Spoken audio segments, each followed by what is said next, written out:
What's going on? What's popping? What's popping? What's popping?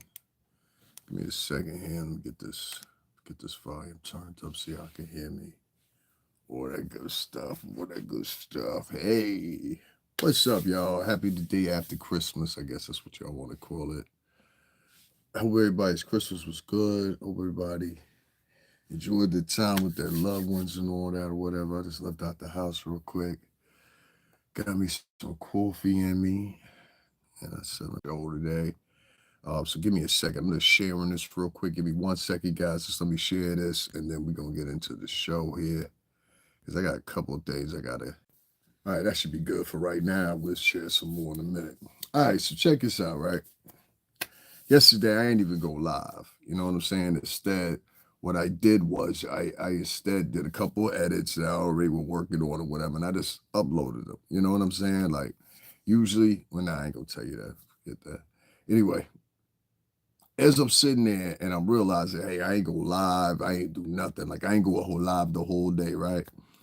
As I'm noticing I ain't go live, I'm noticing these comments are coming in, and I guess the comments are meant to antagonize me to go live. So I'm sitting with my peoples yesterday, and it's funny because I'm like, okay, nah. I could have went just live in the town and been like, yo, da da da da da da. And I had quite enough people around me that would have backed me up, and it would have, it would have looked like something other than what it was based on where I was at. So I was like, nah, let's not do that. So then I started reading some of the comments, and the comments, believe it or not, they wasn't coming in from the particular or usual lives that I do concerning certain information, certain people, certain individuals, or whatever. It didn't come through like that. Instead, what happened was I had people commenting on the Math Hoffa video. Well, I said with the Math Hoffa video, whatever the case may be. And then the Math Hoffa video, I kept it a buck, and it was about Fat Joe. You know what I'm saying? And so what I did was I was already over the Bronx. Anyway, who am I fooling? I was already in the Bronx. So I was like, yo, let me be over here because I know, hey, what's going on, Kira? I know this is where, you know what I'm saying, the segue for Fat Joe and where Fat Joe comes. See, if you ain't from the tri-state, you ain't gonna know this stuff. We know this stuff here. And so I'm looking at the comments on the videos, and a couple of them, thank you very much, Kira. A couple of them was how you say it, blocked or whatever, where only I could see it in YouTube Studio. And so I was like, yo, okay, cool. All right. So niggas is mad. Hey, Queen on Pause. Cats is mad because I said what I said, but they say it in their bedroom. I see it in the streets. See the difference? I see it on the block. See the difference? I see it at nighttime on the block. See the difference? See, I ain't paying attention to certain stuff. See, everybody do what I do, can't do what I do. I'm trying to tell you, out in the streets of New York, you cannot. What's homeboy's name? Ronnie Bo or whatever. He tells a story how, you know what I'm saying? Ronnie Bo tells a story about, we got our first goofy, y'all. Hold on 1 second. Ronnie Bo, he tells a story about how he went over to Marcy Projects and he went over there on a goof to film some spoof video or whatever. Nigga, somebody got him in the arm. That's what he said. That's his story. That's what he said on Anton Levy Attwood's channel. I don't know. He keep the story going. Did it happen or didn't it happen? Because people I talk to, they don't believe that it happened. And I'm gonna put up a clip in a little bit for y'all so y'all can see the point of what I mean. But I'm gonna clip it in a certain way so it don't distraught from Huggy Pampers and Deppers. You know what I mean. You know what I'm saying? Shout out to Huggy. What up, Huggy? Merry Christmas. I'm gonna get into you just a tad, you know what I'm saying, in a minute. But I kept on getting these comments, and most of them were curse words. And I had one dude, someone, yo, all these New York dudes think they Mike Tyson. I kept them here. I said, yo, I wrote them back. I said, well, listen, man, if you got a problem with math, just let me know. I'll link it up for you, homie. You know what I'm saying? You could, how many people, the other one wrote, how many people did math actually get with a sucker punch versus a straight up fight? I was like, but can you do anything with them either or, you know? And so I started realizing that there's a lot of people in this argument about Fat Joe, about the status of hip hop, about what Fat Joe said on Math Hoffa's show. And like I said, Math Hoffa's a friend. You understand what I'm saying? That's not going to change. Shout out to Math. I don't care who feel how they feel. Because a lot of these people doing the talking, was you even born in these years that they talking about or they having a discussion about? Like, that's a real thing for me. Like, people were mad at me about my position in that video that I said in the Bronx at nighttime on the blocks. The fat Joe got to come up and down. Only niggas in the Bronx can know what I'm talking about. I said in that video, I said that I think the FBA is BS. And I'm going to tell you why I said I think the FBA is BS. And I want to point out before I even continue, and I'm going to share the video because I respect the captain. You know, there's a batch of brothers outside of Brother Polite. There was a batch of brothers used to be on 125th Street in Harlem all the time. Sonetta was amongst that crew, the captain, and a couple other people. I was listening to the captain yesterday. I'm gonna say it like that because I don't want these trolls and goofballs to go to your page or whatever.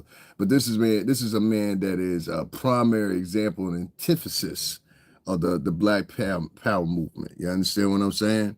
And so with this man being spoken of, I want to say this. I've been on the blocks on 125th Street. You understand what I'm saying? I'm sorry. That was the dumbest way to say that. But I've been on the blocks, including earlier. You understand? And the first time I mentioned this before, the first time I ever got Alex Jones, what do you call it? It was a DVD at the time. It was called Secret Space with him and David Icke. I got right off there on 125th Street. That opened my world to all those people right there. You understand what I'm saying? And so I thought about it a little bit, and I said to myself, I said, well, you know what? I got to come up from the position of that, because before they started having these current conversations in this woke area, whatever, you understand what I'm saying? There was a bigger alternative and a bigger decision to be made. Who was telling the truth within the conspiracy theories?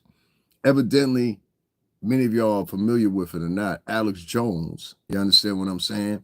Well, I live in the state of Connecticut, and not too far from here from Connecticut, include one of my friends, I'm just going to say Rick, one of my friends, one of his family members was harmed and met their demise up there at Sandy Hook. Alex Jones brought forth and said, oh, well, Sandy Hook is not real. Sandy Hook didn't happen. It was a co-op or whatever the case may be or whatever the case. And I said to myself, I said, oh, really? All right, cool. And you saw how that won. You know what I'm saying? He lost a lot of money. And so, with that being said, let me get this one out of here. Talking about, why did you block me? Why are you back if I blocked you? That seemed like you got some issues. Number two, before I keep going, continue on. To block Brock Z or whatever your name is, let me tell all y'all little silly, childish, immature men something real quick. Before I continue the conversation. I am not 16 years old. Understand? I'm not a kid. I'm not here to key with you like your single mother did. I'm not here to coddle you. I'm not here to key with you like some, you know what I'm saying, flaming chicks in dresses. Like, that's how you grew up, son. And when I get men to come in there and they be like, DMX? ? Travis Scott? ? That shit moist in a motherfucker, bro. I'm just telling you, like, I don't know if y'all got that from some girls or something like that, because that's what it's giving off. It's giving off y'all got that from women. Because like if a woman was saying that, like if a woman wrote DMX? I'd be like, all right, what's up, shorty? You know what I'm saying? But if a dude write ASAP Rocky? ? Travis Scott? ? You look real moist. So I want to tell you boys, you young boys, I know a lot of y'all been raised by single mamas. I understand, 72% of you. And for that matter, a lot of y'all act a little, even when you don't mean to. I get it.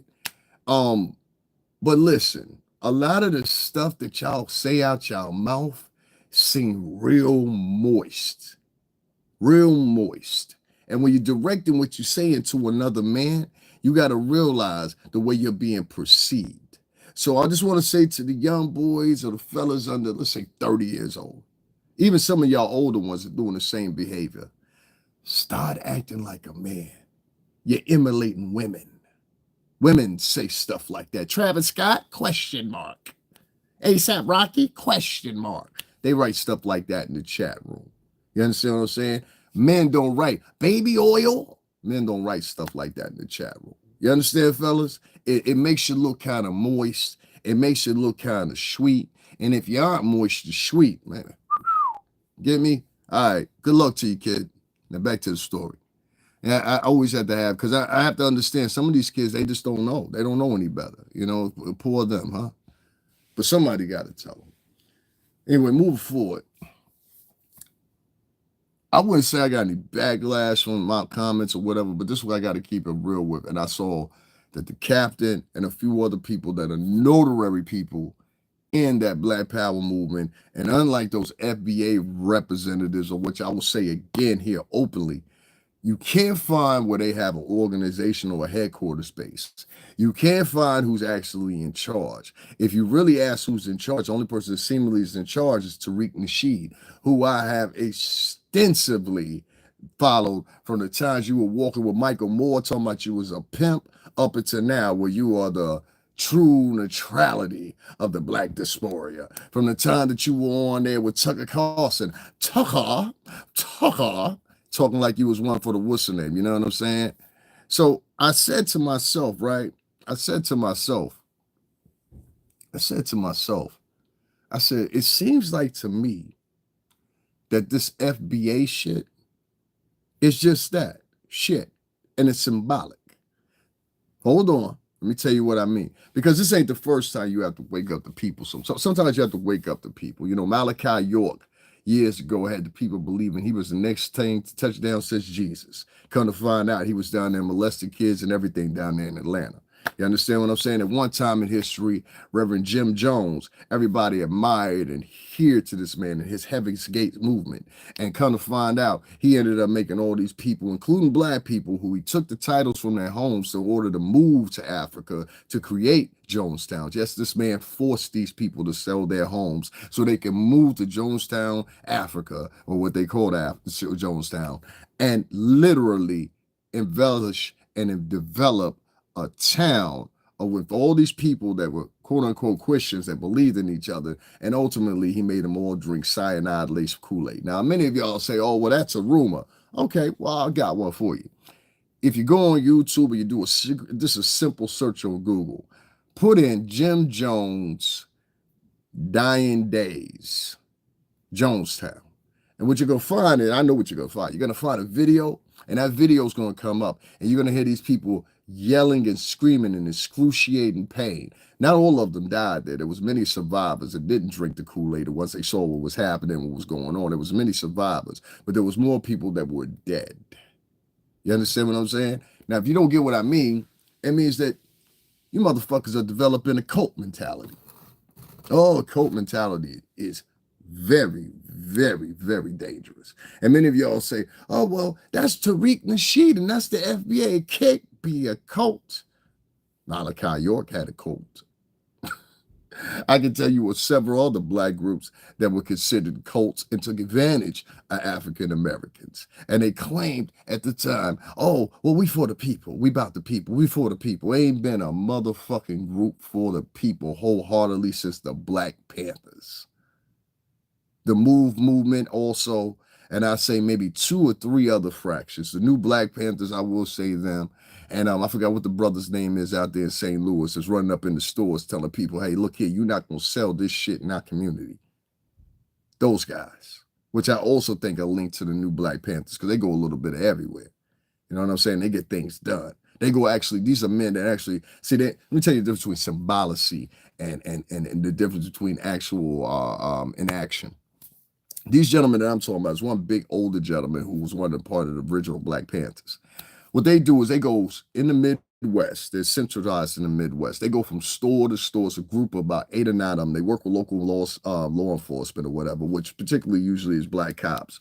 And they go in, not always, but particularly most of the time, they go into places like St. Louis and different places in the Midwest, Wisconsin or whatever, in these backward towns that usually you wouldn't consider being a hubble for like illegal actions from these store owners, that this particularly don't happen to be of American origin. Let's say that. A lot of times they're owned by people that are Arab American, some are Asian American owned, et cetera, et cetera. In that first generation, that's not a diss to them. That's just the reality of it.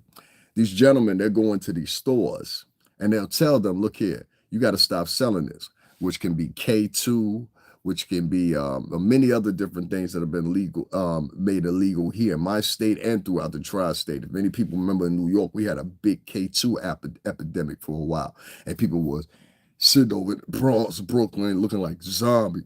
It's still around, but you got to travel a long way if you want that stuff. But this was basically synthetic weed. And it had a potency that was weird because it had an addiction thing attached to it. And a lot of people were zoned out from it, like for a while. I'm saying, like, if you was around 2017, 18, 19, 20, you know what I'm saying? Those particular years.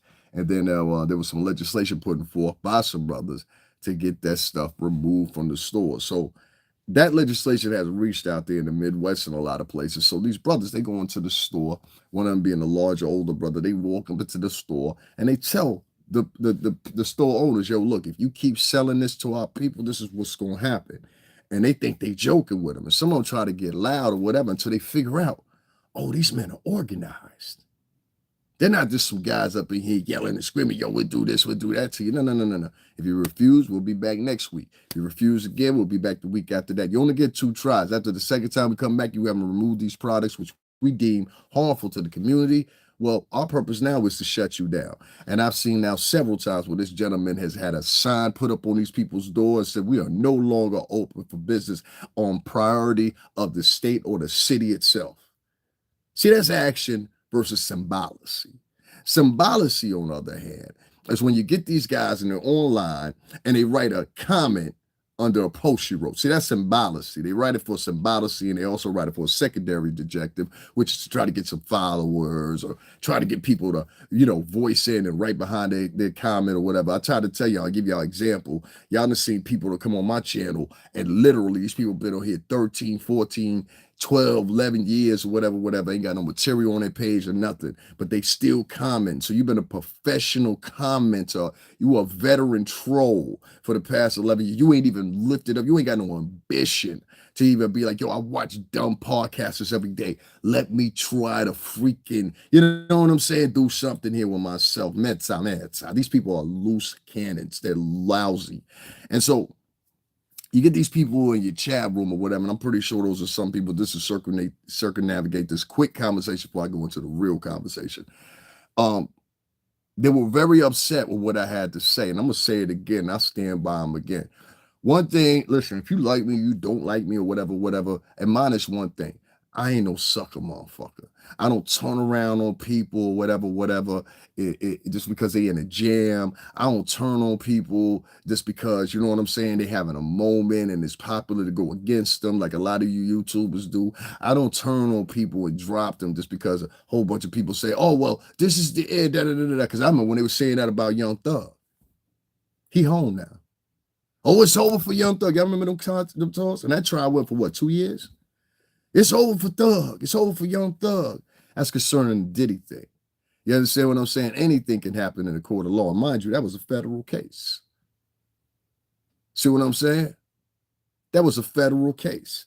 So once again, you get these situations where you have these people that sit around and they throw up all these probabilities or whatever, and nothing is really coming out of them. You know what I'm saying? Nothing is really coming out of it. So what I do is, a lot of times what I do is I sit around and I watch these damn podcasters, right? And I really figure out what they talking about. And many of the times they ain't talking about shit. Most of the time what they talking about is just that, how to heighten themselves as an individual. You understand what I'm saying? Hence why they would leave comments. They get retracted by YouTube, but I see them in YouTube studio.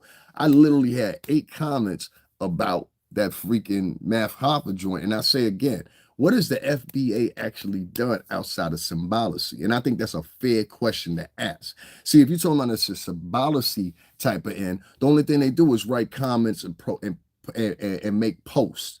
I've seen a couple of these people that claim they're FBA, and the only thing you'll see from them is, look what they're hiding from us. Did you know that what's this guy's name?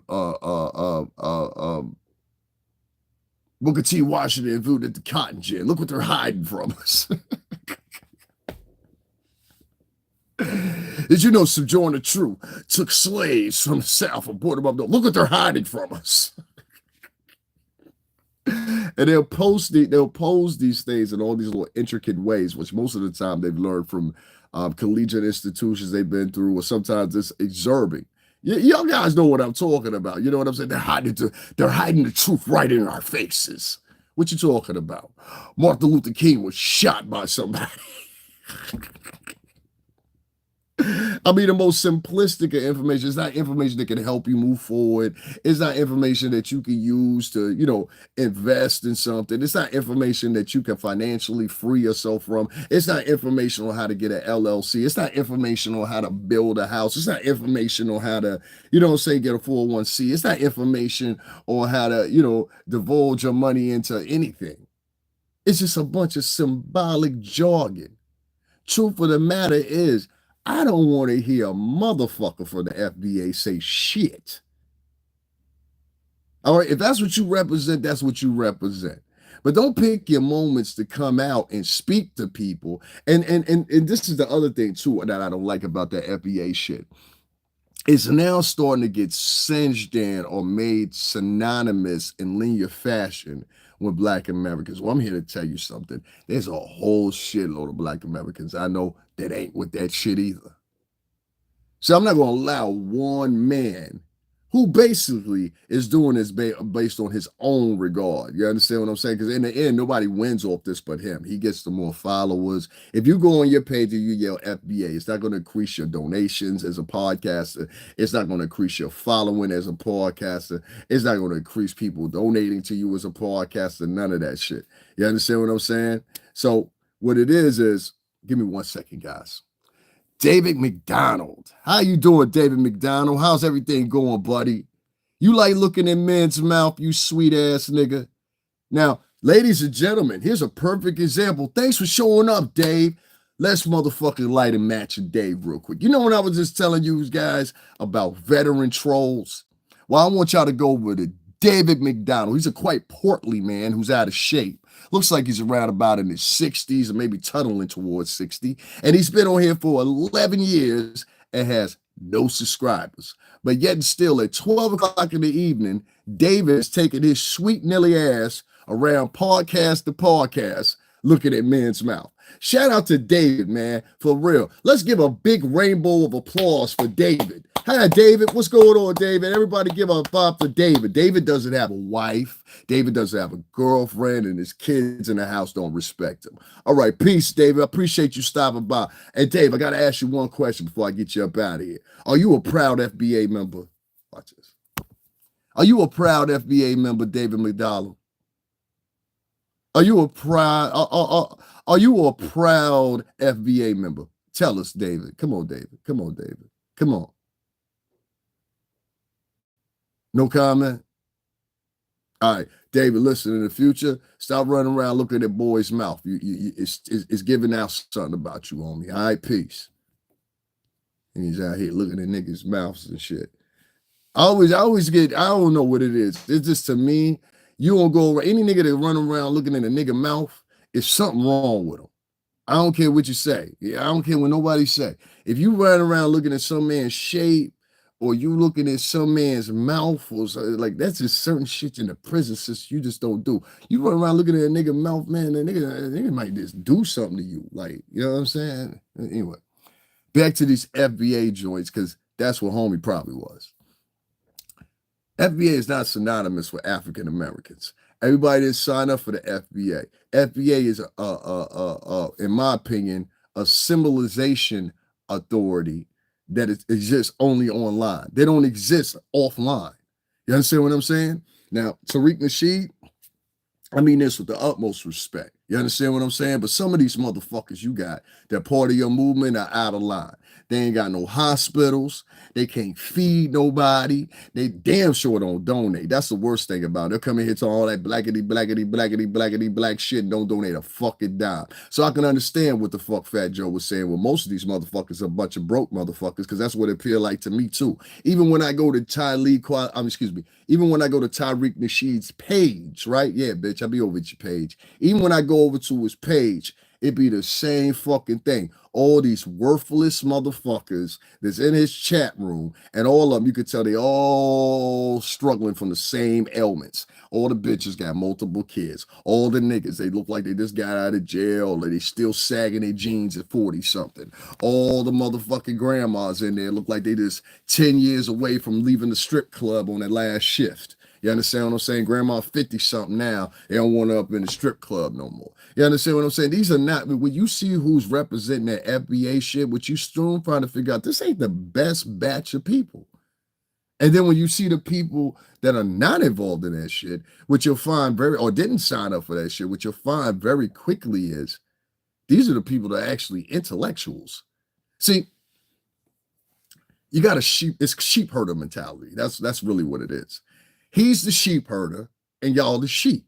You understand what I'm saying? The sheep herder says, everybody, let's go left. So the sheep say, hey, everybody behind me, go left. The other sheep behind him says, everybody go left. The next sheep behind him says, hey, you go left. The next sheep behind him says, you go. See what I'm saying? Sheep herder mentality. And so Tariq Nasheed has effectively set up the sheep herder mentality online. But that's the only place it exists. That's why nobody's fucking worried about it.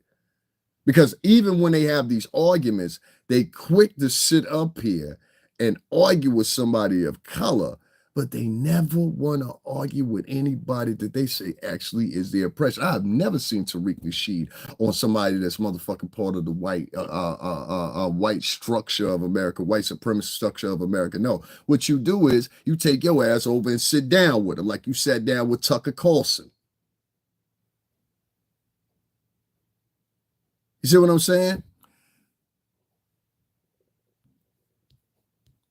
This is what you get. You get people, I don't know who that goofball was, but he was talking too much. You get people in here, like that one was just in here just a minute ago, sitting up here writing in my chat room. I don't know what the fuck was he writing? What was he writing? Let me see what he was writing. He might have been writing something and I cut him off too quick. One of his messages got, what's the name? One of his messages got withheld. What did he say? He said something because it got deleted. Yeah, you said something messed up, Brody, because it got deleted. Hold on, what's his other one he said? Yeah, potentially inappropriate message held for review. Yeah, you said something messed up. Yeah, so let's keep you. Listen to the policeman. Don't stand. Oh, this nigga is corny as hell. Yeah, never mind. I got him up out of here. He good. Once again, I'll put in perspective this. Tell me something. And look. And anybody that's part of that FBA shit is your chance, right? I like to give people chances. If somebody from the FBA tell me collectively, outside of something symbolic, what has the FBA done for the black community? Now, before I go further, I will give example so you can have contents to build upon and expound upon. Here's my point here.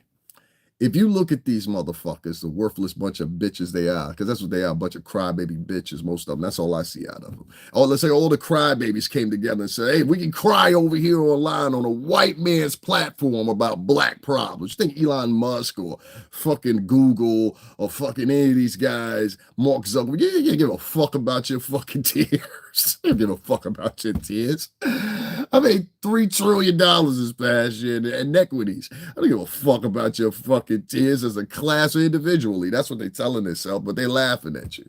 You just look at some of Elon's posts, he'll let you know, well, we're laughing at you. You know what I'm saying? Some of the shit we're worried about, because collectively it can't affect you, but most of this crybaby shit we're not worried about. And that's what most of the time, here's what they present. If you listen to some of these men, listen, Kira, I'm not trying to be funny. If you listen to some of these fucking men, right, that are involved in that movement, it's like, oh my God, like, you over here screaming war, but clearly the shit that you're writing, if something really did pop off, you're going to fucking run with the gals.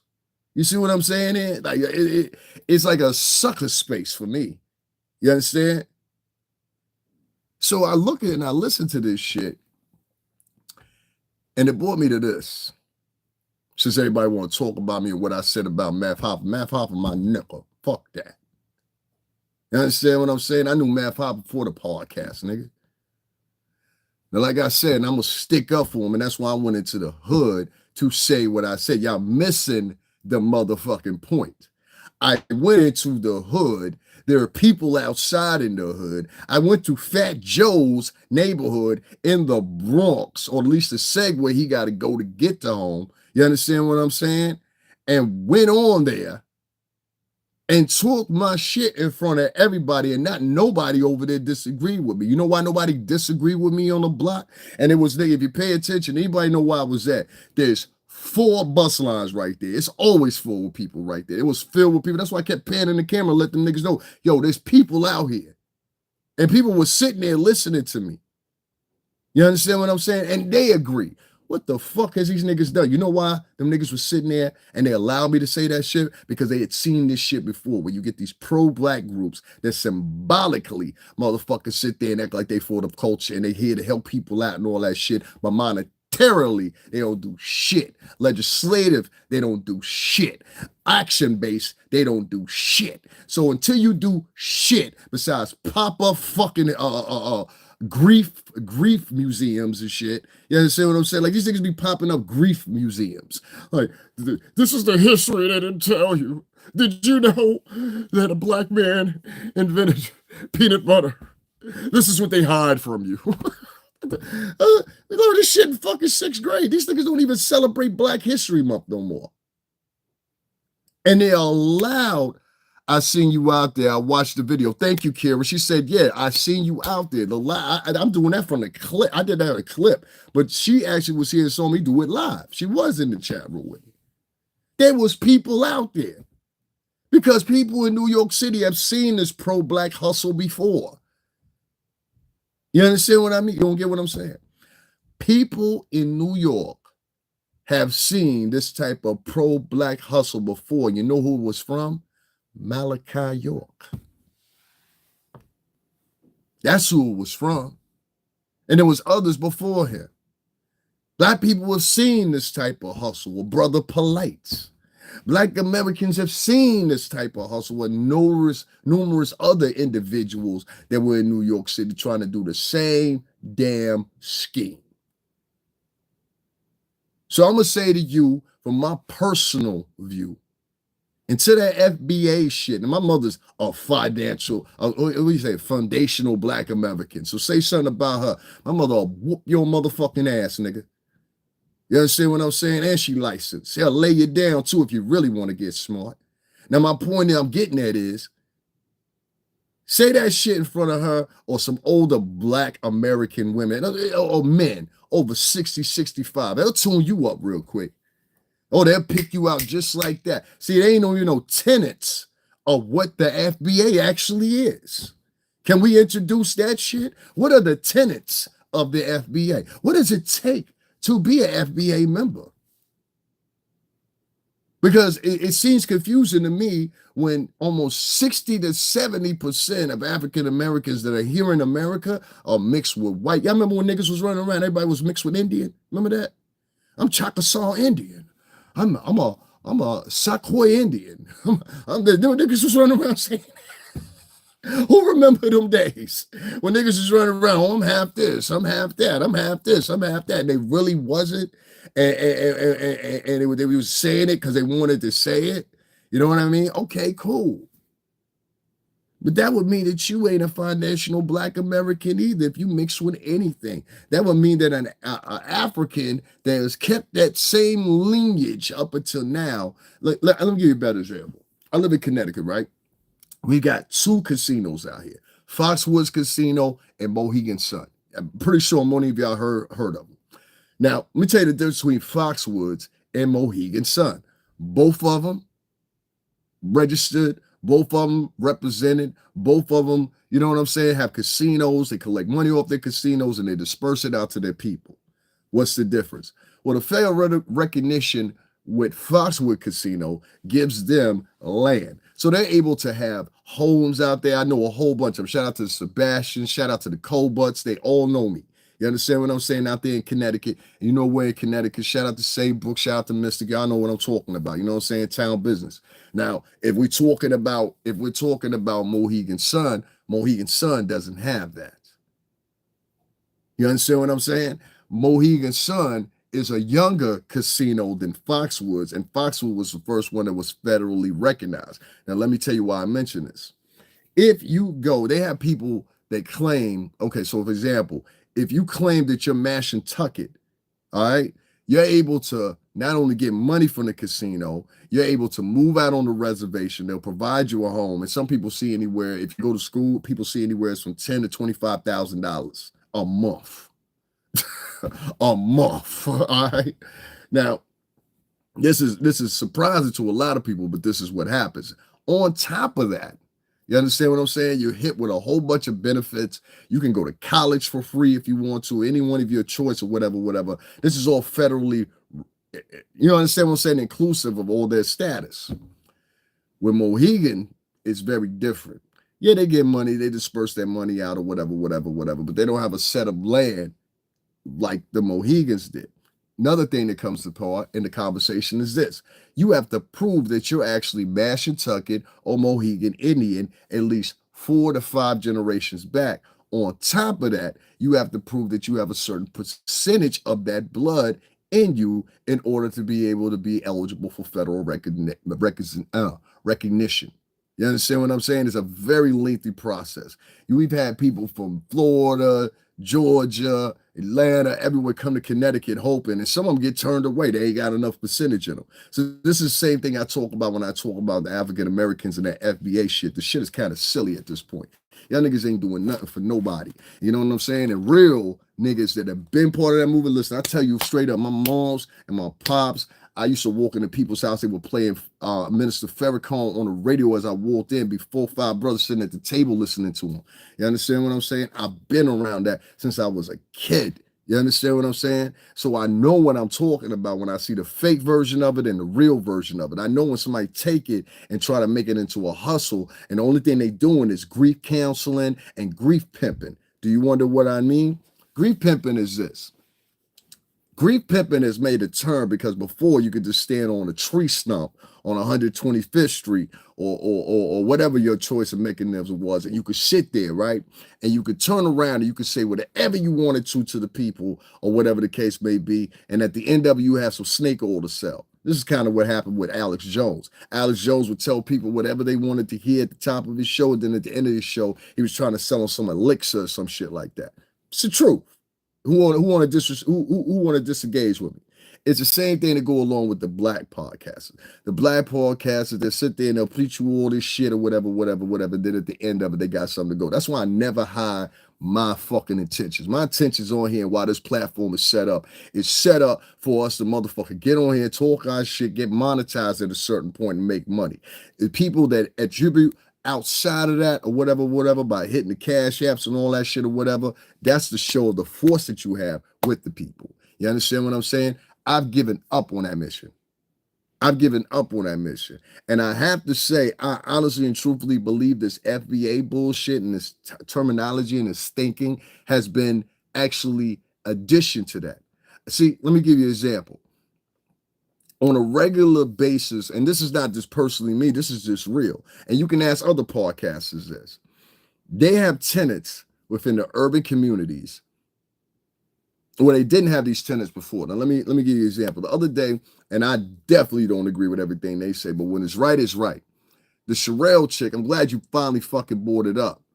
The Sherelle chick from Sherelle's World, she finally brought up something that made sense. She says a couple things that made sense, but this really made sense, and I'm glad she caught it because I said it 3 months ago. You have a contingency of people that are on YouTube now that are extremely, extremely negative.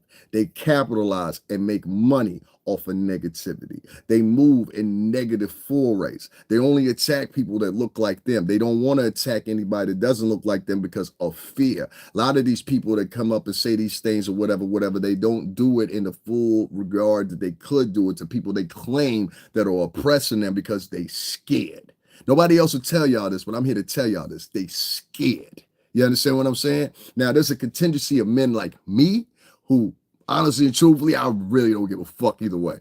But there are certain men out here that are fucking scared to death. And you'll swear to God, oh, that's OG killer such and such. Oh, that's OG hammers. Oh, that's OG such. That nigga's softer than a pussycat, nigga.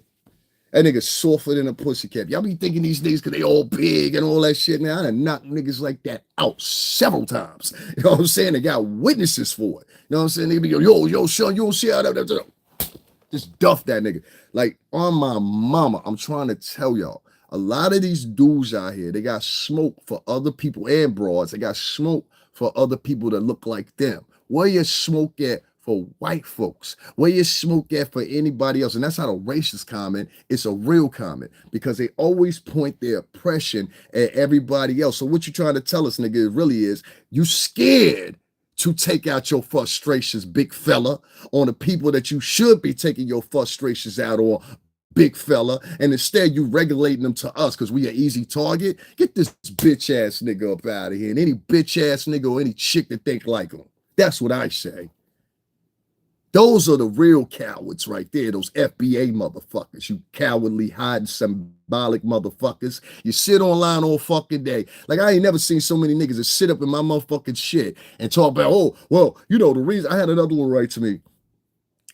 I think it was 3 days before I put it up, and it was a long form of the video when I was responding to the Math Hoffa situation and how Math Hoffa is getting all this fallback or whatever. And I'm sorry, y'all, I had to open up the show like this is gonna be a long show, so don't worry about it. I felt a certain way because one, I look at Math Hoffa as he's a friend. I've been around Math in real life. You understand what I'm saying? I met Math, not online. I met Math in the flesh, in real life. You understand what I'm saying? And we were in an industry situation when I met him, a real one. You understand? So from that, and then I ain't got to talk about everything else or whatever. You know what I'm saying? I'll let him speak for that. But through some things, you know what I'm saying, that we were able to work out on a business end, and I ain't look for no money. I ain't do none of that. I did that just because I was like, yo, this nigga is raw. The world need to see him, and I was right. I was right. You know what I mean? I've been right a lot of times about a lot of personalities or whatever. I received a little flack here and there from a couple of individuals, and they were just writing comments, and I knew they had been watching me for a while. And one of the things they threw up amongst some comments in that same post, the short version of it, they said, see, this is why you don't never get no donations from the FBA. You so anti-black. I said, anti-black. The fuck? And this was a chick that wrote this. I said, the fuck what? Bitch, I'm black American and black Cuban. What the fuck are you talking about? Puñeta, tú sabes, ¿no?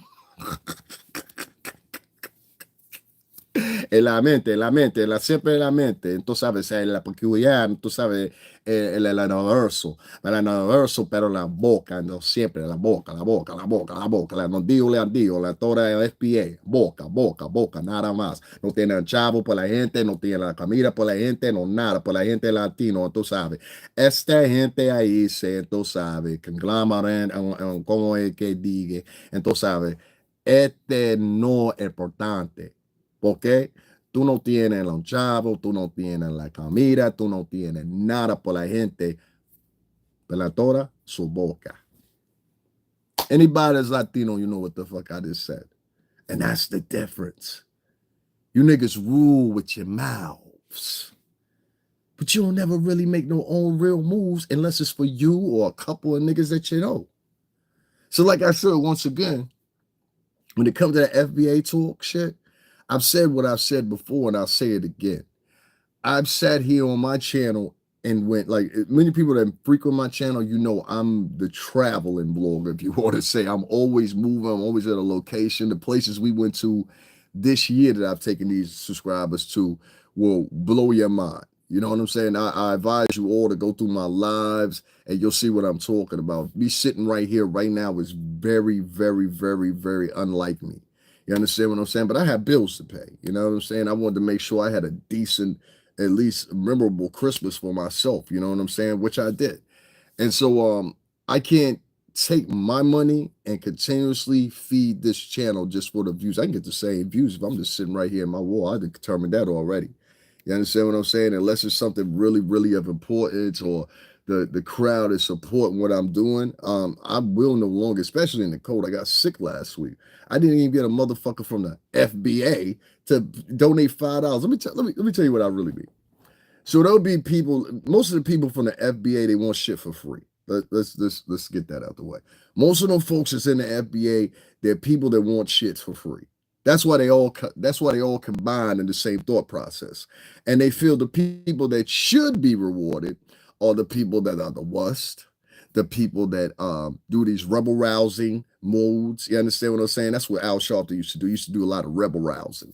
You know, oh Lord, they're trying to stop black people from doing this. They're trying to stop black people from doing that. Oh Lord, you got to get mad. You got to get angry. Get mad to get angry. Get mad to get angry. This is very different from a Cornel West. This is very different from, you know, many other people that were actually in the field when it came to this pro-black shit. See, you can't be calling all this pro-black. My mother cussed from this shit. I wish you would tell me motherfucking something about it. My mother put in real fucking work. My mother went to real fucking protests. My motherfucker really got arrested, shit like that. And so did some of her fucking friends for shit they believed in. So don't give me that fucking bullshit. I don't know what the fuck I'm talking about. I know exactly what the fuck I'm talking about.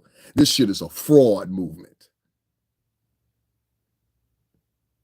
And I don't give a fuck if you go back and tell Tariq Nasheed what I said. If it hasn't been facilitated by him, it's been facilitated by individuals that claim they represent that, and they're using it, because I see them. They're using that banner to matriculate money from the fucking people, and many of the people don't have fucking money.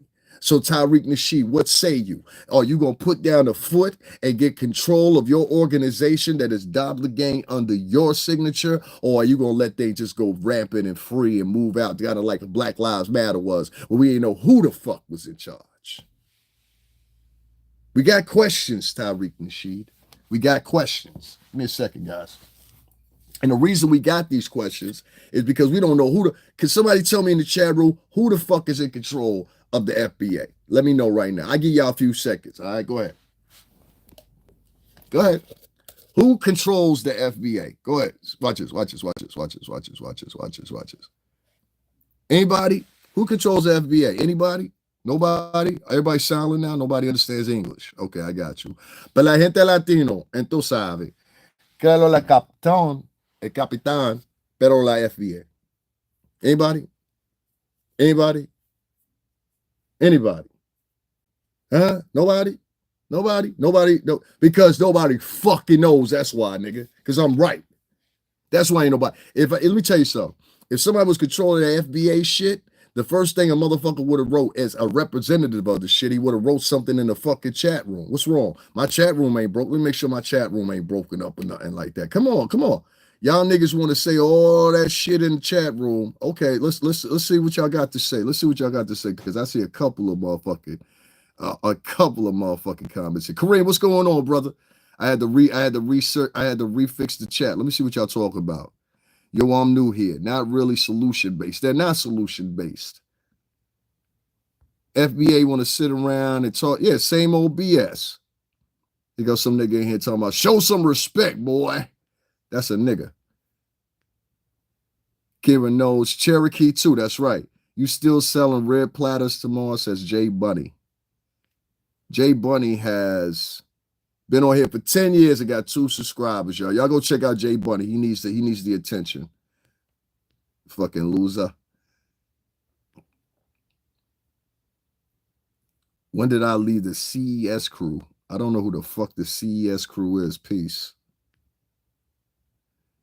Master manipulation is real. Fact.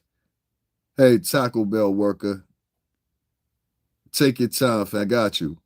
No, I don't know what you're saying. Okay, well, cool. Bye-bye. We don't want no Taco Bell workers in here anyway, nigga.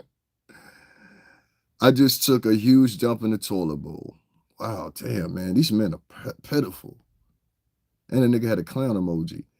Foundational Black Americans, Coach Hussein. How is your name Coach Hussein and you don't know who the fuck the FBA is? I'm just going to go ahead and say it. I'm feeling some type of romantical connection. Nah, homie. I don't even. rock with niggas say shit like that. Bye-bye. And then he wrote down at the bottom of it after I said something in Spanish. He said, that ain't Spanish. That's a nigga writing shit in here. That's a nigga writing shit in here. I don't ever trickle myself down to talking to niggas. You understand what I'm saying?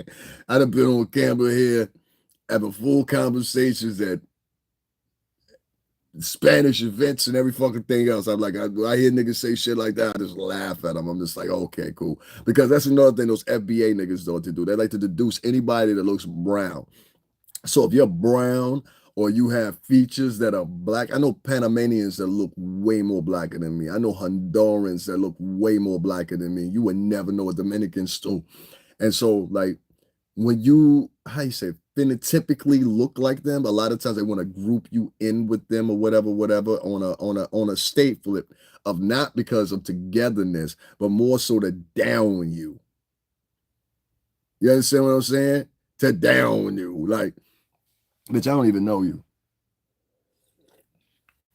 And it was on this one person's podcast, and the bit I said, tú sabes. But la gente latino, tú sabes, claro. Like, you know, it's like a slang. It's like a slang. And like everybody says that. Like, you get anybody Latino, like especially Latino women, they'd be like, hola, tú sabes. Like, especially Dominicans and Puerto Ricans, they always use that at the end of their shit. And so, what you own, I'm not nobody's gang. Where y'all get that gang shit from? Where y'all get that from? Y'all throw that around so loose. What you own, gang? Who said we was together, nigga? I don't claim niggas. You part of my crew?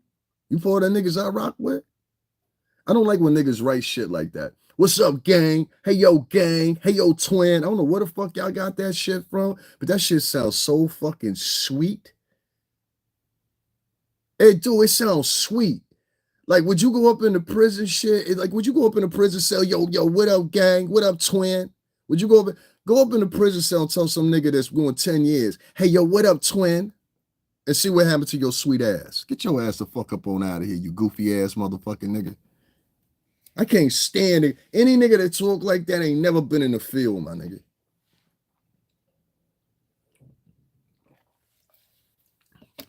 That's a nigga that take orders. Any nigga that talk like that's a nigga that take orders. For real. Trust me on that. I was a nigga that took orders at one point, so that's how I know. Any nigga that talk like that is a nigga that take orders. Anyway, back to this FBA bullshit.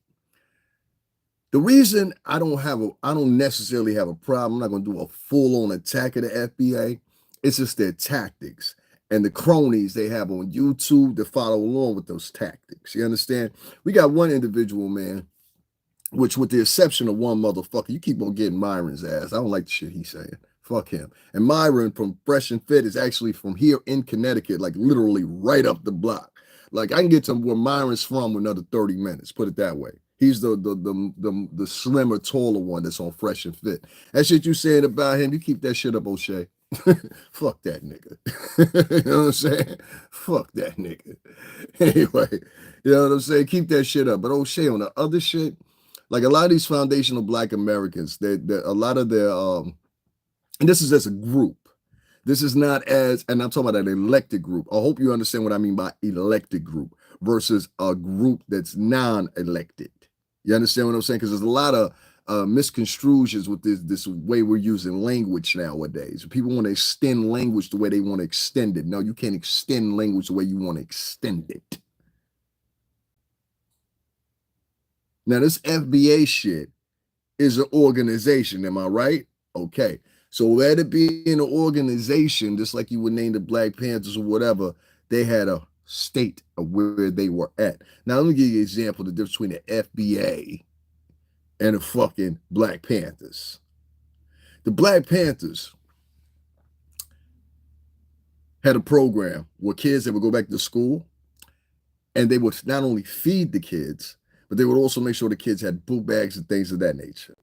The Black Panthers, they also had a program that was for groceries. in multiple neighborhoods where they exclusively help nobody but Black and Latin people, giving them food over and over. There's pictures of them right in the Bronx. There's pictures of them in Harlem. There's pictures of them in Brooklyn doing such, along with a lot of other stores that were doing the same things, including Fred Hampton, Peter Him, and many of others that were around during those times. And they were also simultaneously doing Black exploitation movies.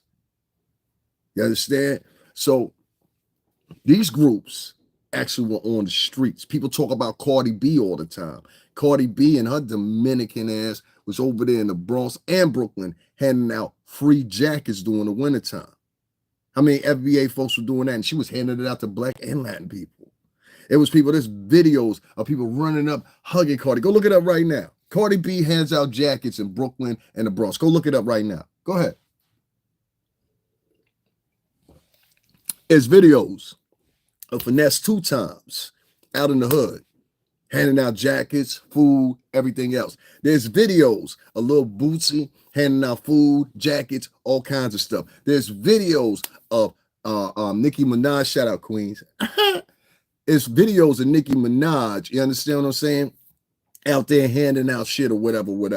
You understand? So when you get all these people out here and they doing something and they put down Jeezy, he was out here doing something. I think Jeezy still does his thing.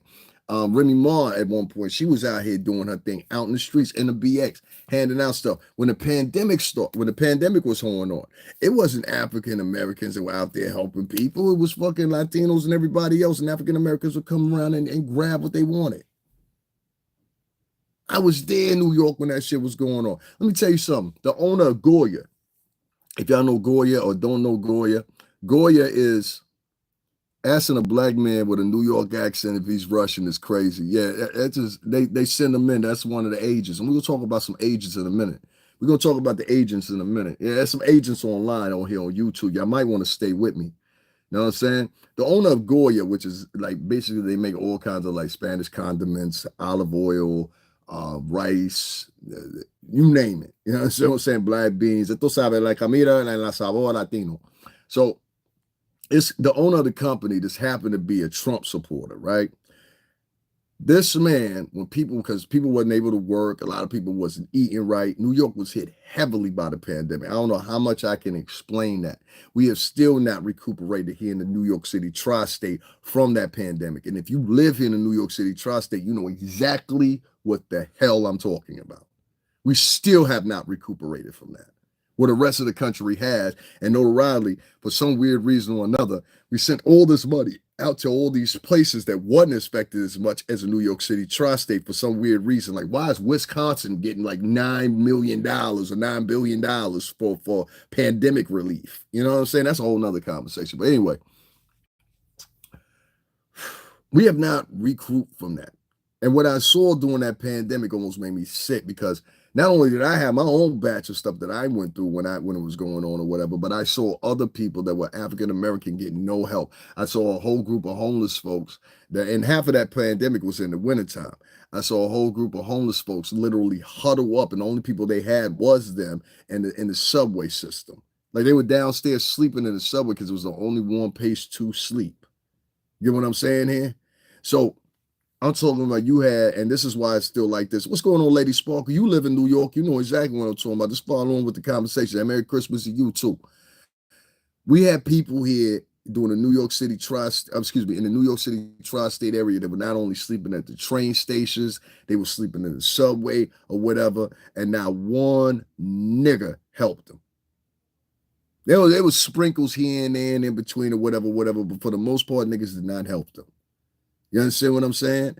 So it became a problem when we fast forward and then we see motherfuckers like, I'll give you another example. There's probably like, I don't know, probably no less than probably 13 or 14 different individuals I've seen. Thank you very much. Yeah, I know. They don't do that. They ain't gonna hit the like button. They ain't gonna do none of that. I'm not worried about that. Like I told you, just like I told you, this FBA bullshit it's a joke. It's a joke. You understand what I'm saying? It's a joke. It's a sham. If you don't talk the way they want you to talk, if you don't talk You understand what I'm saying? Exactly. We our biggest haters. If you don't talk the way they want you to talk, like right now, if I was sitting on here and I was like, yo, fuck that nigga Puff. Yo, Puff Puff is trash. It'd be like after like after like after like. It even determines what they talk about. You understand what I'm saying? And that's what I'm trying to tell Tariq Nasheed. It's only a moment of moments, dog, before they're going to fix on you, too. They're going to feast their eyes on you. And then when they start attacking you, watch them all divide. Or watch them all, like, split like the Red Sea. You see what I'm saying here, guys? So my point is this, and then I'm going to end this conversation, and then I'm going to move on to what I really want to talk about. As far as this FBA shit or whatever, it's literally symbolic. There's no headquarters for these people. This is no national rep for these people. There is no board that you could sit in there and you could give your grievances. There is no really affiliation with any other group when it comes to this FBA shit. No, strictly what they are for is symbolic high talk. And I'm gonna keep it even more real with y'all. Some of y'all on that FBA shit, y'all need to get y'all bitches in control. I'm gonna say it again for you. You need to get y'all bitches in control. There's some chicks that be in that FBA movement that be talking war. Be talking war, son. Be talking like, yo, we gonna set it off. We gonna make it happen. Blah, blah, blah, blah, blah. There be some chicks in there talking war. And they speaking on war on behalf. See how them all the chicks is logged off when I said that? Because that's them. It's some chicks to be in there talking about war. And they want the men to fight the wars that they speaking about. I'm going to say, I'm going to run for you again. They expect the men to fight the wars that they speaking about, let alone these women are the same women to be online talking about these niggas ain't shit. These niggas don't take care of the kids. These niggas ain't good enough to date, unlike a white man is. These niggas ain't this. These niggas ain't that on a day-to-day basis. But these be the same bit. After all the shit I said to you, you better come and help me, nigga. Bitch, fuck you. If you fall in that category. How I watch a truck hit you, back up over you, and watch a motherfucking ambulance catch a flat while they on their way to pick you up. You understand what I'm saying? Make no mistake about it. This is a New York City tri-state, bitch. I'm one of the coldest motherfuckers in the street. You understand? So don't get me fucking confused. It's all good. It's all good. It's somebody in here. Listen, I got haters from every block there is. Why you think there's over 100-something people in here and there's only 15 likes? Because these niggas know what I'm talking about, Kira. They just don't want to admit it, because if they admit it, then it will make them look fraud. And if they make it look fraud, they can't go on their little podcast and be like, oh, and a blackity, they pimping black. I don't pimp black. I've seen niggas like this before. Like I said, Malachi York, Brother Polite. We've seen niggas like this before. You understand what I'm saying? You understand? And like I said, it's not, they sit there, they'll do a little undermining shit while they're here. It's all good. It's all good. Don't worry about it. Don't worry about it. Like I said, you know how much I made this month from YouTube? I think I made, they don't even pay us right. I think it was $186 or something like that, or whatever. I didn't even cash that shit out. I was like, yo, get that shit set. I'm good. Now you ain't gonna get no money from the white man or the black man on this motherfucker if you look like me and you a male. The only people that get money on here and look like me is the women. I'm trying to tell you. And there's a special branch of women. A special branch of women. These women are the destructive women, the gossipers, the truth tellers. You know what I'm saying? Them motherfuckers. I bet when Moses parted the seas, it looked exactly like your bottom row. Oh my God. I'm going to stop vlogging because of what you said. Everybody laugh at her comment. Everybody ready? Everybody laugh at Amber Wall's comment. Hilarious. Are you going on tour? This bitch been on here for 4 years and they got no subscribers. And that shit's funny. You been on here for 4 years trolling, hoe. You've been on here for 4 years trolling. No. You ain't even funny no more. What's funny is the fact that we sticking with, bitch, you been on here for 4 years and you ain't got 0 followers. You ain't even try to set up your page. You don't even put in any work. So why are you here? And this is what I mean by niggas and poor white trash, either or, such as yourself. You don't even put in the effort. You don't even put in the work. But you're here in other people's chat rooms, chastising what they do. Bitch, you've been on here for 4 years as a spectator. A spectator. Don't nobody want to hear from a spectator. Don't nobody care about a spectator. You a professional spectator. All right, your jokes are getting corny now. Your jokes are getting corny. Nah, the reverse of average square, I fuck with it. Thank you, Katy Perry. I appreciate it. Katy Perry says she fuck with me. Guys, make sure y'all hit that like button. Make sure y'all hit the Cash App, $STRINGERBELL80. Print it down below under Kira Knows 144K. Make sure y'all go check her out too. I think she got some material on her page. I got to sub to her shit because she always here fucking with me.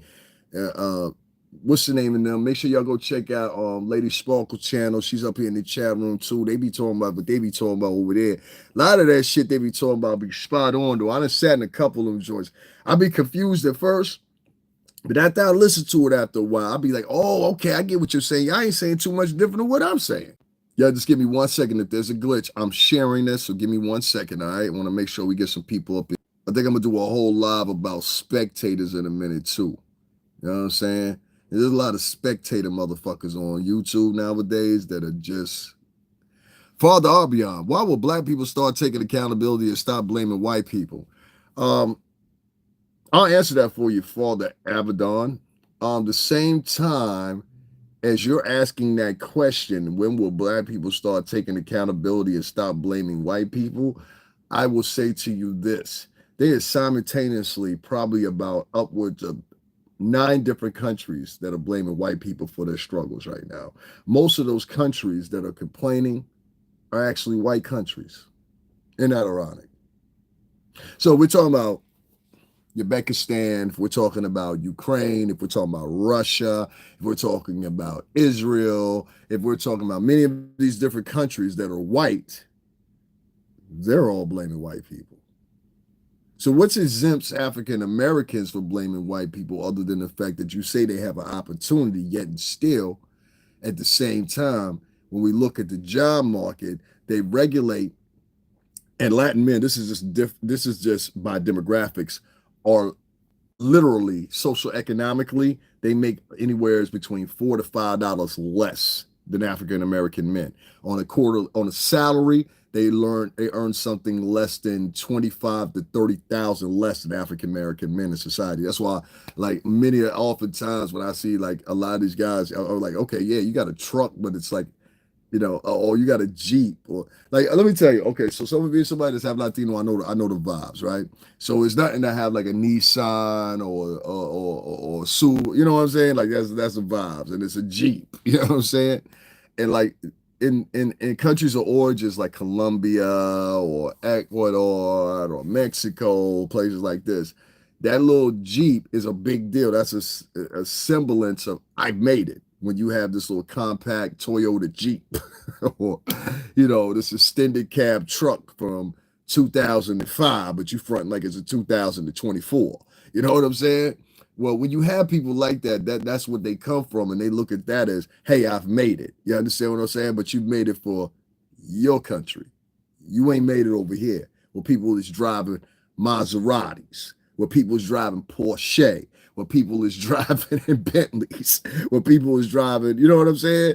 Like the high-end vehicles that y'all have seen in picture. I'll show y'all again in a minute here. What's my tablet at? That y'all seen I've all been in.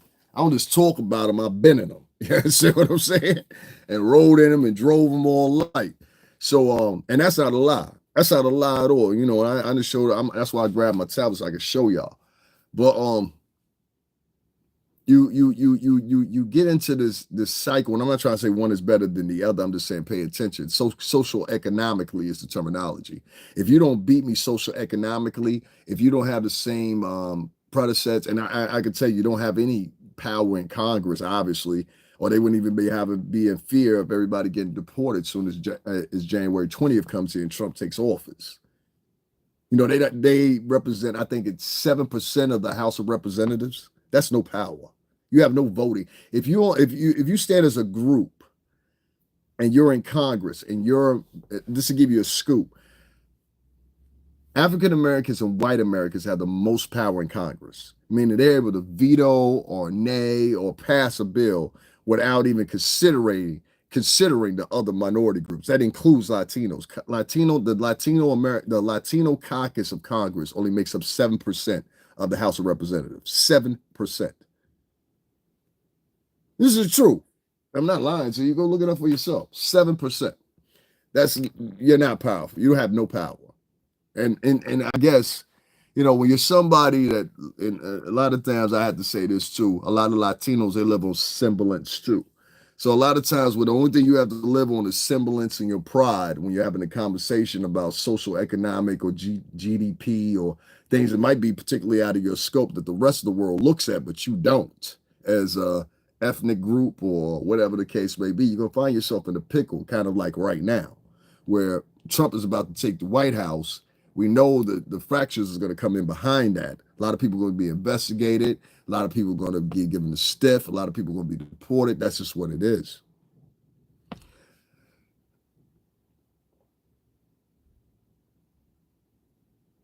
Okay, first things first.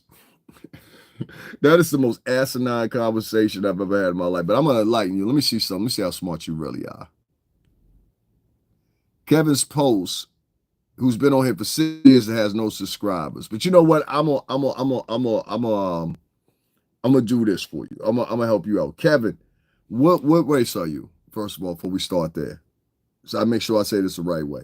Trump is about to fuck up black people for real. I don't know what you're talking about. We got a liberal, folks. Let's give a round of applause for a liberal. Now this liberal, Kevin Spot, stay here, babe. Stay here.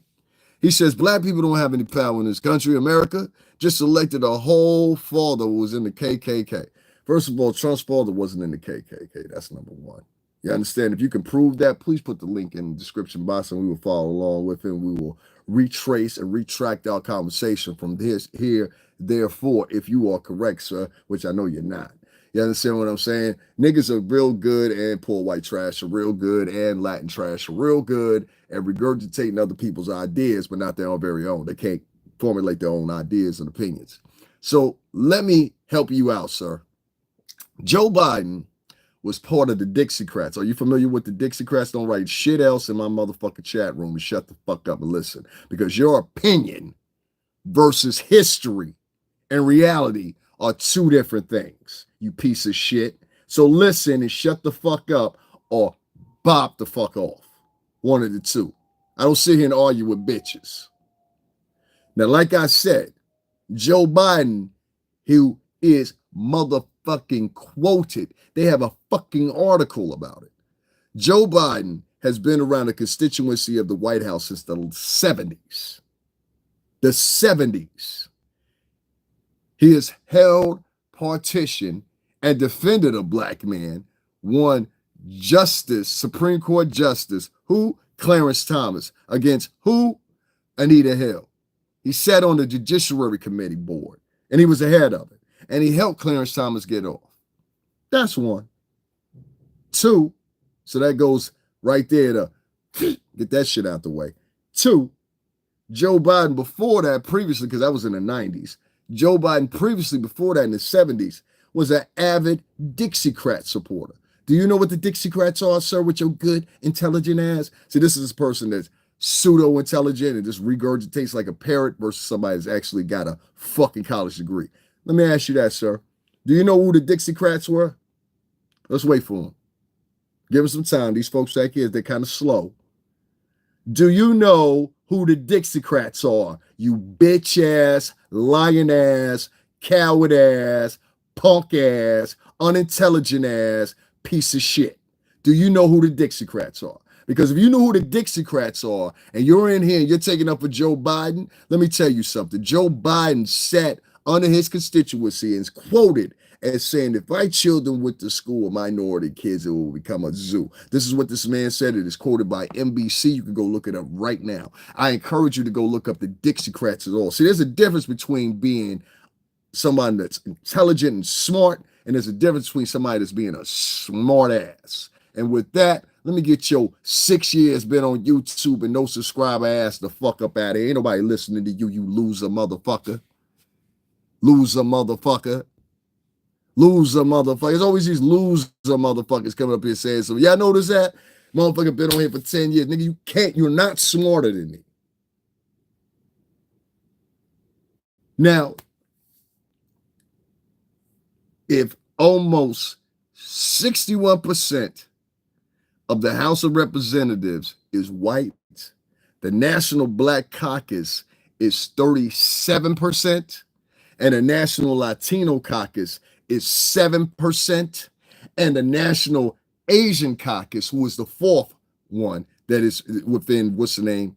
That one. Then it stands to say that that group has less voting power than the other one.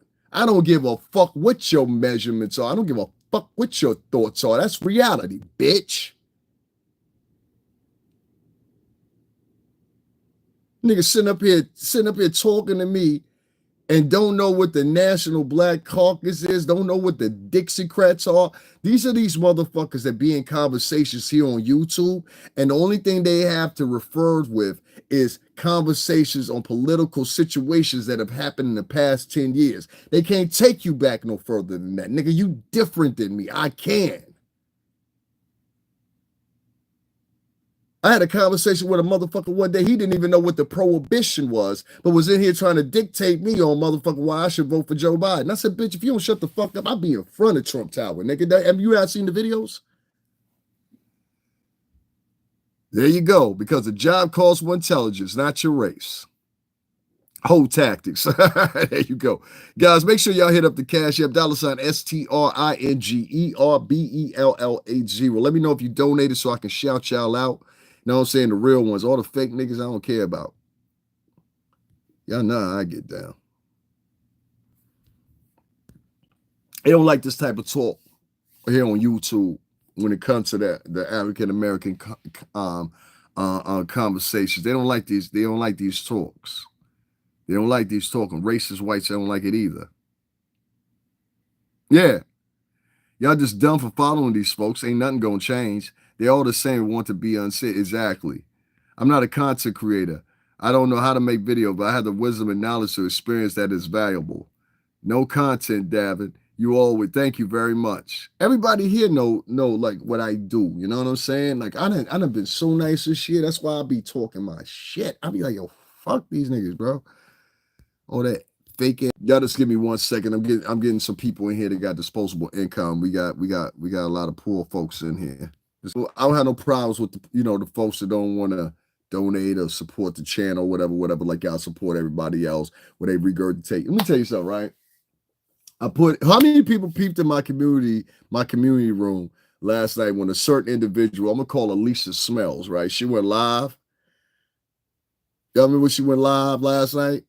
Right after she went live, I said, bitch, I know your reference points. I know all this hoe's reference points now. She goes to People Magazine. She goes to The Root. Where else do you go? You go to NBC, you go to Law and Crime, and you got like 4 other ones that I'm trying to figure out. But she definitely goes to those. She definitely goes, no, too many shootings in your community. How many people remember last week when we had an individual that went up there at a school, I think it was out in Wisconsin or somewhere like that, and shot up the school full of little kids? That woman that did that was a woman that did that. Y'all remember that? How many of y'all remember that guy that we just had a perp walk for that killed Assurance CEO because he was angry and he wanted to prove a point? No, Tia Akita, I think what you are is you one of these minority races. Now, let me tell y'all something. Y'all got to watch out for the minority races. The minority races are different. He's been here for 1 year and has 2 subscribers. The minority races are different.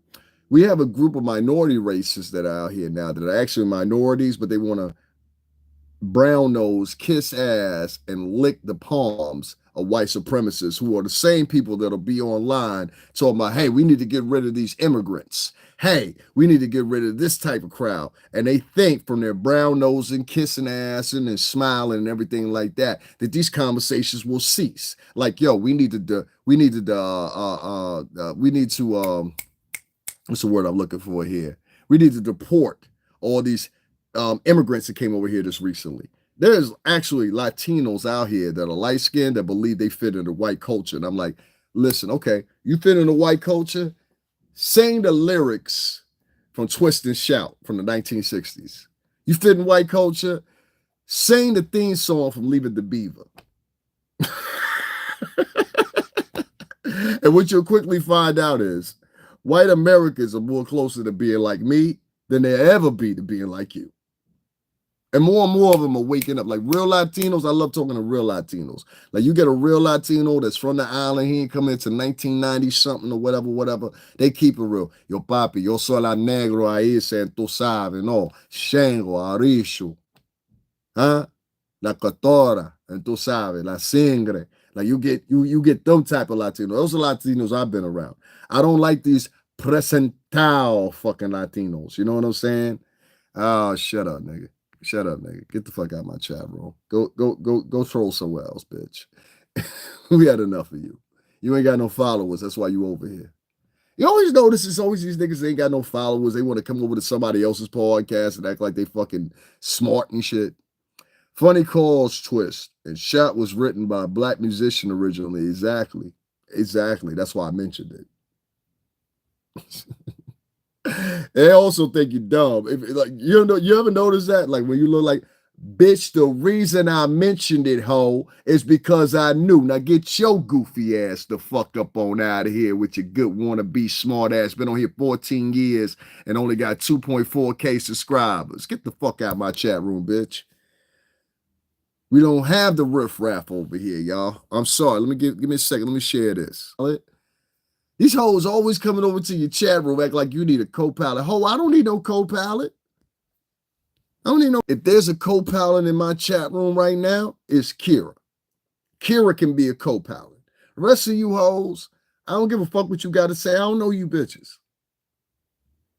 You understand what I'm saying? And most of y'all bent on kissing the ass of the white power structure anyway, so why the fuck would I waste my time?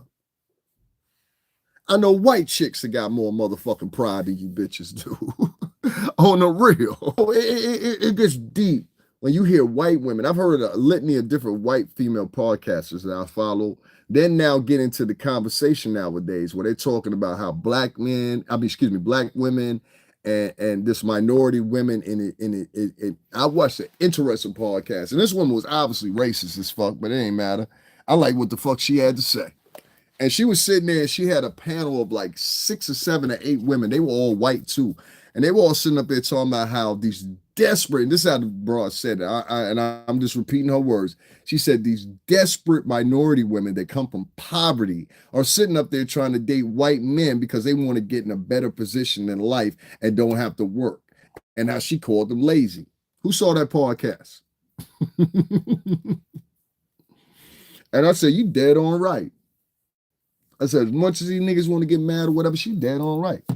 Because there is a high majority of these bitches out here nowadays that go to the club, go to the bar and everything like that or whatever. Nigga, I'm not saying what's up to no nigga named Big Pete, nigga. Fuck out of here. What the fuck I look like? Hey, what's up, Big Pete? Nigga, suck a dick. Anyway, listen, because I'm not no friendly nigga. I'm not no friendly nigga. I'm not here to kick it with you. You know what I'm saying? Niggas don't support me, so we didn't exit the friendly point. So stop thinking I'm your friend. Didn't see the podcast, but I heard that a lot. It is out here. I just watched this podcast the other night with this woman, and she had at least 6 or 7 women on it. And she was a white woman. I want to say she was Italian. I might be wrong. She might have been something else, but she looked like she was Italian because she had black hair. And that's the thing, they'll give her off to you so you'll know you're on the right podcast, because she got long black hair that cut about right here. It's indistinguishable, you'll see her. And she was sitting on there, And she was with these women and she was talking about this very same point. She was like, why is it that so many black women and Spanish women, all these women want to date our men because they come from poverty? And I said, yo, bitch, I've been saying this shit for about a year. She was, and then she broke it down even more. She wasn't being racist. That's why I paid attention to her. And she was like, these girls, a lot of these girls come from poverty. And I was like, damn, I said that. She said a lot of these girls don't want to return to poverty once they break up with these men. This is why they fucking try to go out the alimony. This is why they try to go after all this shit or whatever, because they're in a higher tax bracket. And now these girls that don't deserve the money they're getting paid out get the money based on the fact that they opened it. And this is the way she said it. They opened their legs and succumbed. That's how she said. I said, I never heard that shit put like that before in my life. She said, they opened their legs and they succumbed. I said, God damn. That's some deep shit right there. You know what I'm saying? So I don't really, you know what I mean? I heard it and I said, yo, I've said this shit before. It is what it is. Let me segue real quick or whatever. And I want to say to everybody, make sure you hit up the Cash App, $STRINGERBELL80. She didn't mean that about everybody, because I know some black women that are fucking making it and are great mothers, great wives.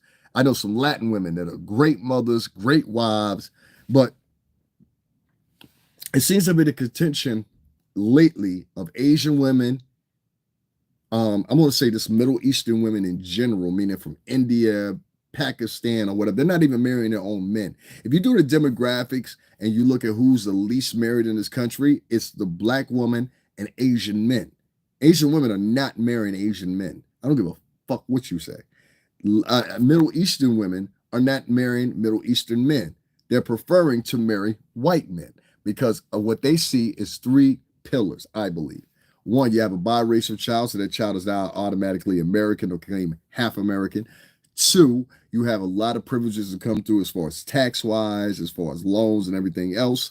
Number three, more importantly enough, you are able, in their mind, to now segue or put yourself, because this is part of your family, you're able to segue or put yourself in a position and say, hey, well, this is my family member, such and such, and da da da da da da da. You understand what I'm saying? So you're borrowing off the accolades of another fucking family. What a piece of shit you are. A hit dog will holler. If they don't apply, let it fly. There you go. There you go. So that's why I say, Kira, like I fuck with you. I fuck with a couple other people here. Shout out to Kareem, a couple others. I'm going to get into the conversation about Anton, Levy, Attwood, and the Black Owl in a minute or whatever. But I really had to topple this because I didn't get a chance to topple it yesterday. You understand what I'm saying? Because I was just like, I'm not arguing niggas on Christmas. I'm just not. And I knew once I went live, because of the shit I say, a lot of people ain't gonna agree with me. I just want to finalize this real quick before I move on, though.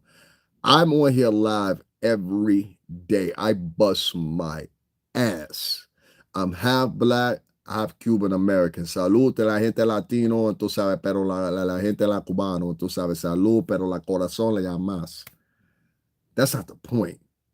The point is, when I look at the African Americans that's on here, if you pay attention, they always got some fucked up shit to say. Why?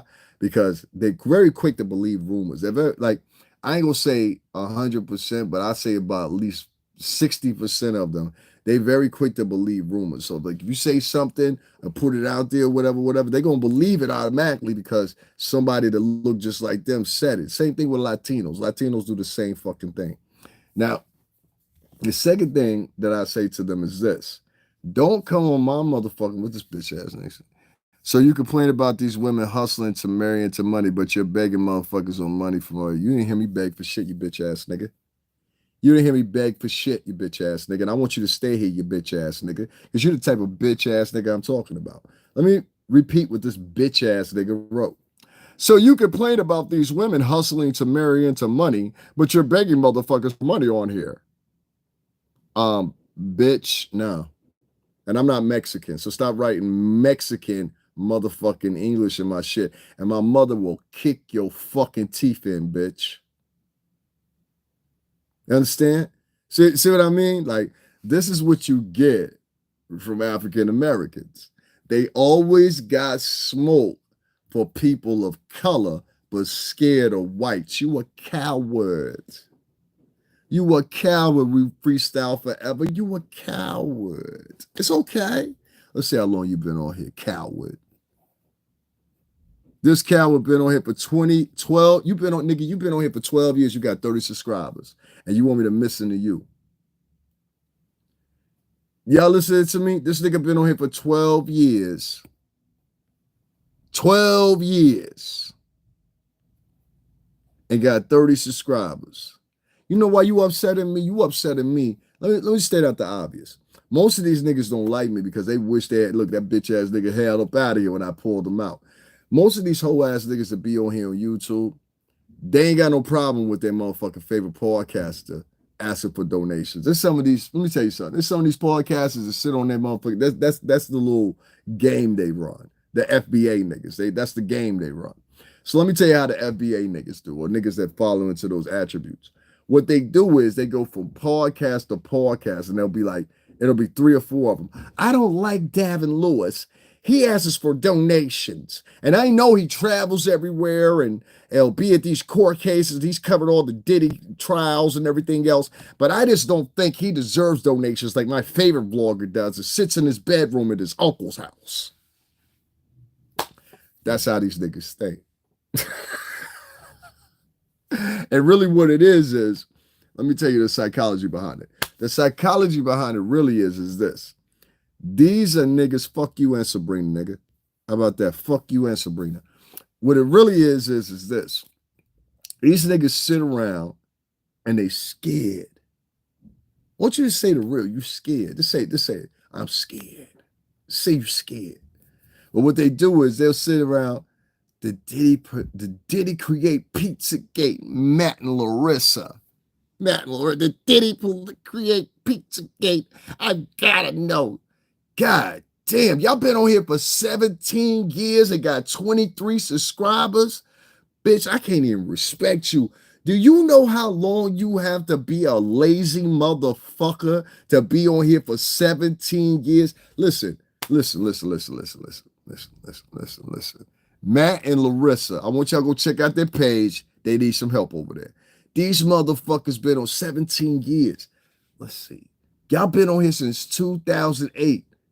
Y'all been on here since the beginning of fucking YouTube. And y'all ain't never created no material? And y'all in here with your opinion? Are you serious? Are you serious?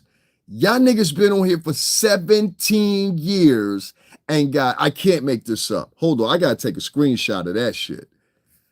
You the 23. I was getting ready to give y'all the benefit of the doubt. Y'all motherfuckers been on here for 17 years and got 23 subscribers. If I had only 23 subscribers, I wouldn't be writing shit in nobody's fucking chat. We'll see what you thought, bitch. You thought I wasn't gonna look at them numbers. 23 subscribers in 17 years. You lazy, worthless, professional troll motherfucker. Get them bitch ass niggas out of here. Got tired of some bloggers. Their only content is Diddy and repeating the same thing. Y'all understand what I'm saying? I'm noticing that. Y'all noticing these numbers going down with these niggas. You understand? This dude is telling people he ain't on here to be friendly with people, but he's still hollering for charity. Oh, free freestyle forever. You trying to shame me. Hold on, let's check this nigga out. Watch this. I love these niggas. He been on here for 12 years and got 30 subscribers. Yeah, you hate, nigga. You been on here for 12 years and got 30 subscribers. You on here for 12 years and got 30 subscribers.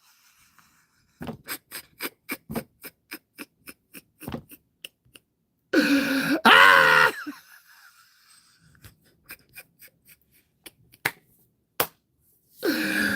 been on for 12 years and got 30 subscribers. I had to block him. You get no respect. You've been on here for 12 years, dog, and you got 30 subscribers. You got to get blocked. You got something. I'm gonna move on after this. I'm gonna go to something else. Between the niggers, poor white trash, poor Latin trash, and all that's in between. Those are my oppositions.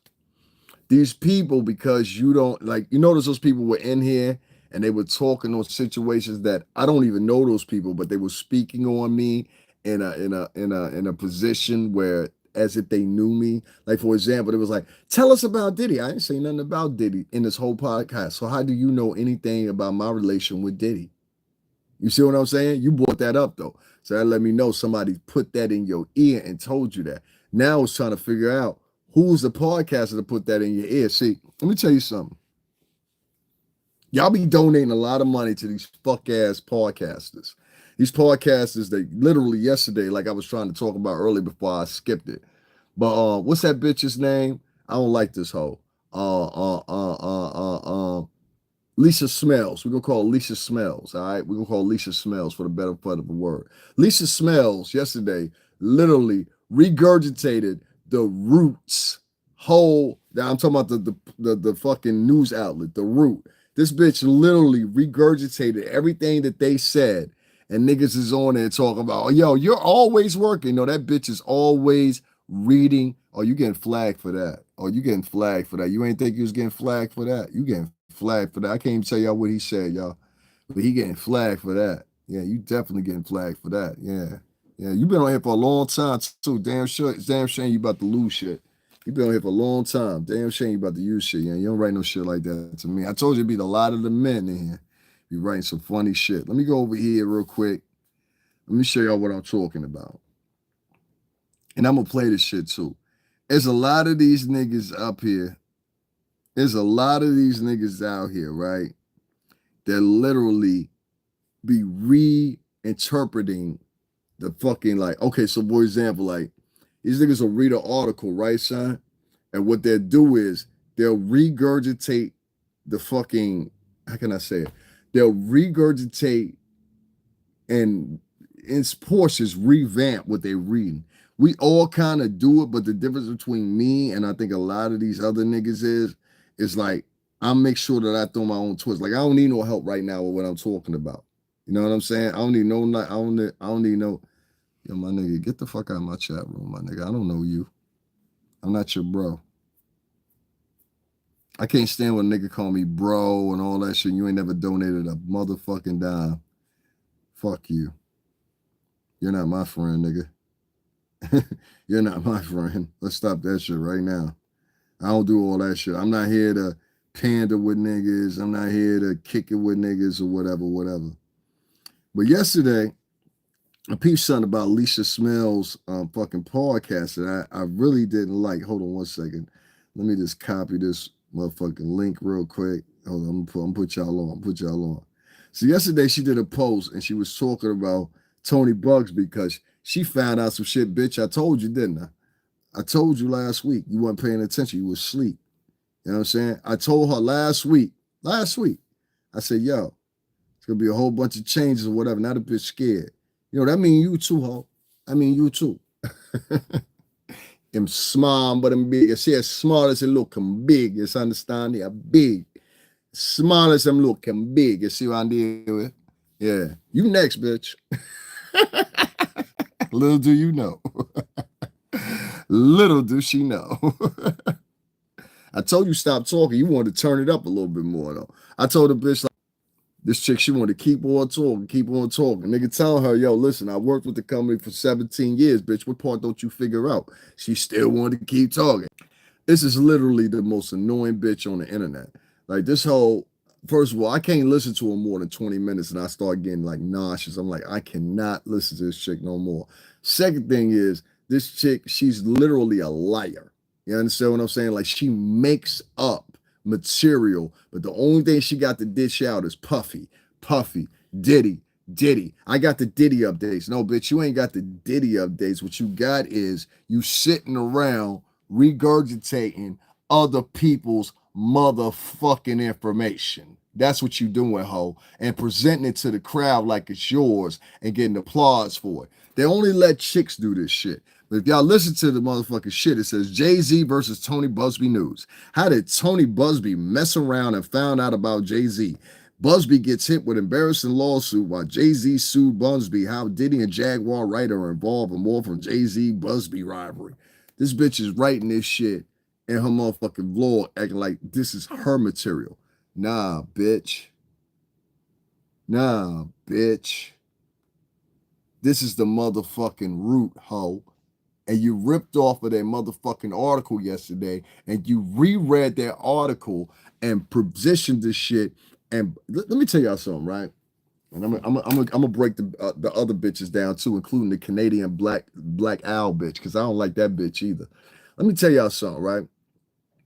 There's a lot of these women that are online right now that are literally leading you into a fucking lie. You understand what I'm saying? Now let me tell you what I mean here.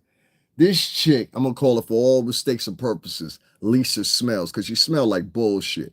And like I said, when I first saw her, I was like, oh, this bitch smell like bullshit. Because listen, I worked with that company for 17 fucking years. If I wanted to get up, and I'm talking about Bad Boy Entertainment, if I wanted to get up on here and I wanted to talk about Bad Boy or whatever, I would have a lot more stories to tell than that bitch did. And then on top of that, I wouldn't have to regulate myself to reading already published articles unless it was for the sense of like it's different. Okay, so example, it's different if you present the shit and you say, okay, well, the root said this about Diddy this. Let me bring this to y'all. That's different. But when you subject your audience and present to them and say to your audience, hey, my name is Lisa Smells. This is my information. And now I'm presenting it to y'all. And I hope that y'all will get a membership. I hope that y'all will donate or whatever. But I'm going to present the root information. That's why I knew it was something with it when you threw in Jaguar Wright yesterday, you fucking cunt. I don't like that bitch. That is the biggest problem on YouTube right now, that Lisa Smells bitch.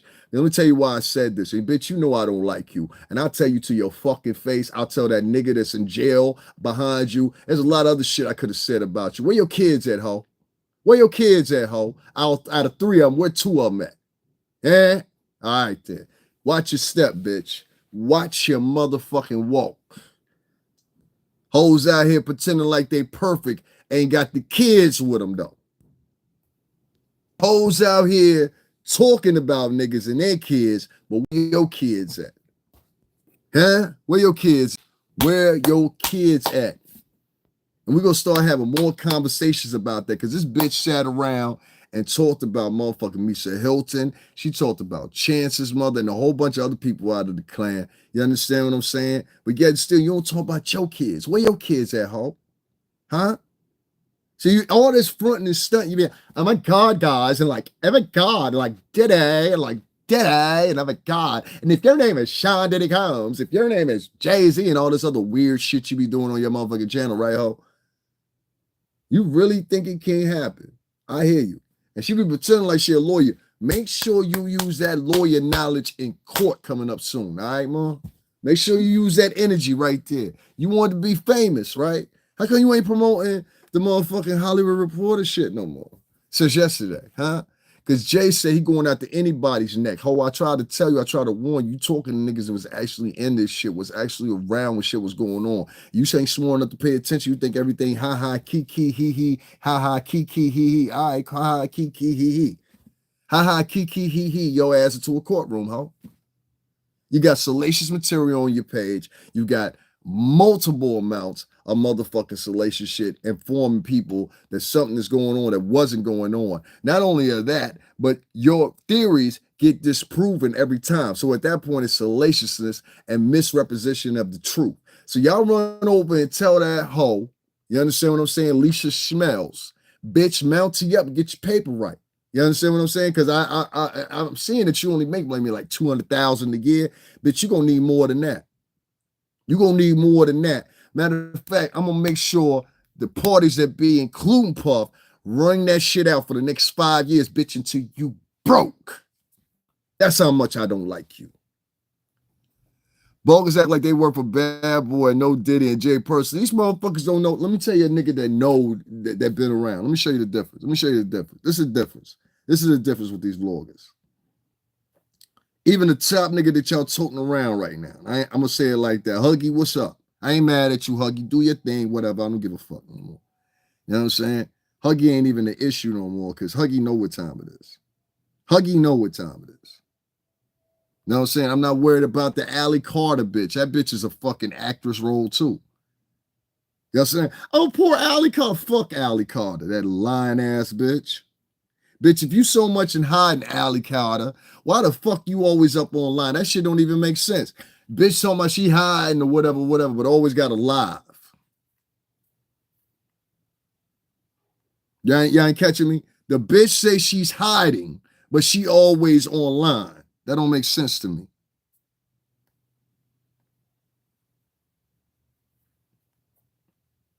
Listen, man, I've been everywhere, man. This is Atlanta. You know what I'm saying? We talking about bodyguards and shit. This is the realest bodyguard there was a Puff had. This nigga right here. If you don't know this nigga, you understand what I'm saying? What we talking about? If you don't know this nigga and you talking about you was around Puff, you don't know much. You know what I'm saying? This is the homies right here, Ciroc. Like I said, I was really in the field, my nigga. Like, I'm not no fake ass nigga that be sitting around talking about. And all these pictures is taken by me, matter of fact. All right? So all these pictures is taken by me. I was in that choke no joke position too, but voluntarily. That wasn't my job. Choke no joke, that was his job. That wasn't my job to take pictures. I took pictures voluntarily. This is one of the hottest hip hop magazines at the time, right there, receiving an award from us at Ciroc. You understand what I'm saying? Anybody know them faces in there, they know who I'm talking about. You know what I mean? I don't be naming a lot of people because niggas be out here. They was there too. You know what I'm saying? This is one of the biggest motherfucking clubs in Atlanta. Shout out to Atlanta. You know what I'm saying? Nah, these niggas wasn't part of Bad Boy. We were part of Bad Boy. You understand what I'm saying? We were part of Bad Boy. That's when I get this Lisa Smells chick. I'm like, bitch, you ain't never even been in the music industry. Like, who the fuck knows you? Like, the Hollywood Reporter. Let me tell something to these publications. To all these publications, this is a motherfucking notice. I don't care if you're the Hollywood Reporter, NBC, or whoever the fuck else. From now on, when y'all start promoting these vloggers, make sure you go back a year at least and look at their material. Yeah, someone might be off the hinge or whatever. That's not what you're looking for. What you're looking for really is the inconsistencies in their stories.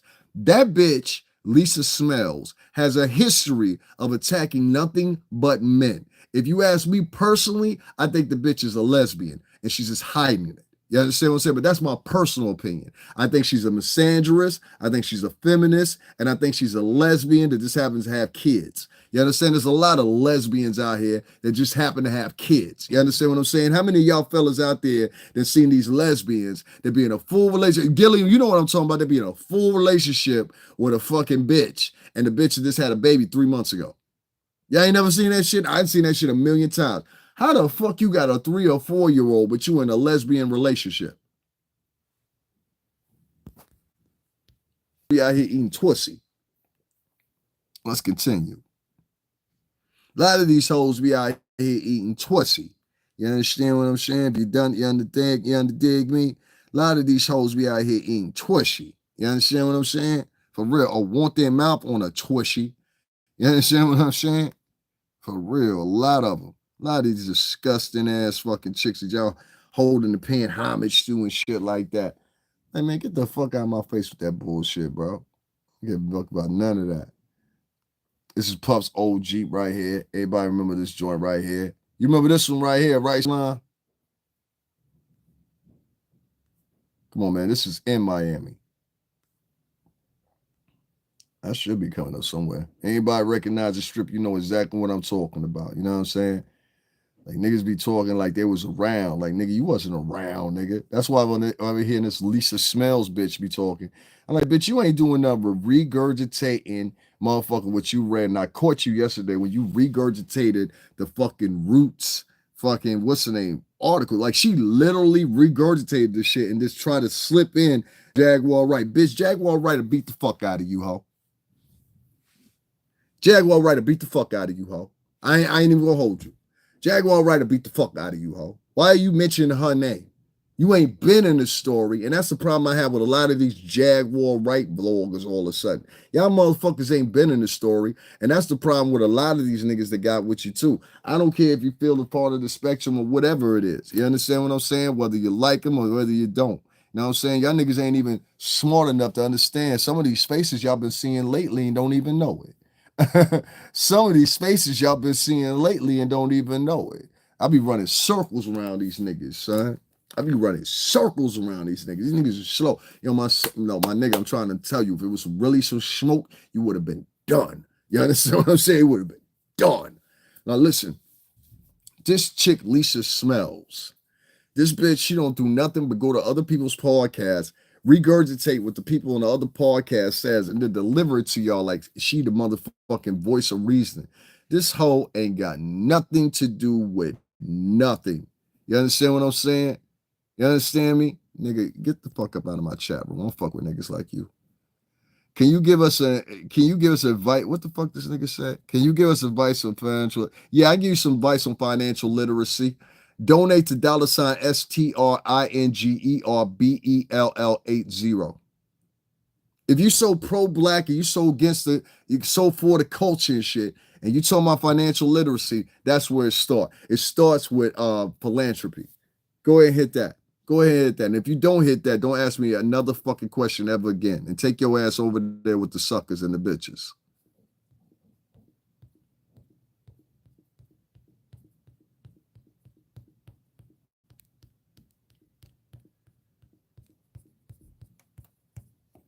Y'all starting to see what I mean by these niggas. They always in here talking about, can you give us some advice? No, I ain't got giving you shit. Can you give me some cash apps? Can you give me some cash? That's financial literacy, nigga. I got niggas in here talking about, yo, don't donate to this person, don't support this person. I got people across different platforms or whatever, when I was really there, nigga. You understand? Y'all want to see some more? Y'all want to see some more? Y'all slow. Like I said, y'all slow as fuck. Like I said, if it was a hit, you'd be done. If it was more than that, you'd be done. Like I said, there's some faces out here. Y'all don't even be paying attention. We running circles around y'all niggas. I ain't gonna say much though. I ain't gonna say much. I ain't gonna say much. Like I said, we running circles around y'all niggas. You don't even get it. But you will. You'll see. You'll see. It's all over for them niggas. Nah, you just got a celebration and you want niggas down. You like really what is the celebration of is misandrous and what's the name? Baby father, nigga, you can't tell me about nothing, nigga. I've been everywhere, the finest of the finest shit. You understand what I'm saying? All kinds of bitches around and shit like that, whatever, stars around, everything. Like, nigga, stop playing with me. You know what I'm saying? Y'all want to go some more pictures? We go more pictures. Nigga, when I say my shit is real, my shit is real, nigga. Like, what are we talking about here? You know what I'm saying? Go Papo right there. That was on his 34th birthday right there in the old office right there. You know what I'm saying? That's me and Black Rob. Shout out to BR. That's me and G Dep and Black Rob, RP Black Rob. Black Rob when he first trying to launch the single before we revamped the joint. That's me, my homie Chrome. T.O., what up, boy? You know what I'm saying? This is my crew right here. That's what I look like with hair, in case y'all wondering. That's what I look like with hair. I'm growing my hair back right now, as y'all can see. That's why I ain't been wearing my shit, because I think I'm going to grow my dreads back out.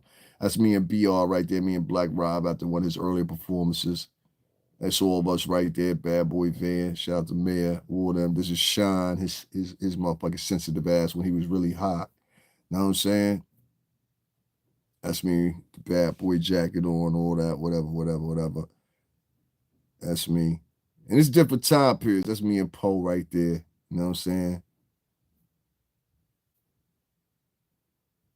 On Sean. Yeah, I got the proof, B. Like, I don't just be on here talking. You know what I'm saying? Niggas was really around. There's me right there. It was promoting Carl Thomas. You know what I'm saying? Like, I was one of the few niggas that kept pictures. And you can see all these is from different dates. That's me with Carl Thomas. You know what I'm saying? Like, what more I got to say? You know what I'm saying? Carl did that picture just for me and looked in the cameras to make sure I got my shit. You know what I'm saying? Like, we right there with him. Hold on. It should be a picture of Harv and all them in here. Yeah, there they go. That's Harv Pierre, Andre Harrell, Keith Sweat, Here, but it out, you know what I'm saying? Did it on, you know what I mean? And puff, you know what I'm saying? I took that picture. You see where I'm at, right? All right, let's be clear. You know what I'm saying? Niggas talking about, let's be clear. Niggas is on here talking about Puff. Nigga, you was in prison when Puff was popping. Like that nigga Anton, Levy, Attwood. You don't ever bring that to recognition, huh, bitch ass nigga? That's why I don't like that whole ass nigga. You fucking pagan.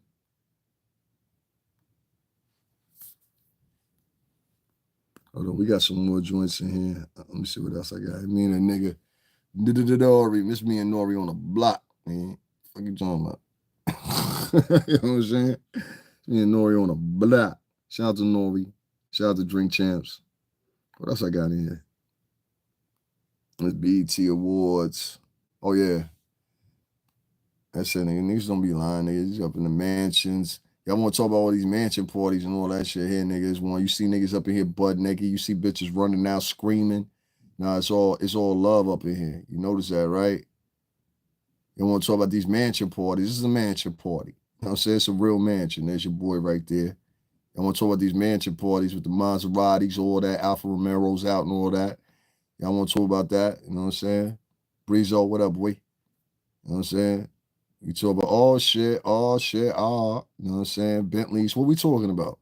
I've been up on the order shit all my life since I was 21, nigga. You know what I'm saying? I'm in my 40s now. What we talking about? What we talking about? You know what I'm saying?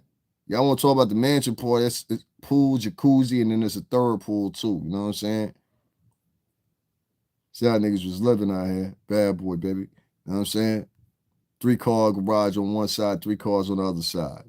This is real mansions. You see the type of shit I be around, Bentley coupes, all that, nigga. Like, I've been around this shit my whole life, dog. Don't talk no money shit to me. That's why my niggas be in here, they be like, yo, I ain't got $20 to put in. I ain't got $10 to put in. I ain't got this, that. But you go over there and donate $100 to a nigga sitting in their bedroom. They ain't never been in the music industry a day in their life and don't know what the fuck they talking about outside of regurgitating somebody else's article like that bitch did yesterday. Regurgitating motherfucking the Roots motherfucking article, you lousy bitch. Should nobody come get their information from you. Nobody. This hoe was literally, my nigga, I swear to God, this hoe was literally on her channel regurgitating the Root. And hold on, I'm going to share that shit again so y'all can see this shit again. I almost forgot to do that. All right, I'm going to do it right now. I want y'all to see this article and go to her page and go over there. And when you go over there, right, listen to the mother. Oh, they go that Lionel B ass nigga. Lionel, that nigga so desperate. Nigga, I swear to God, yo, I don't give a fuck you talk to Choke or not. Yo, Choke, you better talk to him. You better talk to him, nigga. He ain't welcome up here, Sean. You better talk to him. And you know, there ain't no tough talk. That's real talk. He ain't, nah, nigga. You sit up here providing fake motherfucking victims, nigga. You ain't allowed up here, nigga. And you come up here, on my mother, you getting washed. Because a lot of niggas be talking tough online, like they gonna call yo, them New York niggas, that and that. All right, so come up here and say it then, nigga. There she go right now. There she go again. Lisa Smells. Jay-Z is hiding. Yesterday, she was scared of Jay-Z. Now today, Jay-Z is hiding. You see what I'm saying? Like, this bitch, she does this shit day after day after day. That's why I keep trying to tell you, y'all got to watch for these bitches that be going out here. And basically what they do is they read an article, they take the article, and they regurgitate the article. You understand what I'm saying? And then they keep running with it. Or like, I see the other ones live right now too. And bitch, stop putting that bitch up in your motherfucking shit. That what's that bitch's name? The bitch that got shot. I got shot with bullet fragments at Club New York. I know it's been 25 years, but I'm gonna keep talking about the same shit. Jag, that's your problem. You gonna keep keeping them raggedy bitches around you. It's gonna kill your whole shit. How does this bitch wasn't sexually assaulted? Y'all know what I'm talking about? The Natalia bitch. I'm sick and tired of her. I've been seeing this bitch for the past 10 years talking about the same shit. Whether she on World Star, Hip Hop, she over here, she over there. Like, bitch, when is it going to end? You took the money. Are y'all aware that this hoe took the money and got paid out? So what is her purpose at this point? Y'all should be talking to her about that. Yo, Natalia, how you take the money, but you still out here complaining? Oh, I know. You spent up all the money. It's time to recoup some of the money, right? But they allow, but in the Black American community, that's who they allow to prosper in their community. They allow people like this to prosper. This is who they like. You understand what I'm saying? So which bring me back to the forefront. Make sure y'all hit that like button. Make sure y'all hit up the Cash App. When I come in here and I have these conversations with the African American culture, I never look towards getting a solid response. These people are deaf tone now. The only thing they listen to and their ears are open up to, listen to me very carefully, is tea, is gossip, is turning around and jumping on somebody else. I'm not your buddy, bitch, and I'm not reading your conversation. This is the only thing that they're tuned into. This right here. You understand what I'm saying?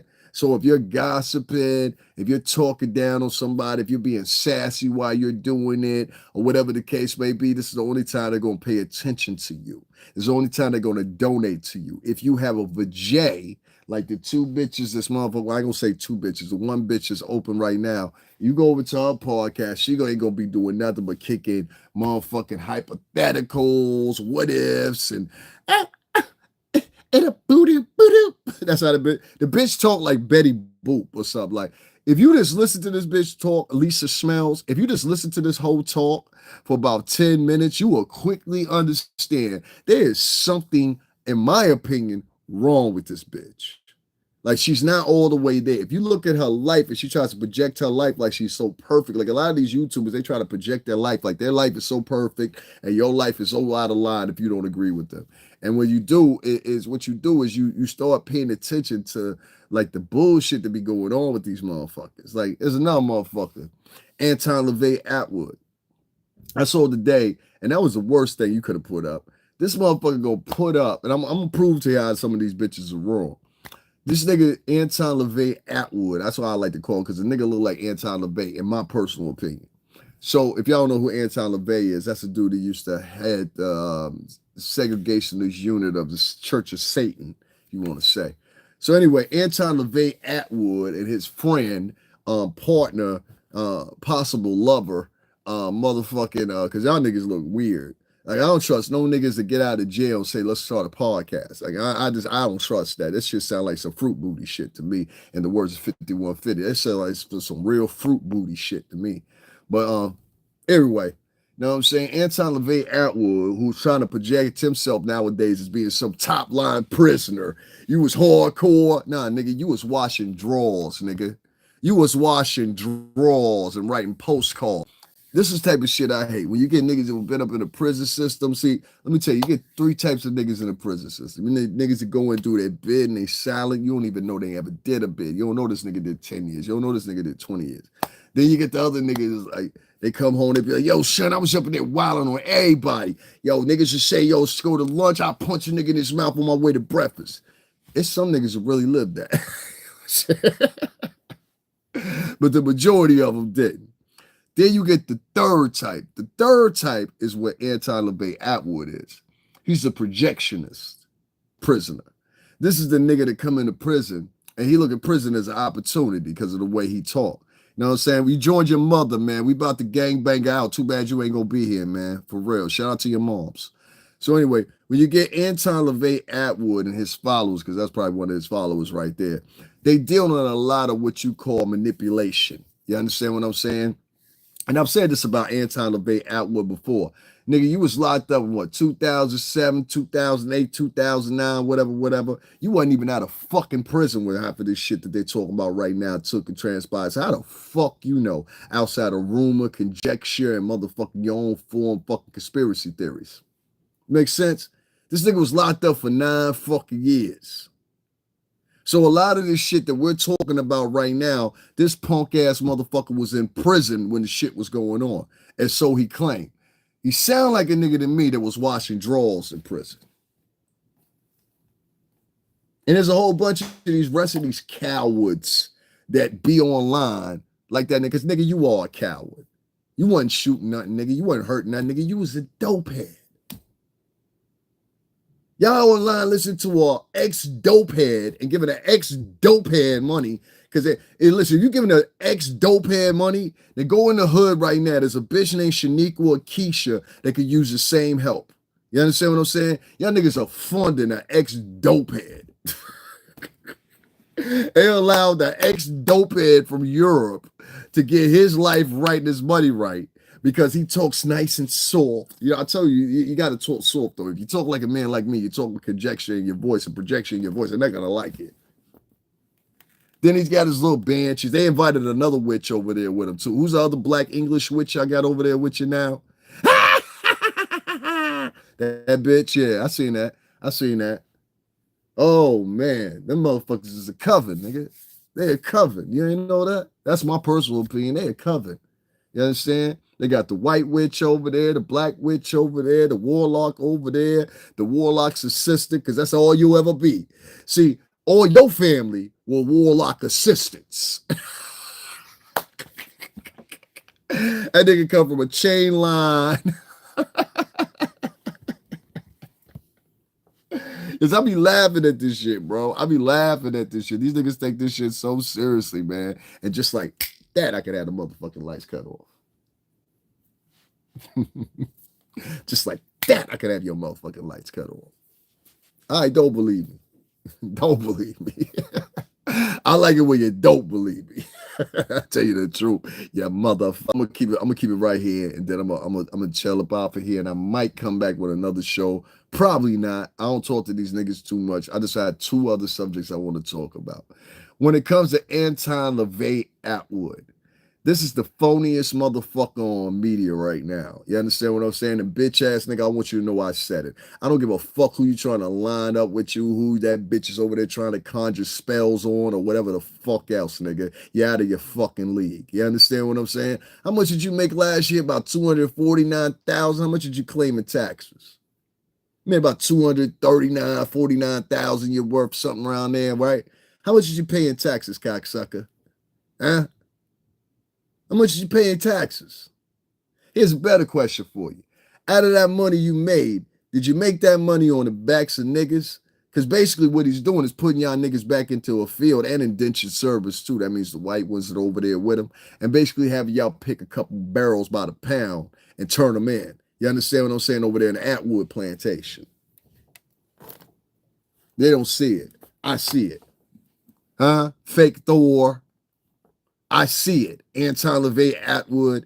If you sit up, you can't look me in my face or look any other man of color in his face that don't agree with you. You understand what I'm saying? And say to them outwardly, I don't have these niggas on my podcast because they won't make my podcast litty. You should know the setback already just being a white man, especially a white man in Europe, who are or have the legacy of the ancestors who came over here and set this whole slavery shit in order. And matter of fact, I'll even go back this far. Had this been 1500, 1600, you were amongst those first settlers in the first set of the 13 colonies, or the second set latter, and the second set of 13 colonies that extended from Massachusetts on down to Pennsylvania. Your ass would have been looked at, and the subjectiveness that you would have been sent over here was you were unwarranted. You were a zealot. And more importantly, if you were a pagan, your ass would have been the first motherfucker set on the boat. Am I right, Anton, Levy, motherfucking Attwood? Am I right or wrong?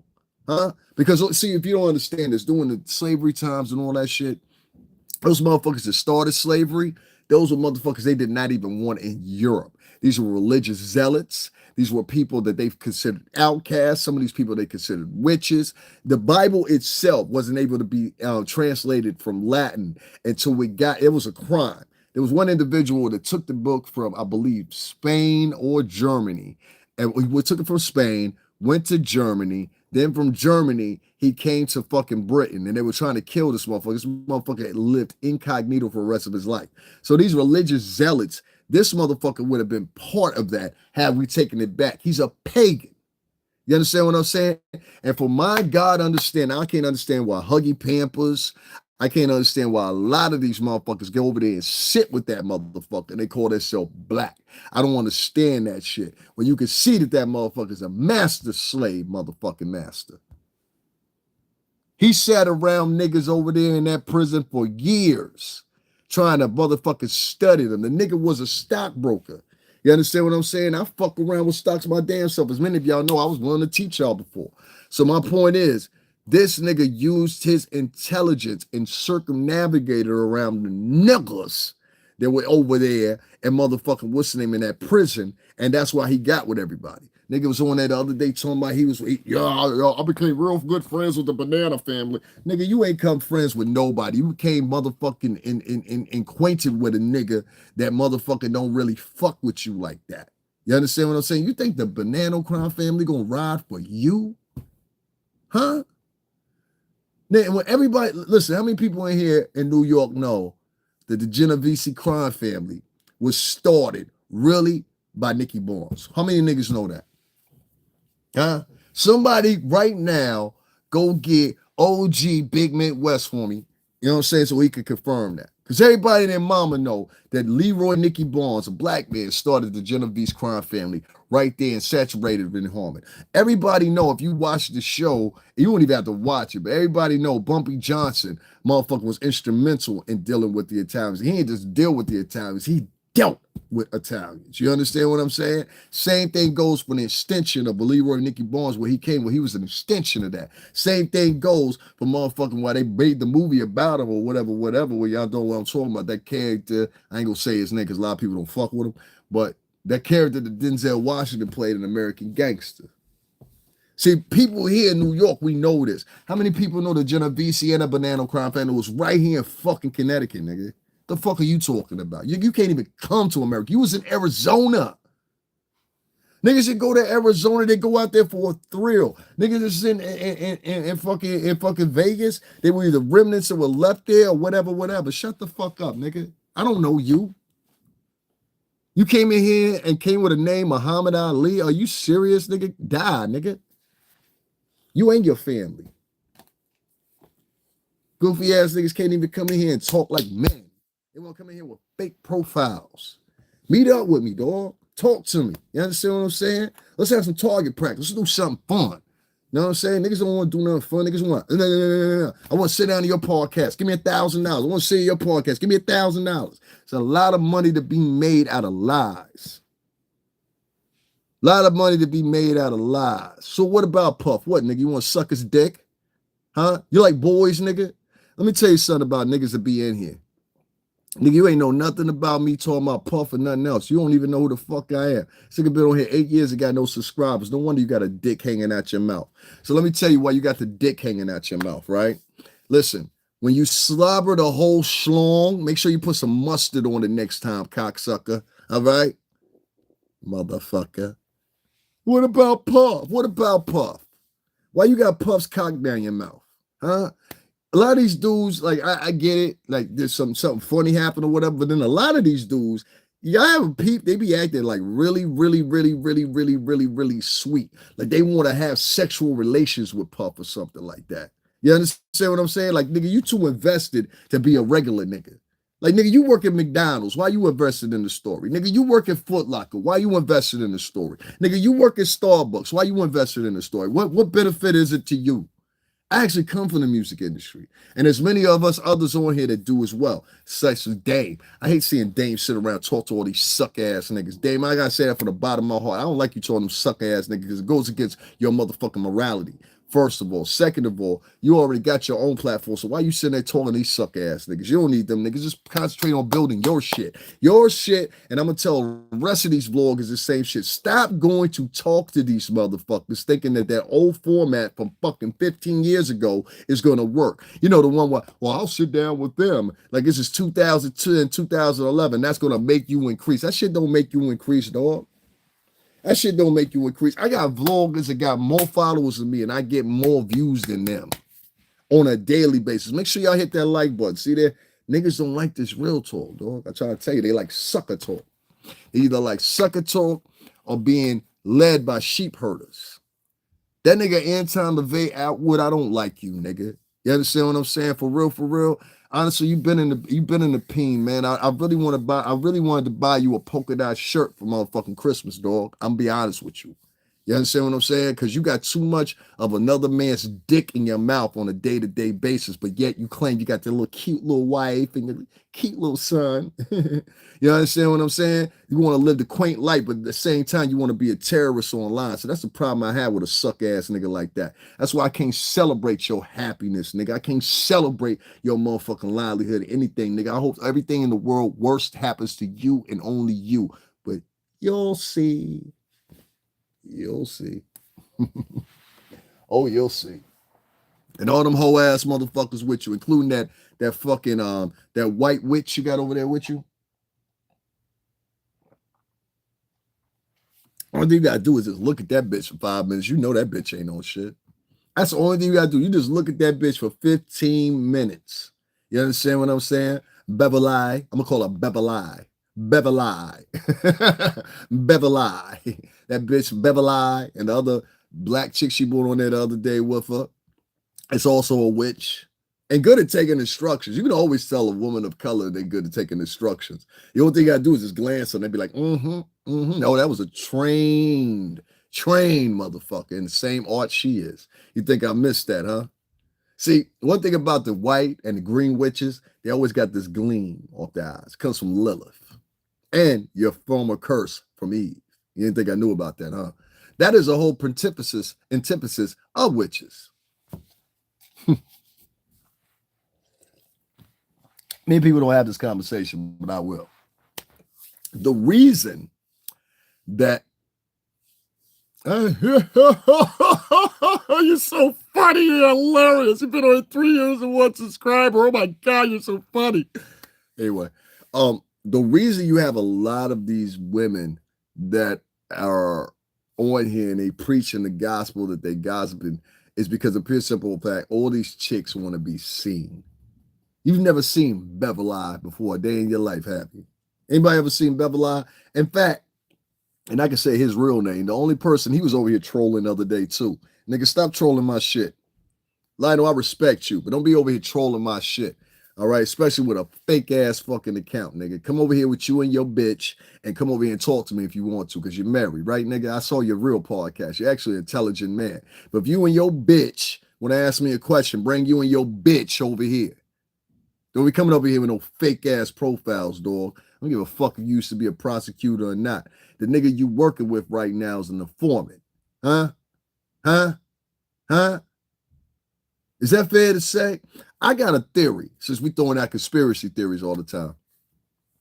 This nigga say he did 9 years, got caught with drugs, was a drug addict, and subsequently came out of prison and started interviewing every prisoner there is. You understand what I'm saying? That was worth sitting down talking with him.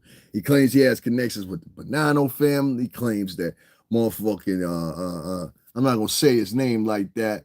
You understand what I'm saying? But he said he claims it's Sam's son or Sam tried to have something to do with his demise. It's real fucking, tall tale stories here for this little guy right here that thinks he was big shit. You understand what I'm saying? Dog, I got niggas doing life, dog. When we got taken down as an organization. You got taken down as a fucking crackhead. You was a heroin addict. You was a drug addict. You was popping pills. You was doing almost anything, son. You think I forgot, huh? You think I ain't know? Huh? In fact, I saw your last interview you did with the let's just say the European tabloid, where you try to sit on there and try to, oh, well, I've been interviewing all these people and I wrote a book about this person. Who the fuck writes books about other fucking prisoners when they get out of jail? What the fuck kind of shit are you on? And anybody that's done an interview with this cocksucker, you need to walk it the fuck back for 5 fucking minutes and be like, you know what? Why the fuck did I sit down with him?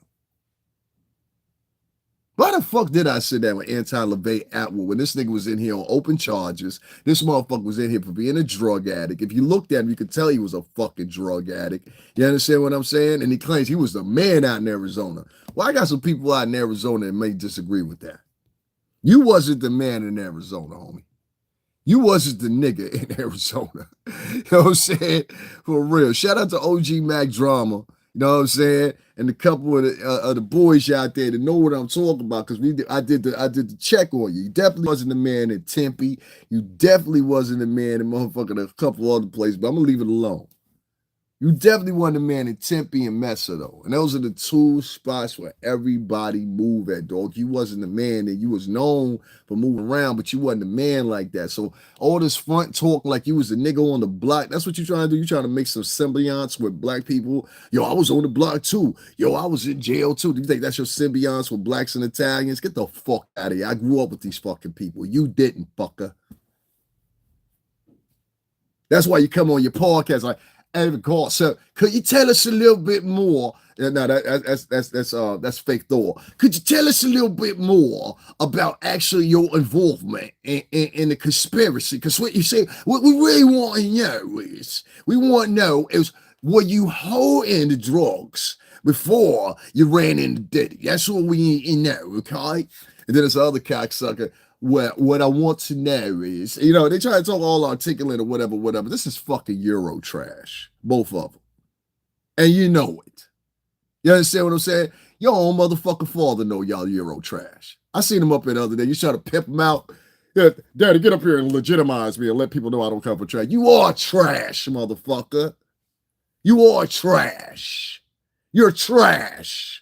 And you've been trash. And no matter how much you try to marry out, how much you try to mirror and amalgamate your motherfucking DNA, you are trash. You are the lowest of the ilk of your DNA cluster, motherfucker. And if you took away all that articulation of bullshit, take away YouTube, take away your motherfucking YouTube economy, take away any other economy you got, it will resonate exactly who the fuck you are, the exact trash that you are.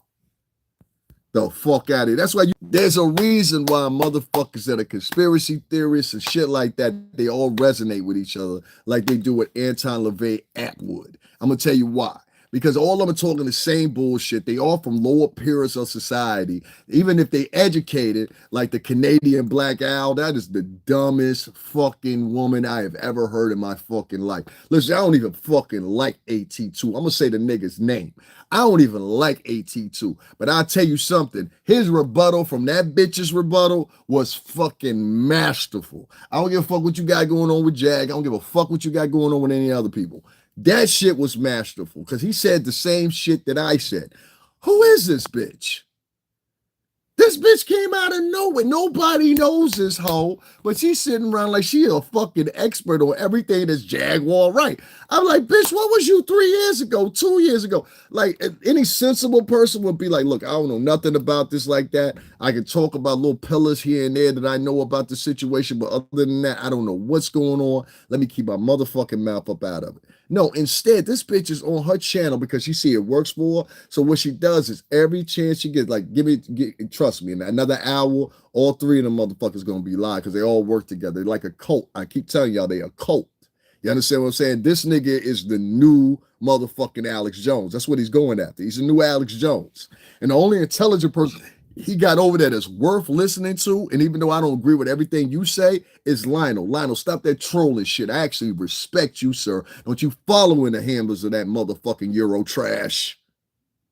Don't you follow one of the elk of that fucking Euro trash. If anything, your duty, sir, as a prosecutor, shouldn't allow you to align with such Euro trash that has done 9 years in prison and been a former fucking crackhead. On here listening to crackhead. Why don't we just get Tyrone Biggums up this motherfucker too? Huh? Why don't we just do that? Huh? Let me get Tyrone Biggins up this motherfucker too. I'm back, y'all. He done brought the hose out. You understand what I'm saying? He done brought the hose out. One of his fans is over here now. One of his fans is over here. That's how I go. His fans is over. See, I play fair. I talk my shit, and I don't flag nobody. That's about to change for 2025 though. That's about to change. Because I notice that niggas is always flagging me, so I'm going to start flagging niggas. I notice that niggas is sitting around telling niggas don't donate to me, don't take care of my channel, so I'm going to start telling niggas don't donate to this channel, whatever. I'm telling y'all right now, that nigga Anton Levy Attwood is making a fool of y'all niggas, and he's telling people don't donate to people. He does all kinds, they do all kinds of little silly shit behind the scenes. Like, trust me when I tell you, the one thing that gave it away was that one that I call her Black Storm over there, the one that looked like Storm over there, Anton Levy Attwood's channel. That bitch gave it all away one day when she came online and she said while she was talking to these motherfuckers, I guess a little nigga, what's his name, Fake Thor, he was in there, whatever. Ooh, I swear to God, I'm gonna poke your ass. Yo, this nigga, he was sitting up there, he was talking about a black man, and she's like, oh, is that a black man? We talking about a black man? And the bitch said the shit like that. I still got the shit. I still got the shit, ho. I still got the shit. So don't say you ain't say that. And I said, oh, these are conversations these motherfuckers be having before they get on camera. You see what I'm saying? You don't correlate the same thing. These are the conversations they be having before they get on camera, which fortifies my belief in the fact that this is a racist piece of shit.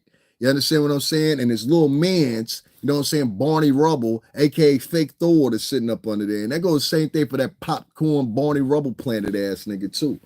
You know what I'm saying? A lot of y'all niggas gonna be served in a second, bro. So keep talking. Y'all keep it up. A lot of y'all niggas gonna see the truth. Y'all gonna see the truth in a very few minutes. In a very few minutes. You understand what I'm saying? It's happening now. You just ain't paying attention. You know what I'm saying? Shout out to Alicia Schmells. You too, bitch. You understand what I'm saying? We about to handle a lot of this shit because I was telling niggas this yesterday, and this is on my mind. Believe me, don't believe me, I don't care. I was just telling people yesterday, and I said, yo, the way that we get at these motherfuckers is we got to get at certain vloggers. It's not all of them. You're not going to be able to stop all of them. But certain ones that have been more malicious than others, those are the ones. And don't you know, Anton, Levy, Attwood, Alicia Schmells, and a few others came up with the top contenders on that list. Did you know that? I told y'all this before, y'all didn't believe it. Well, I'm telling you again. I'm telling you again. Here goes some other nigga named JCSH. Let me tell you something, JSCMH. Listen, I'm not even gonna block you, but I'm gonna give you a chance. This nigga been on here 5 months and no subscribers. So I tell you what, where you want to meet up at? Let's see if let's test your theory. Where you want to meet up at? Give me an address right now. I ain't even gonna block you. Give me an address. Where you want to meet up, son? Where you want to meet up? Go ahead. Go ahead. You tough, right? Let's meet up. Where you want to meet up? Hold up. Let's wait for JSCHM. He's real tough. So where you want to meet up at, Sean? Go ahead. I'll wait for you. Go ahead. I'll give you a few seconds. Go ahead. Now, write it without any, shut up, nigga. You ain't got nothing else to say, bitch. Where you want to meet up at? Stop talking. Answer the question. Where you want to meet up at? I'm waiting, Sean. You taking too long, my nigga. You taking too long. Where you want to meet up at? Let's test your theory, my nigga. Where you want to meet up at? I'm in the New York City tri-state area. Where you want to meet up at? You in Argentina, right? Now you in Argentina. This nigga local, he pussy. Anyway. So, I mean, these niggas be pussy, dog. They don't really want no real smoke because niggas gonna drop. Trust me. Like, listen, anyway, long story short, you too grown for this? How the fuck you know what too grown? What you from? You from the Communist Party? So, somebody, listen, let me tell y'all something, right? This is one of them FBA motherfuckers in here. These are these communist bitches that be in here because her name is the Lot Goddess. Let me tell you about the communist black women that be out here. You have a lot of communist, Marxist, and socialist black women that be online. And just like this bitch in the comment section right here is telling me, yeah, you're too grown for this. No, bitch, you don't know what the fuck going on. So why don't you shut the fuck up? How about that? That's for one. You know what I'm saying? I don't give a fuck what you support, bitch. That's the point. I don't give a fuck. Bitch, you've been on here 8 years. You got 11 subscribers. Who give a fuck what you support, bitch? Who cares what you support? You're one individual. You think you're more important than you actually. I don't care what you support. You're a big man. What are you, fucking 12? You're a big man. Who the fuck says that out of 6th grade? You sound like a retard. This is why you've been on here for 8 years and only got 11 subscribers. Nobody cares about what you're talking about. You're a professional troll at this point. You're a veteran troll if you've been on here for 11 years. Bitch, you 4 years short of being on here since the inception of fucking YouTube. Now get your goofy ass the fuck up, boy. I don't give a fuck what you talking about. My thoughts ain't your thoughts, ho. The fuck? It's always these mammies, these online mammies that be here. You too grown to be talking about this. You can't talk down about it. I know you keeping it real, but I can't allow you to say all the things you say like that. Nah, bitch, I'm keeping it a buck over here. Fuck all that shit. Y'all niggas, you ain't over in people's chat rooms and they over there lying and shit. You ain't over in people's chat rooms when they over there telling about, yo, don't donate to Davin Lewis, don't support Davin Lewis. You ain't over there when you motherfucking got these numerous white men that have obviously never been part of motherfucking hip-hop a day in their life, especially this man who has been in prison for 9 fucking years when half of the stories that are in quotation that we're talking about were happening during those 9 years he was locked up. And you telling me I'm wrong? I'm too old? No, that nigga too old for this shit. Bitch, you too old for this shit. The fuck out of here. Niggas and bitches. I keep trying to tell y'all gotta watch these motherfuckers. What they do is they'll circumnavigate the conversation into something they want it to be. No, we gonna keep talking about your massa, mammy. Because that's why you over here taking up for him, mammy. Ain't that right? And if I had to make a guess, Mademoiselle Germaine, huh? Huh? Et avec name, oui? Huh? Yeah, that's you, bitch. Mademoiselle Germaine. Le blackout. No, excuse me. How you say it? How do you say it in French? Owl.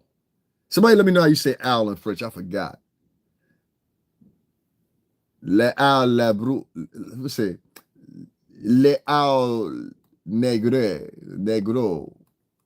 Le owl negro? Maybe. I don't know.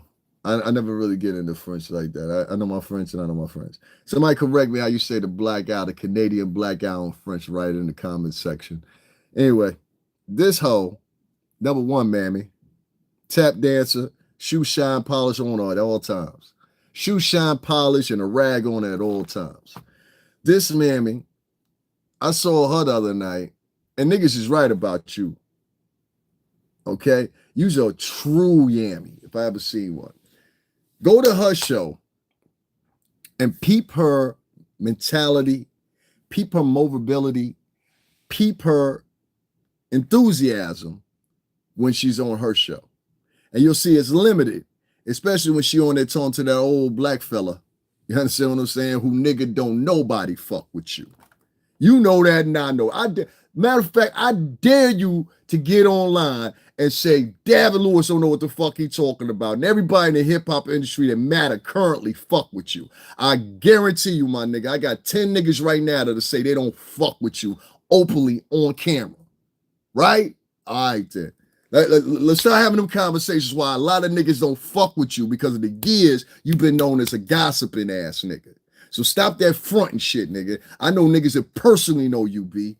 Personally know you. You understand? I take that as a joke. Anybody know about me on these YouTube streets, when I tell you something, that's what it is. Sean, you've been for years, right? That bitch over there thinks she got somebody with her. You know you need her worse than she needs you. Now, anyway, you understand what I'm saying? Now, tell me I'm lying, nigga. Tell me I'm lying. And you know what time it is. You know what time it is. All right. Let's calm that shit down. Because you ain't tough like you be trying to act on camera, nigga. You understand what I'm saying? You won't be out here, so stop that shit. Let's stop that shit right now. First time I seen him, I said, yo, that's Sean. Why he over there?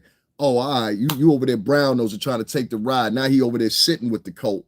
You understand? Nigga, if you was really a majority, you was a nigga that was a moving and shaking the music industry, you definitely wouldn't go sit over with some nigga that ain't even from New York and is from another fucking country talking about niggas that's in the motherfucking industry. Nigga, you look like a sucker. You try to diminish and topple the same industry that you working in. How fucking smart should we take you? Yeah, you don't get it? This nigga is trying to destroy an industry that he's sitting in. And if you need proof of it, just go over there to Anton Levy Attwood's page today. He put up a nice little piece. He was trying to be cute, but this side nigga don't know nothing about the music industry. Nigga, when you put up that clip today with Courtney Burgess, you didn't realize what you actually did for us. It's got the clean air. Make sure y'all hit that like button. Make sure y'all hit that Cash App, $STRINGERBELL80. Hit that right now. Show some love. What you didn't realize when you put up that Courtney Burgess video, it was very telling of something else that you totally overlooked. Why? Because you ain't never been in the music industry. Let me explain what that is. It's this.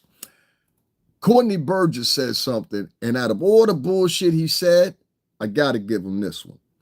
He said, I don't want to further and continue this because of pure simple fact, it's going to destroy the upcoming opportunities of black individuals or just musicians in general that want to get into the business and have a dream. Meaning anybody right now that's 25 and under. Anton LaVey Attwood, he didn't care about that. You see what I'm saying? Anton LaVey Attwood didn't care about that. You understand what I'm saying? I'm not taking no words from a nigga named Jay talking about some sweaty nigga. Ain't nothing sweaty on me, nigga. Why you looking at men for, nigga? You like boys or something, my nigga? If you like boys, this ain't the podcast for you.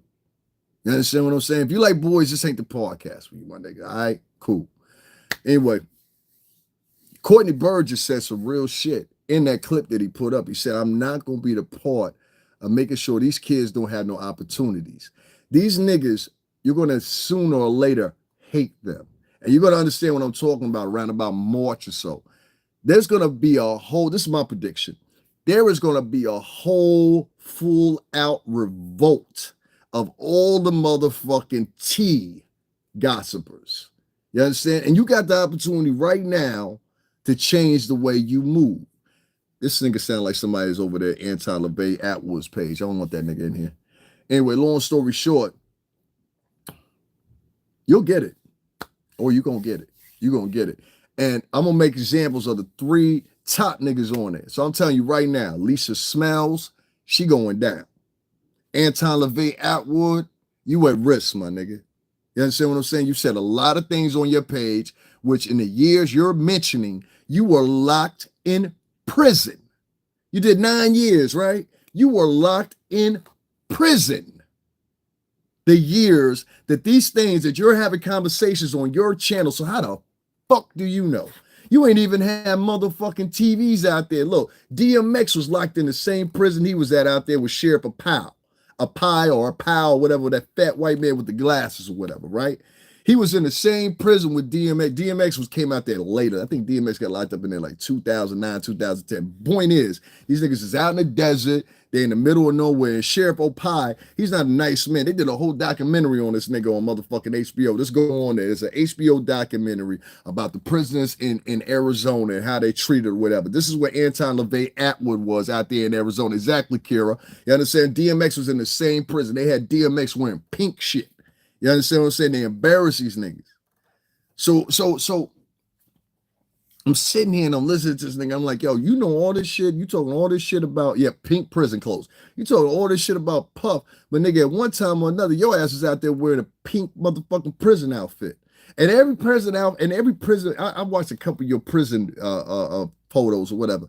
How come in all your prison photos, you always smiling and shit, nigga? Who the fuck doing 9 years smiling? And don't come out like years later acting like you was some man. I poked a nigga in the neck in a chow room. I sit on a nigga in a chow room, me. You know what I'm saying? Solo. You can ask niggas about that. I set it on another nigga with a lock and a shot. Boom, boom, boom, boom, boom. Quickly. Dump him out. And niggas didn't even know what happened to him. COs, nobody knew what happened to him. You know what I'm saying? Niggas say fell. You know what I'm saying? Like, nigga, don't steal from me. You understand what I'm saying? Those were on 2 incidents I did, but I did those on my own. Who you set it on?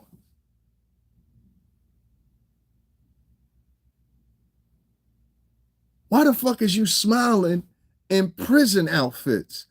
I don't know. Like, this shit weird to me. Like, I literally pulled up like 6 or 7 pictures of this nigga. Y'all think I'm lying. Y'all think I'm lying. Y'all think I'm making up shit. I don't make up shit on niggas.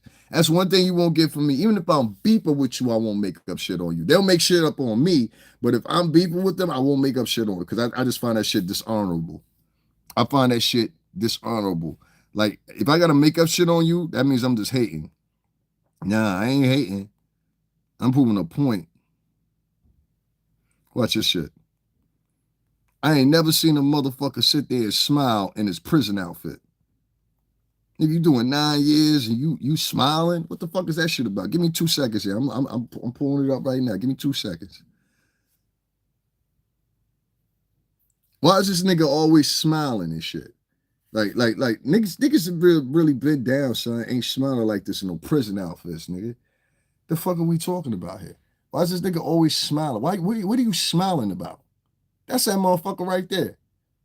What the fuck is you smiling about? You understand what I'm saying? Y'all think that's the only one, right? Right? Hold on. I got some more for you. The fuck is this shit right here? What the fuck is this shit right here? Like, what the fuck was you doing up in there? This is like a nigga that was washing clothes. I'm trying to tell you, this nigga was washing clothes and braiding hair. You understand what I'm saying? And he was a trustee on the 2-for-1s. The fuck is this nigga doing? Don't no niggas in prison do no shit like that. What the fuck are we talking about here? Hold on one second.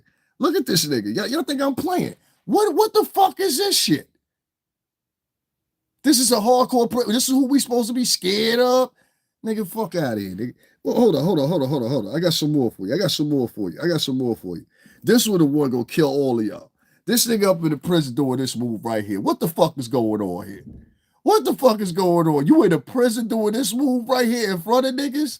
What the fuck? What's going on? What's going on? This is your man's, right? This your man's right here, right? That's your man's. That's your man's, right?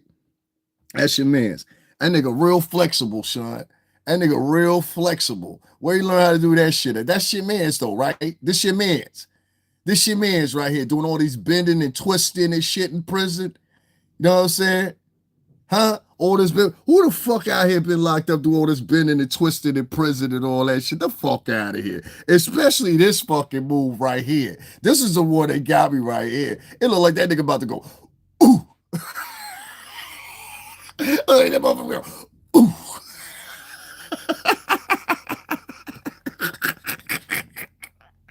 I can't make this shit up. And this nigga really trying to sell this shit to us like you was some hardcore prisoner. Nigga, you was a drug addict. You was a drug addict. You wasn't in there for nothing real, nigga. You was a drug addict. The fuck out of here. This is a nigga y'all getting your information from. Taking all these high critical pictures and shit. Like he did some real fucking dumb shit. Like, nigga, the fuck out of here, bro. I'm tired of the fake shit, bro. You know what I'm saying? And niggas is over there fucking dwindling on the line with this nigga because of some views and shit. You know what I'm saying? Nigga, go make your own shit. Look at this nigga, man. Look at this nigga. This is when he was over there with that pie. You know what I'm saying? Look at this nigga.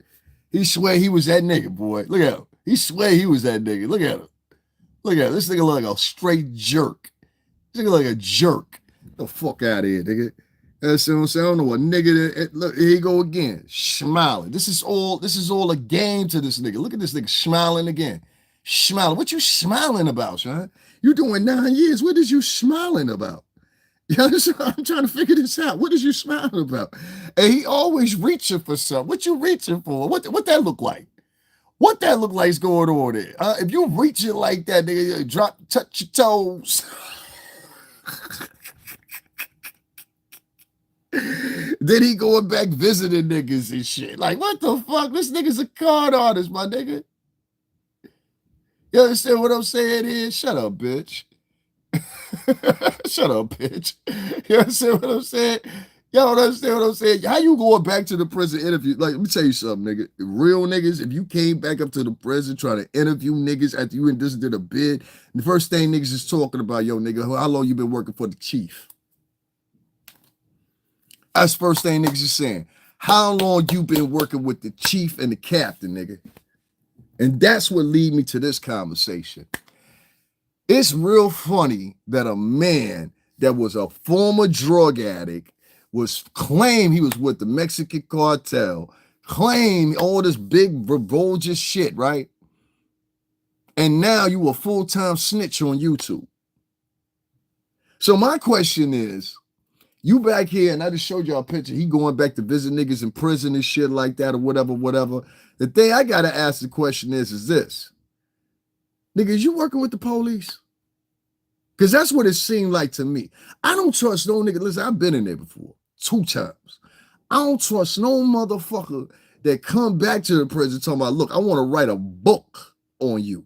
Hey, yo, homie, can you sit down with me? I want to get some information that's personal. I know you've been sentenced and everything, but I need to talk to you for a minute for an effort for my book that's personally the proceeds is going to go on my profit, but I'm going to break you off a little something. You understand what I'm saying? I'm going to break you off a little something since you mentioned. He claimed he did a Banana Crime Family, Godfather, boss type niggas interview or whatever, and wrote it out. I'm like, Bitch, I don't give a fuck if he's well known over there in England or not, bitch. Why? Who he sent you over here, ho? He sent you over here, ho? That's probably that goofy French bitch. That's a tap dancing bitch right there. Listen, next time y'all go to a motherfucking podcast, put pancake emojis. You want to embarrass that bitch? Put pancake emojis all in her fucking chat room. Anybody that don't like the Canadian black owl bitch, just put pancake emojis all in her fucking chat room from now on. Since you want to cut other people's chat, bitch. I know that was you. You got about 3 of them too. Anyway, you know what I'm saying? I don't know no niggas. They go to prison, get locked up or whatever, and then as they're getting released, I'm like, yo, I want to do your autobiography. Oh, yo, I got so close with you in prison. Nigga, we don't get close with niggas in prison. There's a couple of niggas you get close with in prison. Your celly. You gotta trust them. Your celly and maybe a few other people, whatever. But don't no niggas come out of prison talking about, yo, I got multiple people. I want to go back and I want to do interviews with them. And I got a 3-man team that want to subside with me. Unless, in my personal opinion, nigga, you working with somebody. And it seemed like to me, based on all this material, all this bugs me. And let's say the same thing about Lisa Tells. If you ask me personally, I think Lisa Tells is working with Busby, or at least delivering him information. You understand what I'm saying? She's a Busby brown noser. She sits on his podcast every day, elating them. Oh, Tony Busby's the greatest. Tony Busby's not letting this go. Tony Busby, y'all go over there right now. The bitch talking about Tony Busby. I guarantee you, I ain't even got to tap in on the bitch is live right now because she saw me go live. She wasn't live before I went live. Neither was somebody else. They see me go live, and now all of a sudden they want to go live. You understand what I'm saying? Ain't nobody making up shit here. Y'all know exactly what I'm talking about. If a nigga, let me put it back more example. This nigga got arrested in fucking Arizona, right? Who the fuck y'all know in the hood in California, Colorado, Vegas, even Erie, Texas, or whatever, where a motherfucker that's American born can walk out the prison after doing his fucking bid, after being up under niggas, after sharing commissary with niggas and all kinds of other shit, right? And come back and say, yo, son, listen, man, I'm gonna come back in about 2 weeks or whatever. I want to write a book about all y'all niggas, y'all life experience, and be accepted. And you saying you was accepted because you was white? Nah, nigga, even if you was white, the motherfucking Aryans and all them niggas would have been on your ass. And you're not Italian. You understand what I'm saying? Which is also confusing as fuck to me. What are you, Irish? Hey, get the fuck out of here. Y'all don't believe me? Look at this nigga. I can see his game before it was done. Look at this. Why are you over here with these little boys right here? Acting like you some fucking heroine or something like that. You some hero. You ain't no fucking hero. And there's multiple pictures of this shit. Look at this shit. Here he is again. And now he'll dumb it down and be like, oh, it was a monitoring program to get the youth and da-da-da-da. Who the fuck want to be like, the fuck out of here, bro. Something up with this dude, bro. Something up with this dude. I don't trust nobody. John's jail journal. Who the fuck writes a journal in prison? Your mama a clown, bitch.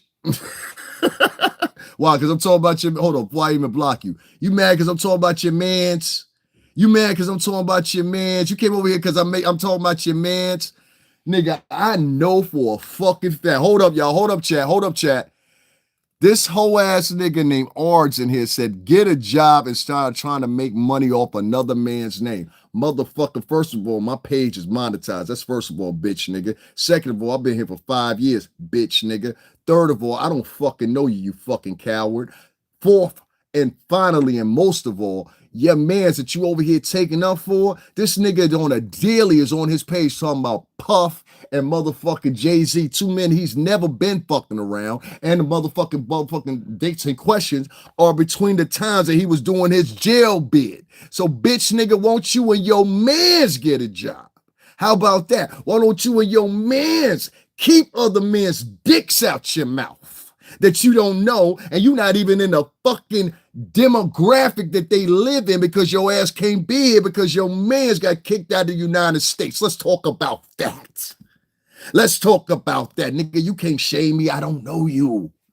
And I guarantee you, I got it. 2009, the years he was locked up, nigga, I was motherfucking traveling the country. Now, goodbye. Motherfucker on here 6 months, no subscribers. You a fake. You must be Anton-Levy Attwood's motherfucking profile. Nigga came over here talk about stop making money off another man's name. Nigga, you be on motherfucking your channel every day with Puff and Jay-Z in your title. It's either Puff, Jay-Z, or Jaguar Right. I still to this day don't understand why Jag over there fucking with that riff-raff. What you know about jail? Think you learning experience about jail? Just this nigga, I know he did not just say that, bro. I'm gonna say this one time, right? I'm gonna say it one time. First of all, ain't no motherfucking awards and talking about you went to jail. That's for one. You understand what I'm saying? Especially what you went to jail for. This nigga was a drug addict. All right? Now let me tell you the difference between me. When I was 14 years old, the first time I went to the pen, you understand what I'm saying? I got caught with a pistol. You go look that up. You understand what I'm saying? Second time I got caught out there was when I was like, what, 17, 18 or whatever. Nigga, I got caught with a pie's worth of motherfucking cocaine. You understand what I'm talking about here? Listen, my motherfucking, what's the name was, what was it, $250,000 my bill was? Like, I got caught with some real shit. I got caught with cash. I got caught with weapons on me and the bro. You understand what I'm saying? It had it not been for my first time, you know what I'm saying, getting caught out on some shit in that regard or whatever, it would have been different. You understand what I'm saying? So that's my reality. Nigga, my pages, my shit go 8 pages long, nigga. 8 pages. Now, any of you good Scooby-Doo niggas, go look that up. You see for yourself. So when you sit over here, you talking that shit to me, nigga, with a fake profile, with no picture in your profile or whatever, just go to show how much your fake ass is trying to promote your wannabe ass fucking experience. You understand what I'm saying? Great parents I had. I don't know where your parents at. And how big are their necks?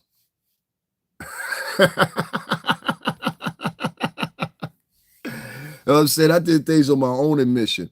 You know what I'm saying? You want to start talking about people's parents and shit like that, we can get into that too.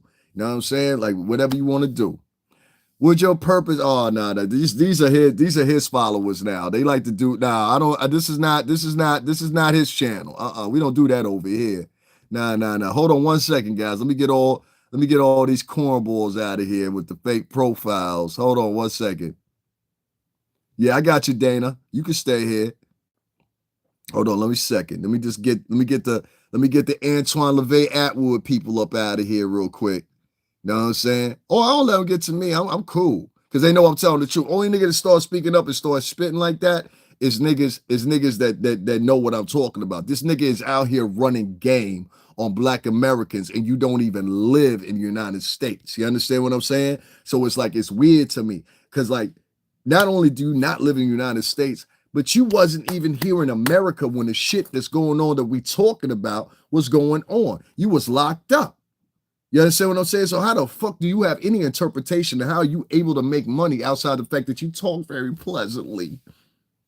You talk to the niggers very pleasantly. They like that. You know, some black people and Latin people, they feel elated when they're around a white face because they've never been around one before. At least not a lot. The white tears. This nigga was locked up for 9 years, son. You not gonna tell me nothing. I don't give a fuck what you trying to press. I don't give a fuck what story you trying to pull out of your ass or whatever the fucking case may be. I just showed where the fuck I was with it. You understand what I'm saying? So to give you an example, this nigga was locked up from what years to what years? Like 2002, 2003 to 2009 or something like that. Word. Let me show you what I was doing during them years. He was locked up. All right. Let me give you a contrast of what I mean by, first of all,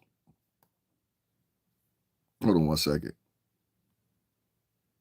This is me. You understand? Please get that correct. This is me. This is me. You understand what I'm saying? That's me. That's me right there. You understand what I'm saying? That nigga in Nigeria. Yeah, I'm in Nigeria, homie. Sure. Yeah. Nigga, at least be motherfucking on point. You know what I'm saying? At least be on point. Nigga said I was in Nigeria. I do lives from Midtown and every borough in New York City, nigga. What is you talking about? This is me right here. You understand what I'm saying? Get the fuck off my page, nigga. Hold on one second. What the fuck were you gonna do about it? It always be these niggas be talking about they gonna do something. So this is me. See what I'm saying? See, unlike these niggas that's talking, what year was this? This was 2011. That nigga was still in prison. You see what I'm saying? Like I was working. You feel me? I was working. You understand me? Yeah, you dig? I was working. You understand what I'm saying? This nigga was in prison. You understand what I'm saying? That's the difference. So why the fuck are you on here talking about situations that you wasn't privy to when you was in prison? You was getting 2 for 1s and eating oodles and noodles, niggas, when this shit was going on. Shut the fuck up. Every time a nigga gonna come on here and talk about he had one of his followers is coming here. You're making money off another man's name. Nigga, I ain't made one cash app whatsoever. Ain't none of these niggas in here gonna donate to me either because they'd rather have a white man speak for them than a nigga that actually was in the motherfucking game. You understand what I'm saying? These niggas is motherfucking sheep too, so I don't fuck with them. Fuck them. I know I'm by myself. That's the difference. Except for me and my niggas, I know I'm by myself when it comes to this YouTube shit. Ain't no motherfucking African Americans gonna donate a goddamn dime to me because I'm telling the truth. They like lies, salaciousness, and drama. That's why they running over to an Australian white man that live in Europe and feel that he's more pertinent in the conversation than motherfucking niggas that actually worked for the fucking company. That's how smart these niggas are. You understand what I'm saying? That's how smart these niggas are. So as they always been doing, slaves always run back to master. You understand what I'm saying? Like Nas said, when we start the revolution, all they probably do is squeal, but chill. See you on the next VI. You know what I'm saying? Nah, fuck all that, nigga. I'm good. I lost all that blackity black, pro-black shit minutes ago, nigga. Fuck that shit. These niggas ain't gonna support you, nigga. Or then they want to do. You show us how these niggas, tell us about this, tell us about that. Tell us about this, tell us about that, tell us about this. Know what I'm saying? Nah, nigga, I ain't tell you about nothing. Understands me? I ain't tell you about nothing. I ain't tell you about nothing. Like I say, y'all keep running with them suckers over there, niggas that were locked up. Sometimes it's not the message, it's the messenger. Sometimes it's the bitch, not the man. You sound like a bitch. Understand what I'm saying? Let me tell you something. Any man that sit in another man's chat room and say to you, yo, please talk to us soft and please talk to us gentle, that's a man that's not prepared to go to war. You in wartime, and you about to be even more so after January 20th. I'm trying to prepare y'all niggas, but y'all want to be prepared. Y'all want to sit back and act sweet as a motherfucker. Can't believe a grown goddamn man wrote that shit in there and said, sometimes it's not the message, but it's the messenger, girl. Get your bitch ass the fuck up on out of my chat, nigga. You ain't ready for no motherfucking real war, nigga. You the type of nigga that'll bend down. Master, can I shine your shoes for you before you go out there and kill them niggers? The fuck out of here. Fuck with no nigga like that. Scary ass nigga. Scary ass nigga. I don't like scary niggas, bro. Back to what I was saying. You know what I'm saying? RP the young queen right there. Excuse me, on the red. You know what I'm saying? She tragically lost her life. You know what I'm saying? I said, man, nigga, we really lived this shit. Like, y'all sitting over there talking to a nigga from Australia that was an ex-drug addict that was locked up for 9 years, telling y'all about what was going on in them years. This motherfucker right here. Y'all listening to this. Y'all listening to this goofy ass nigga right here. This goofy ass fucking drug addict motherfucker. This is who y'all fucking with. You understand what I'm saying? There's niggas over there, these quote unquote motherfuckers that turn around and say they FBA. That was my problem. Them niggas will sit over there, my nigga. You understand what I'm saying? And they will donate to this white man and his, no offense, his family that's sitting in fucking a foreign country in the EU before they'll donate to niggas on here that's telling you exact same truth. Ain't been a goddamn thing I said on my page that didn't come true. Not a goddamn thing. I told Lisa Schmells the other day in my podcast, I think it was the one before the other. I said, yo, bitch, there's going to be some changes coming this week. You better be ready for them. I would slow down that Puff shit and that Diddy shit. You understand what I'm saying? Because shit about to take another tone. You understand what I'm saying? You're going to find out in a minute. By Wednesday of next week, I'm going to say by Wednesday of next week, a lot of you vloggers going to change y'all motherfucking, y'all going to change y'all shit. Uh-oh, we got a communist in here and a socialist. Please do not cuss on here. We got a communist and a socialist telling me don't curse on my own fucking channel. You see what I mean? This motherfucker been on here for 2 years with no subscribers telling me, please do not curse on my stream. I want y'all to embrace that. This is how far deep down psychologically and fucking this woke shit has gone. Bitch, my motherfucking show ain't kid friendly, ho. And if you knew how anything worked on YouTube, you would understand that I didn't put kid friendly before I started this motherfucker. If it was kid friendly, bitch, you wouldn't be able to do nothing but be a spectator. You wouldn't be able to comment, you dumb hoe ass motherfucker. Talking about this ain't kid friendly. Bitch, I didn't put it on kid friendly. If I put it on kid friendly, you wouldn't be able to comment. Meaning that if you put the shit on kid friendly, people can't comment. Oh, dumb motherfucker. You see what I mean by these dumb motherfuckers trying to act like they smart?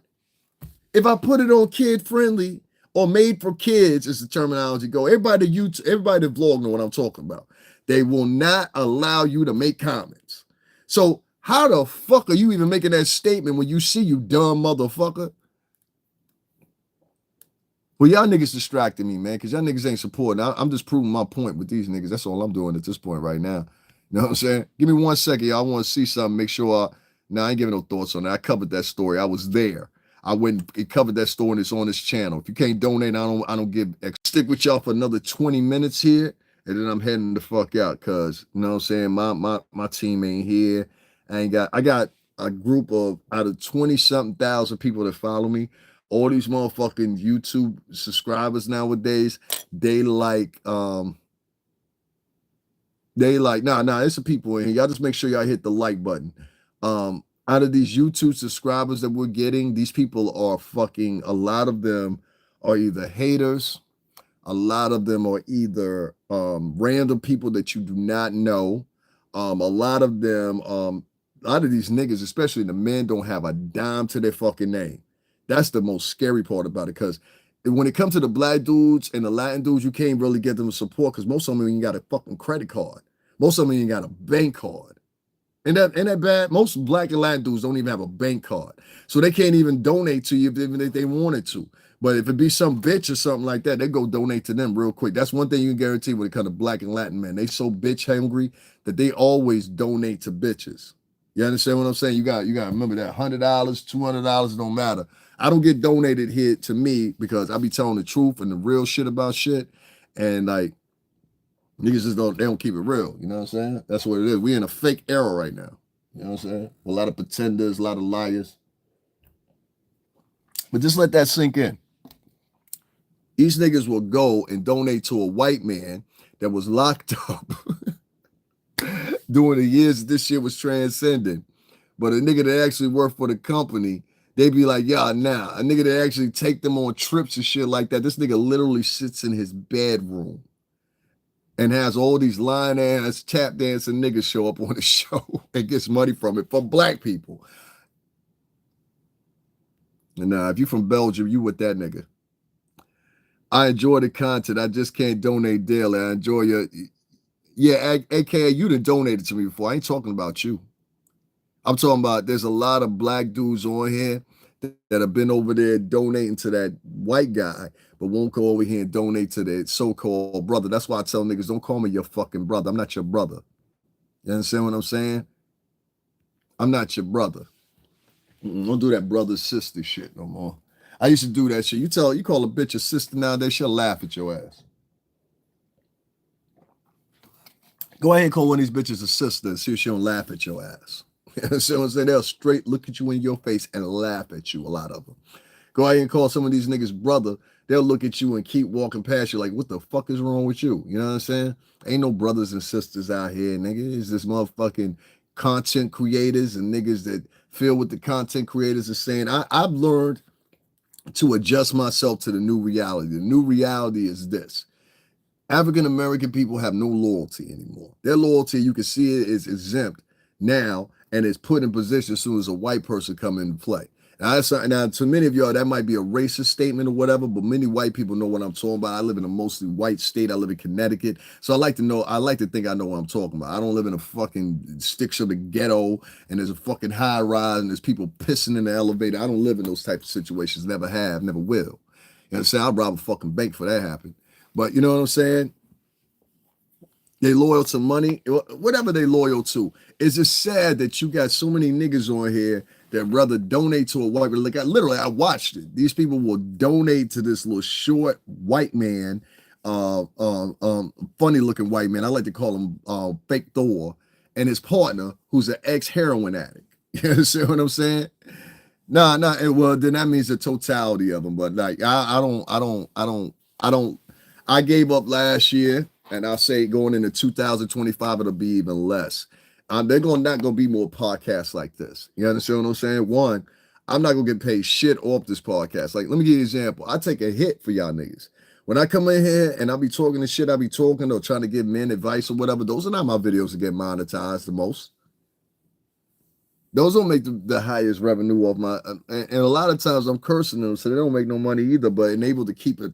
My thing was before, I said I never want to be monetized because I won't be able to get up here and say what I want to say. Nigga, you got to do better than that, bro. You got to do better than that. Like, listen, this is exactly what I'm talking about. What's your name? King Issa? Listen, King Issa, I don't give a fuck what niggas got to say. You understand what I'm saying? Like, let me help you out. In the school of society, shut the fuck up. In the school of society, right? Niggas like you is full-fledged fucking flakes. I don't trust no nigga. You just exactly the nigga I'm talking about. That's why I haven't blocked you yet. Let me see something else. Let me see if I can confirm something else. Yep, joined 2 weeks ago and they got no subscribers. So that means you a sucker bitch ass nigga that can't show your real face. So I really don't respect you. But this is the point. Nigga, how many motherfuckers online got, unless that message is universal for the other YouTubers that you go and frequent, because I'm pretty sure you go and frequent other YouTubers or maybe even yourself, hoe ass nigga. If that's the case, then why the fuck is it you don't go over there to them podcasts of the niggas that you like? Oh, you need a subscription here, bitch. You won't be back here. You won't be back here. You see what I mean? Watch the behavior of these niggas and watch what they're typing, and it's self-explanatory. You can't become one with these niggas. You understand what I'm saying? Nigga, that shit don't work with me, bro. That shit don't work with me, bro. You can say whatever you want to say, bro. That shit don't work with me. You ain't gonna say that shit in my face, nigga. You ain't gonna say that shit with the it in your throat, nigga. So shut the fuck up. You understand what I'm saying? Like, if you really brave, let's put your gangster to a test, nigga. Where you want to meet up at, nigga? Anyone that you say trust it. Where you want to meet up at, nigga? Go ahead. Give me an address. Where you want to meet up at? We can do it right now today. What's up? Go ahead. Write down where you want to meet up at. You in the New York City tri-state area, let's meet up. Let's link up, bro. Let's link up. Look, we can talk about whatever the fuck is on your mind, Sean. Huh? Nothing. You ain't got nothing to say. Bronx, where you at in the Bronx? Give me an address in the Bronx right now. Come on, quick. Where in the Bronx? Where? Quick. Where in the Bronx? Huh? Where in the Bronx? Nigga, it don't take that long to write down the address, bitch, nigga. LOL, the key. Exactly, you hoe ass nigga. You hoe ass nigga. And I'm gonna take a snapshot of your shit and I'm gonna make sure they come to your hoe ass motherfucking podcast and your hoe ass motherfucking what's the name and joke the fuck out of. Shut the fuck up, you hoe ass nigga. Hoe ass nigga. Exactly. Niggas don't really want to get shit in. So shut the fuck up, nigga, for your motherfucking mama miss you next Christmas. Now, anyway, like I was saying, as y'all see these hoe ass niggas that be up in here, you understand what I'm saying? They ain't got a motherfucking dime to their name. These niggas, a lot of these niggas, they live with their girlfriend. You understand what I'm saying? And live off their girlfriend. A lot of these niggas up in here ain't got no backbone whatsoever, and they gossip just as much as the bitches do. You understand what I'm saying? That's why you can see men of color, like that Ronnie Bo nigga that's sitting over there. Nigga, you look like a straight fucking flake, nigga. I'm gonna tell you, I ain't even gonna hold you, nigga. And if you got something to say about it, come back to New York and we can discuss all about it.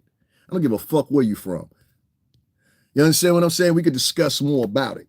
You understand what I'm saying? But niggas, stop running around the town talking about niggas shot you up in motherfucking Marcy and niggas is not claiming that. Niggas is saying, yo, it ain't happened to this nigga over there. So why is this nigga running around talking about nigga? You gonna have a problem with that, bro. You gonna have a problem with that. You understand what I'm saying? To that Ronnie Bo nigga. You gonna have a problem with that, son. You running around talking about niggas did something to you over there and I'll be over there. You understand what I'm saying? If you don't believe me, go ask Jaguar. She know.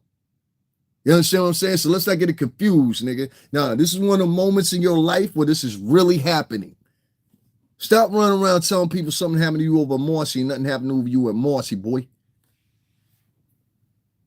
Matter of fact, when you go over there crying with Anton, Levy, Attwood, because this nigga be over there crying with them niggas, please. I be looking at these niggas the way they be acting over there. I'm like, yo, y'all niggas is an acting role. Ain't no fucking way you be over there with Anton, Levy, Attwood, right? Yeah, Joey Badass. Joey Badass just whooped the fuck out of a motherfucker in the store yesterday, nigga. I take that Joey Badass shit. Y'all ain't see that video? I can't put it up here on YouTube. Y'all ain't see that video with Joey Badass whooped that motherfucker. That nigga thought the same thing. Oh, this a little nigga. Nigga, we work out, dog. You understand what I'm saying? A lot of y'all niggas is fat niggas. You understand what I'm saying? A lot of y'all niggas is out of shape niggas. A lot of y'all niggas ain't even got the gumption to lift up the hammer fast enough before your ass drop by 3 or 4 of the niggas I'm with. So let's calm that shit down, bro. Let's calm that shit down for something really happened. You understand what I'm saying? I put the shit on camera just to do it. That's how I get down, nigga.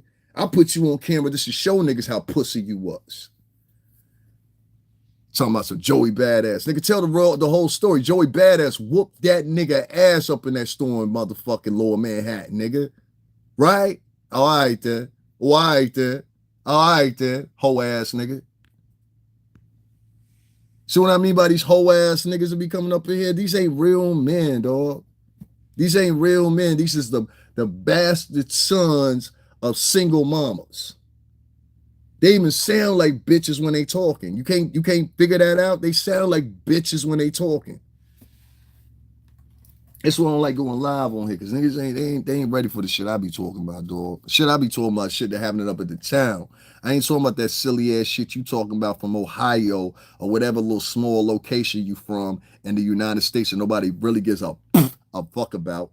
You understand what I'm saying? We talking about here in New York City, tri-state, where the shit that's in question went down. And I'm sick and tired of motherfuckers that don't live here, ain't been around here, or better yet, another fucking country, relying on other motherfuckers that actually been around a little bit or whatever, relying on them, giving them cash apps and motherfucking PayPal deals to talk about what the fuck they talking about. Nigga, you's a coward, nigga.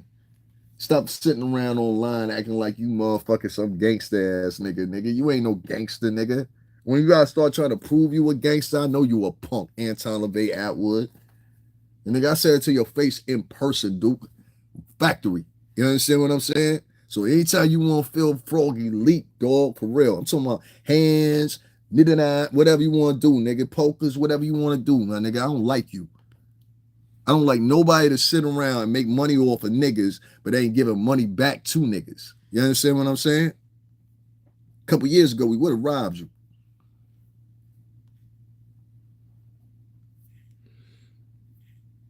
Hold on one second, y'all. I got something else I want to bring up. This is what that goofy bitch. I'm gonna show you how dumb she is. Because she's a goofy dummy. Y'all know what I'm talking about? She always on a channel telling me, these people are stupid. This person is stupid. This person are idiot. No, bitch, you the idiot. You the idiot. I'm gonna tell you how you the idiot. I'm gonna show you how you the idiot. Give me 2 seconds. I'm gonna show you how she's an idiot. You got to be very careful of people that sit around all the time and they try to act and pretend like they're more intelligent than they actually are. Because many of the times when these people are acting and pretending like they're more intelligent than what they actually are, the reality of it is this: they're not. They're not. So the other day, I heard the Black Owl chick. I'm just gonna put it that way, right? She was talking about because I guess one of the other bloggers, I ain't gonna say that nigga name. That nigga does his part. He was over there. He was talking about your shorty. He said the shorty used skin whitening cream or something like that. So she jumped on her podcast because that's her shtick. She's a professional victim. So professional victims, they go around, they start shit, and then what they do is they go back and then run back. And this is the other hustle right here. So the bitch, what she does is she gets on her part because I have no respect for the bitch. And bitch, nobody give a fuck. You put a picture up of you and your father. All right? Don't nobody give a fuck, especially an old picture of you and your father. You understand what I'm saying? You don't weigh that much no more. You a big chick now. Let's stop the bullshit. That's why 10 motherfuckers just dropped out right now because that was a month shoot. Think I ain't see that shit?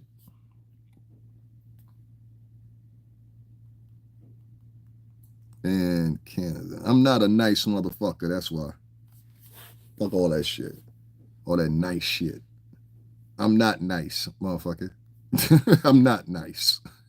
I don't just want people to be on here and be all night. Can you talk sweet to us? No, this ain't a sweet conversation, bro. Soft. And when the world becomes so fucking soft. Okay, so Shorty said in her podcast, she said that Canada has banned skin whitening products. Nah, ma. They didn't ban skin lightening products. What Canada did was they banned specific countries that were imported from Canada, their products. That's what happened. And I'm gonna give you an example of those products. Because as you're gonna see, yeah, here we go. And she said this on a podcast, so don't try to run it back. And bitch, I recorded it just in case she was gonna lie. Unauthorized skin, y'all can see it right there. Unauthorized skin lightening skin products, okay? Unauthorized skin lightening and skin treatment products may pose serious health risks. Various unauthorized health products promoting for lightening skin or treating skin conditions such as eczema, and psoriasis. Issue health products, unauthorized product. That means our version of the FDA, their version of the FDA has not approved these products. What to do? Stop using these products and consult with your healthcare professional if you have any health concerns. Report these or any other health products to Health Canada. Now, right here are some of the products that they actually, these skin whitening products specifically that they outlawed. It wasn't all of them. It was just these specific ones. So once again, the black owl ain't as smart as this bitch thinks she is. She's a smart ass, but she ain't smart. And as you can see, all these products, they're from China or India. You can even see this one right here. She has an Asian woman on here. You understand what I'm saying? As you'll see this product, Asian. As you'll see with this product, Asian. Now, this is all throughout the world. This is not just in Canada. Another product, Asian. So these are unauthorized, and the Asians and the Middle Eastern folks, they're known for replicating concoctions, replicating products, replicating utensils. And you see this goes on for another 9 pages here. I give you another one. But this is all products that's been outlawed. Okay? Now, I'm going to show you something else. And as you can see, this is from the government of Canada. All right? I made sure to reach out to my homegirl, ask her where I should look. This is Canadian government. This ain't just some regular article or some shit like that, okay? Now, she said that all skin lightening products in motherfucking Canada were outlawed. And that's what she rolled with. Don't say you didn't, ho, because you did. Now, what it is products that contain more than 2% of hydroquinone, okay? Hydroquinone is the actual part or partition in there that actually makes people do, bitch, shut the fuck up. You interrupted my shit. So what happens is some motherfucker just wrote here, what country are your great-great-grandparents from? Because I want to make a decision because I'm Black American and I'm part of the FBA and we put people in quadrants. That's what we do because we're FBA. Yay! Bitch, get your motherfucking ass the fuck up on out of here, ho. Products containing hydroquinone greater than 2% require a prescription from a healthcare professional to be sold in Canada. It is important to be aware that these products should be used with caution. This is September 25th, as of June 30th, 2019. This was written September 25th. This is from the Canadian Health Council. Okay? I don't give a fuck what you disagree with, bitch. It don't matter what you disagree with, bitch. This is from the Canadian Health Council, ho. Don't nobody give a fuck what you talking about. While these products are currently accessible behind the counter in most pharmacies, Health Canada announced August 2017 that it intends to add products for use on the skin that contain hydroquinone at concentrations above 2%. That means that you cannot use a product, or they will not sell products that have over 2% hydrocholine. This bitch still writing, I disagree. I don't give a fuck what you disagree. The department has extended coming into force date of this prescription status is June 30th of 2019 in order for products to remain available to those who acquire them and to enable companies to fully address the necessary regulatory requirements for this transition. As of June 30th, 2019, products containing hydrocortisone greater than 2% will require a prescription from a healthcare practitioner to be sold in Canada. That means it's not illegal. It means if it has more than 2%, it needs a prescription from a healthcare practitioner. That is no different than if a motherfucker went and they said, yo, I want my hair to grow back. All right, well, we got this motherfucking, what you call that shit to start with an M? I forgot what you call it. But you got to get a prescription of minoxidil. You got to get a prescription for minoxidil if it's over a certain percentage. This is shit that goes on all over the world. All those products that will be sent over there for skin lightening, those products have more than 2% hydroquinone in them.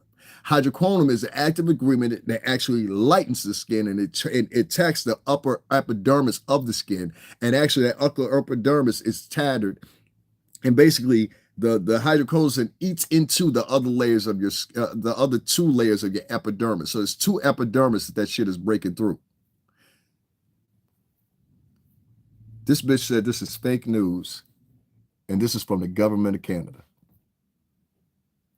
This is literally for the Canadian government. Do y'all see what type of motherfuckers we have in here? Mary Beaker Smith, aka Maggie, the Black Owl, came in here and said that's fake news, and this is from the Canadian government. This is from the Canadian government, bitch. This is not from an independent news site, you goofy ass bitches. You think I was that dumb? I just told you 5 seconds ago, ho. I was on the Canadian government website, ho, and you still didn't get. That's why you're not writing nothing now. Now get your silly ass the fuck up on out of here, you lying asshole. See how they lie? See how they lie? These are motherfuckers y'all backing financially. This is not world news. This is Canada. The person who was talking lives in Canada. The person that was talking in Canada stipulated that motherfucker, what's the name? Oh, I'm a tether now. Oh, that's supposed to hurt my feelings. Oh, you call me a tether. Oh, that's supposed to hurt my feelings. You know what's going to happen? You motherfuckers are going to keep running around, African Americans, talking that tether shit or whatever. In about 5 to 10 years, you're going to find out when you throw in the mixture, because that's what I've been having about this FBA conversation. When you throw in a mixture of these motherfuckers that really just don't give a fuck about the whole culture in itself, and then shut up, bitch. Shut up for I block you. Don't write nothing else unless it's some real Mark Twain shit.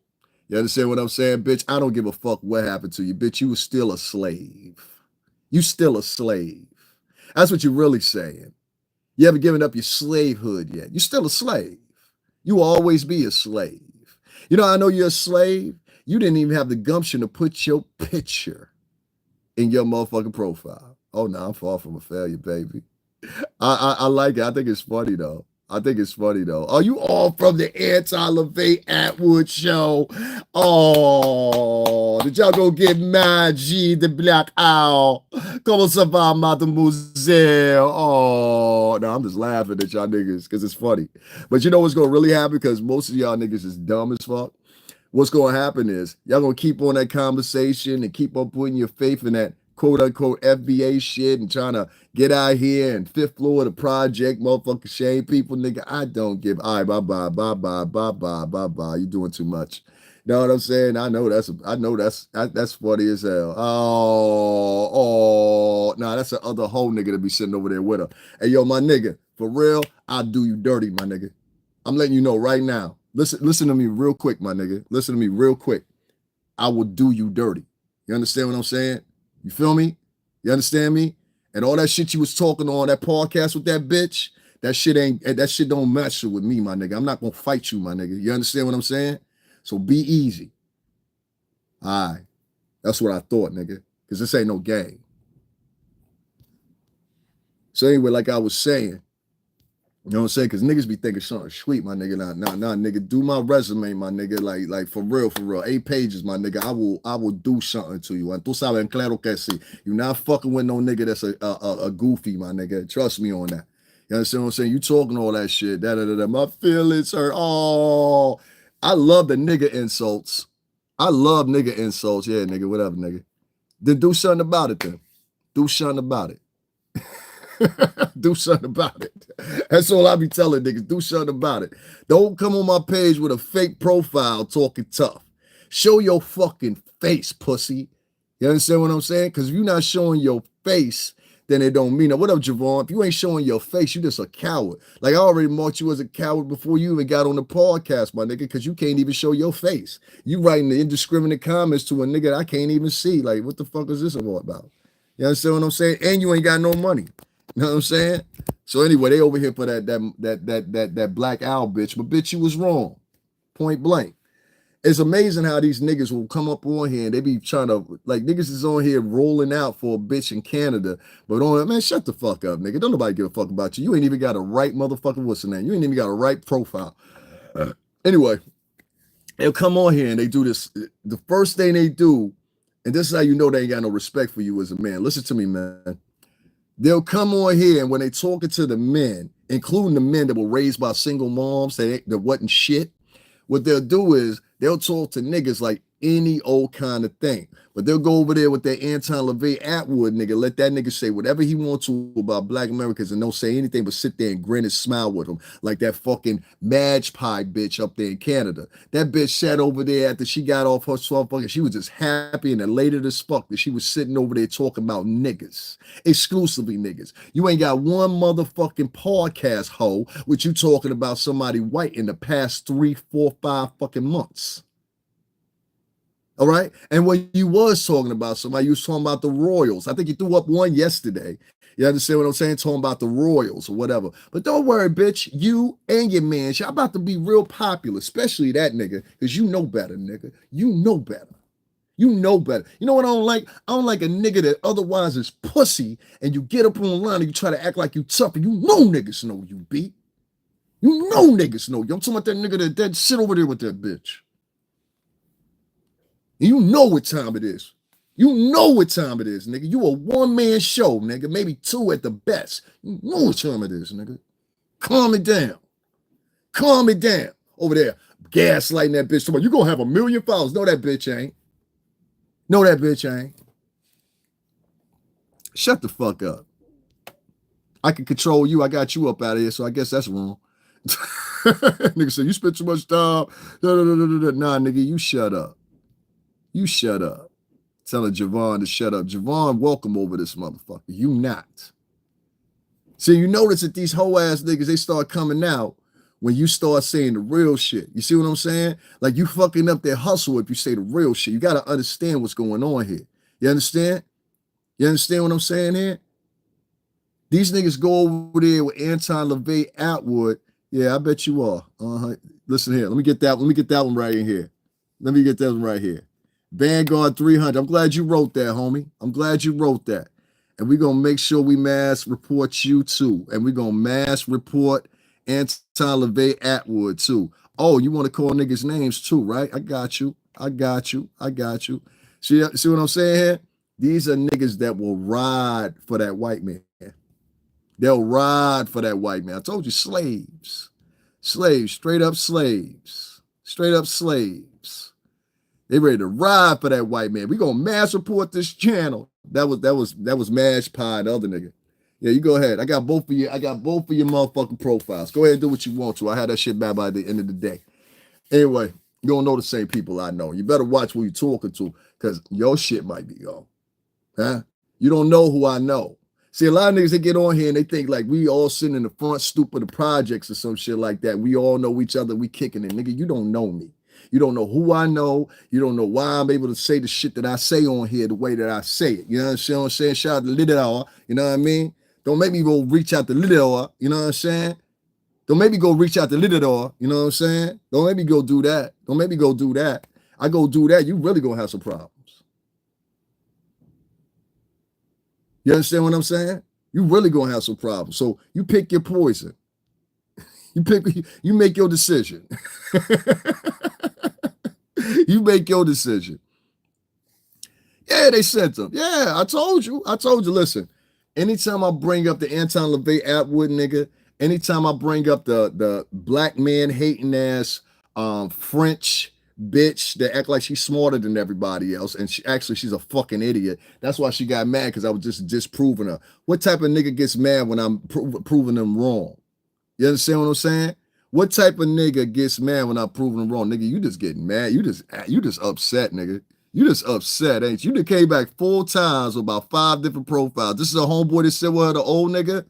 Yo, nigga, you know we know where to find you at still, right? You know that, right?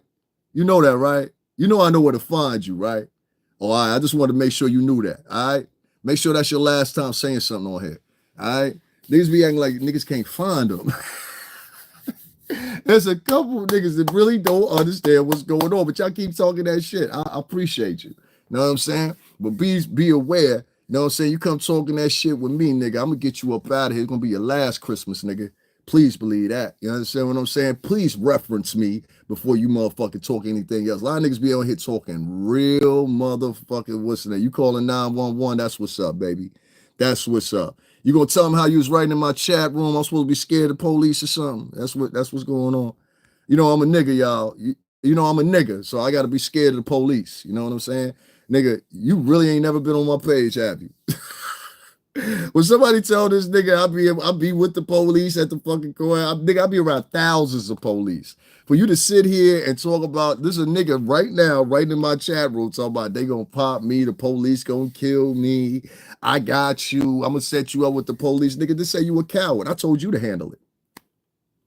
You told him I got children and hostages, did you? Let me make sure I snapshot that, bro. Go ahead. What else you tell him? What else you tell him? You told him they're gonna kill me. The police gonna kill me.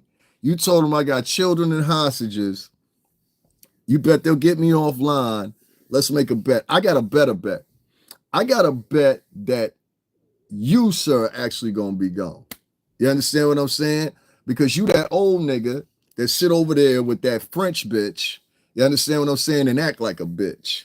So if you got something to say, my nigga, come in here with your real profile, with your face in the profile, not a fake profile, and be a real man. Because right now I'm just looking at you like you a hoe nigga. What kind of hoe nigga come on somebody's podcast about, I'm gonna call the police on you? You a hoe ass nigga. We gonna mass report you. I'm gonna call the police on you. But I'm a gangster.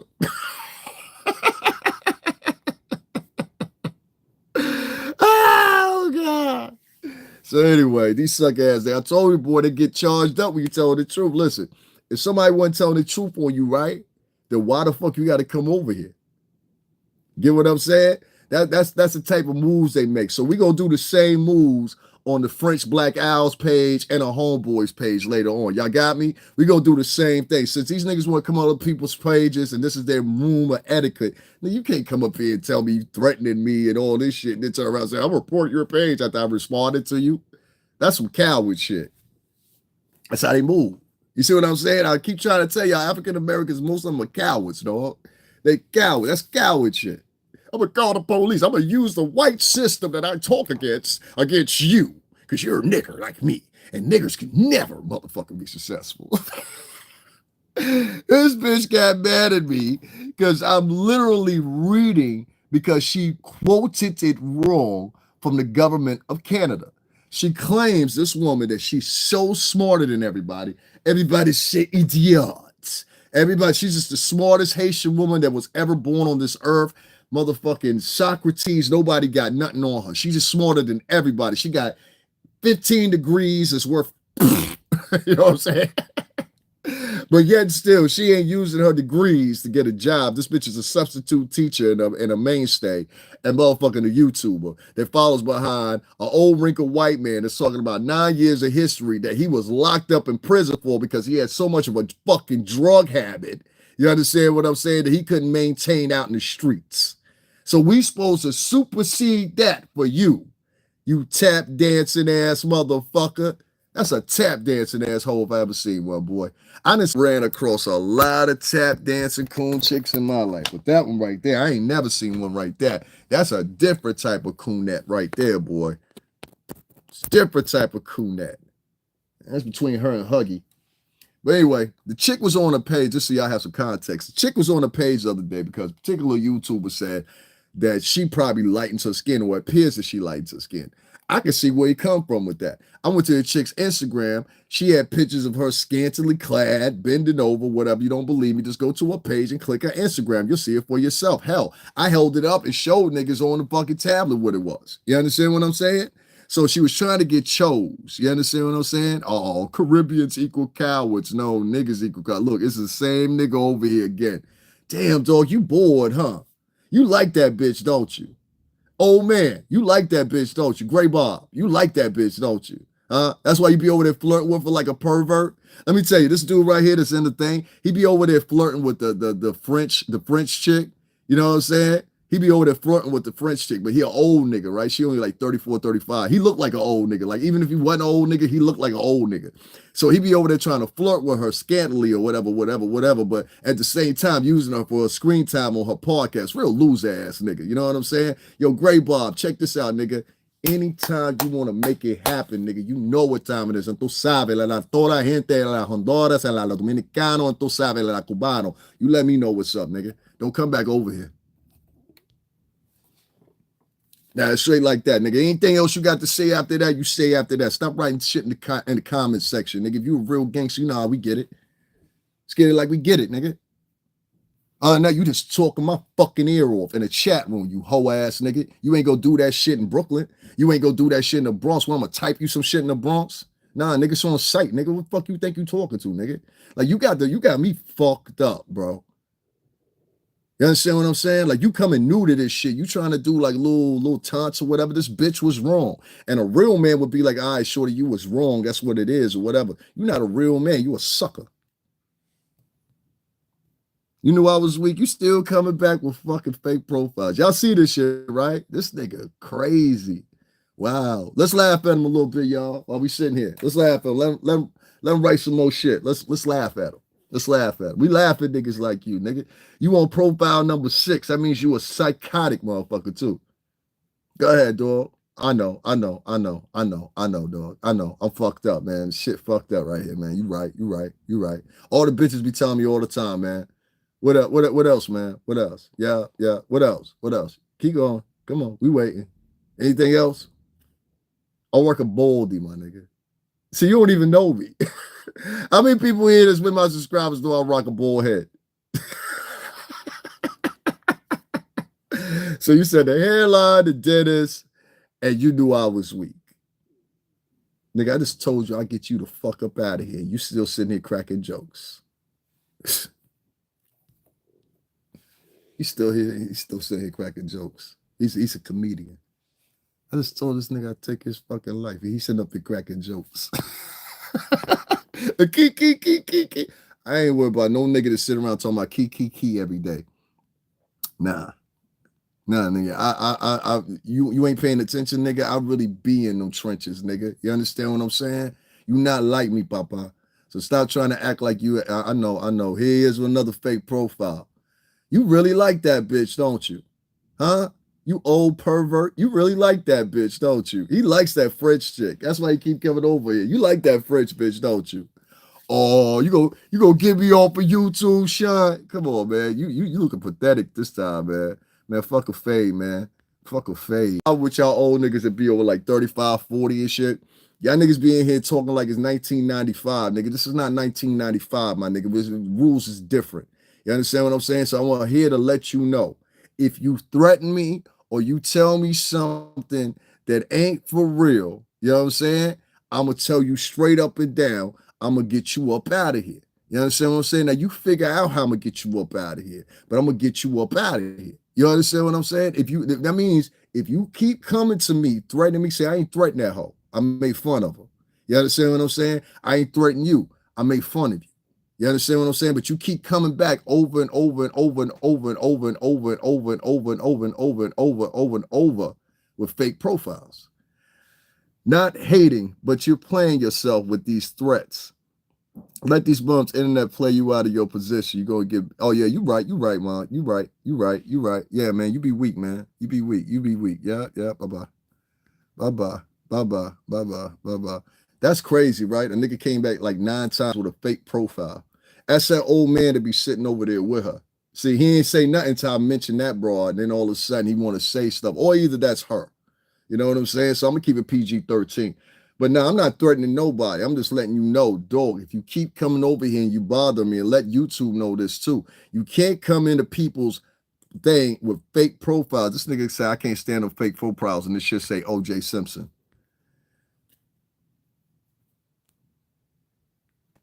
Yep, sure you are. Anyway. Yeah, that's somebody definitely. Yeah, that's somebody definitely with some mental issues, right?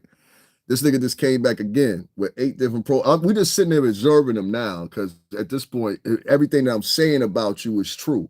Somebody that does this is either a psychopath or a sociopath. And that's why I'm trying to tell you about the mentalities.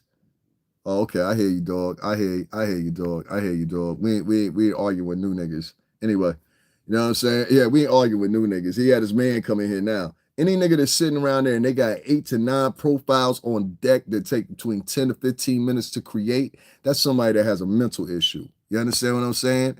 That's somebody that has a mental issue. There he is again. You see it? You see it again? He created another profile. And behind each one, he puts I am logic.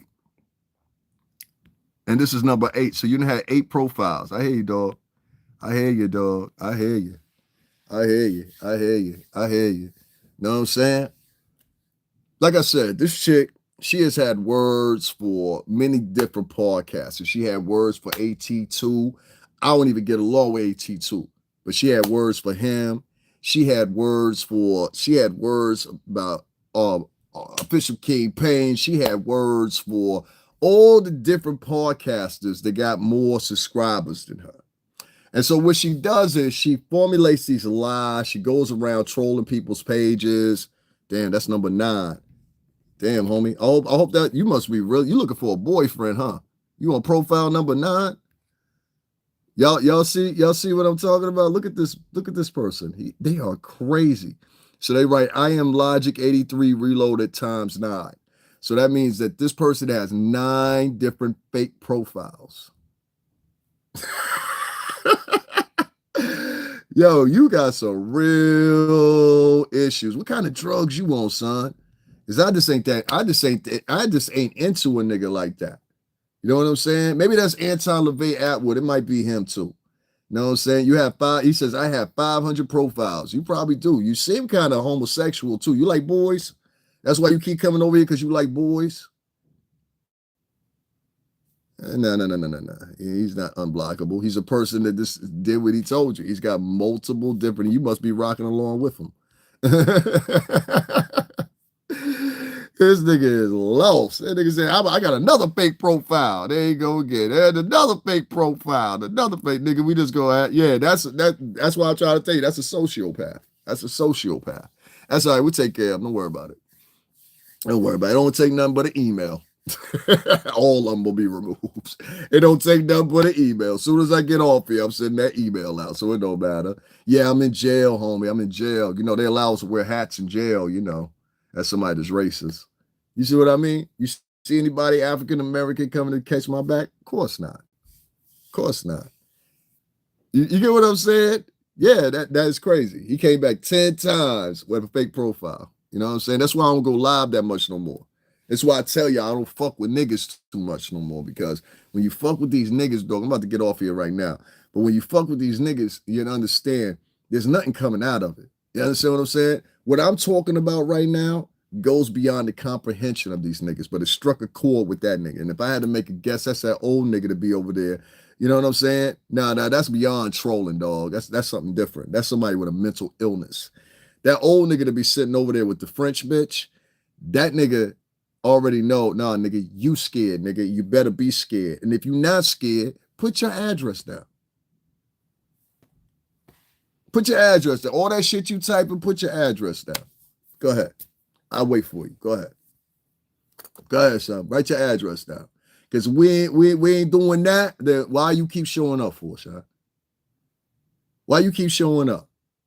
If you ain't gonna put your address, you gonna put your address down, so we can meet up right now, dog.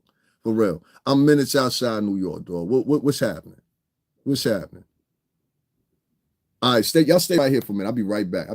Because he want to talk to y'all. Y'all give me 1 second. Give me 1 second.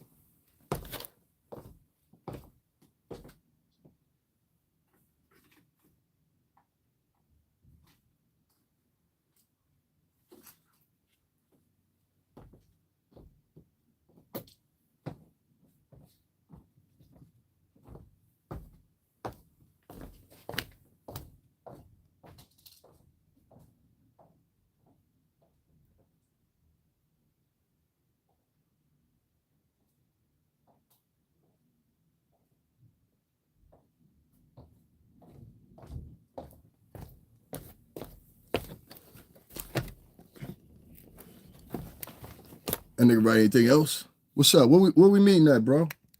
What we meeting at, bro? What we meeting at? So what we meeting at? Nowhere you ain't got nothing figured out yet? What we meeting at?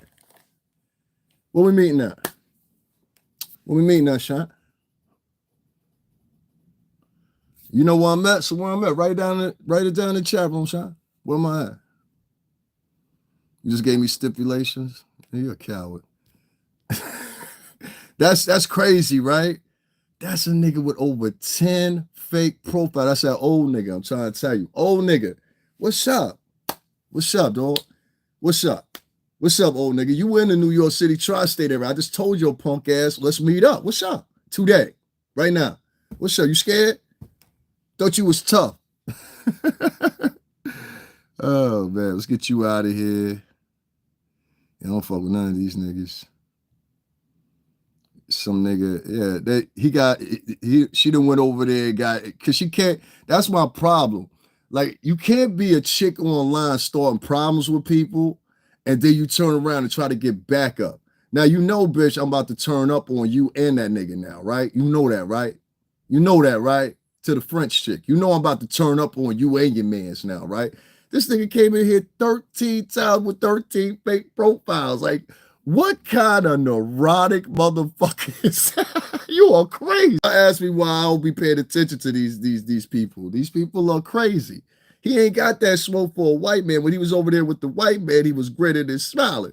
Yes, sir, boss. Do-do-do-do. You know what I mean? But when he get over here with niggas, he want to act tough. Yo, you know what I'm saying? I'm in the control of all niggas. You know what I'm saying? It's always going to be mayhem or whatever. Don't talk to the black queens like that, man. Fuck that bitch. That bitch told a lie, nigga. She told a lie. She said, and this is from the government of Canada, and it's in French and English right there. You understand what I'm saying? She said that skin lightening or skin whitening products have been outlawed in Canada. I said, no, they haven't. You understand what I'm saying? And I proved my point right here. If anything has more than 2% more of hydrocholine, what is it called? Hydrocholine is used to lighten dark spots on skin, such as age spots, liver spots, and freckles. However, Health Canada recommends that the product used to skin that contain high concentrations of high quinol not be used. And so what they did was they outlawed anything that was more than 2%. This is what this bunk ass nigga and his bitch got mad about. So yeah, because they don't like being proved wrong. Like, you notice that? Like, they always out to try to prove everybody else wrong. The Anton Levy cult and all them or whatever. They think they real heavy. I got something for you, nigga. I got something for you. I'm about to get all these pro-black niggas over there, and they about to do a swoop on these niggas. They ain't even gonna see it coming, Sean. Listen, in a few minutes, I'm about to get, because see, that's the one thing niggas be wondering about me. I'm about to get these pro-black niggas to go over there and motherfucking swoop on these niggas. You understand? You ain't even going motherfucking know where it's coming from, nigga. So anyway, you know what I'm saying? Don't ask me, am I okay, bitch? I don't know you. You know what I'm saying? If I was okay, you would have, if you was worried about me being okay, you would have hit the cash app. We don't need people here like that. We don't need people here like that. People don't understand what I'm talking about.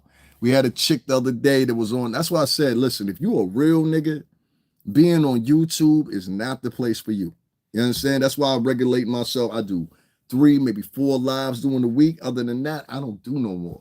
Because you got white men out here now that black people is rallying behind before they rally behind their own people. Talk about their FBA at the same time. We don't like Caribbean black people. We only like white people. Where Mouse at? This is what niggas is writing in my chat room. I can't do it, bro. I can't do it. So how does it feel knowing that I have no one in the black African American community? That's what somebody said. How does it feel that I don't have anybody in the African American community having my back, and you think of them as the N-word? That's why they held your message, but I can read it. I don't feel anything. I don't feel anything. I'll be honest with you, just to answer your question. I don't feel anything. I really don't. I look at it as like 10 years ago, you would have had the best of people when it comes to African Americans. I mean, real stand-up people. When it came to Michael Brown and a couple other situations, niggas held it down, and you know what I'm saying? Whatever. You know what I'm saying? At the same time, I look at the proportions of not only black Americans, but black Americans now grouping together a certain type of black American men, weak black American women that want no more than others than to fit in with a certain crew of people that, come on, sweetheart, no disrespect, but if you're from Haiti, I mean, you didn't grow up the same way that white Americans did. Or white Canadians did. I got more in common with them than you do. You're French. And that's no disrespect. There's a way to contact you about business. No, I don't do business with nobody. I don't do business with nobody. I'm not interested in making no friends on here, nothing like that. This is a cutthroat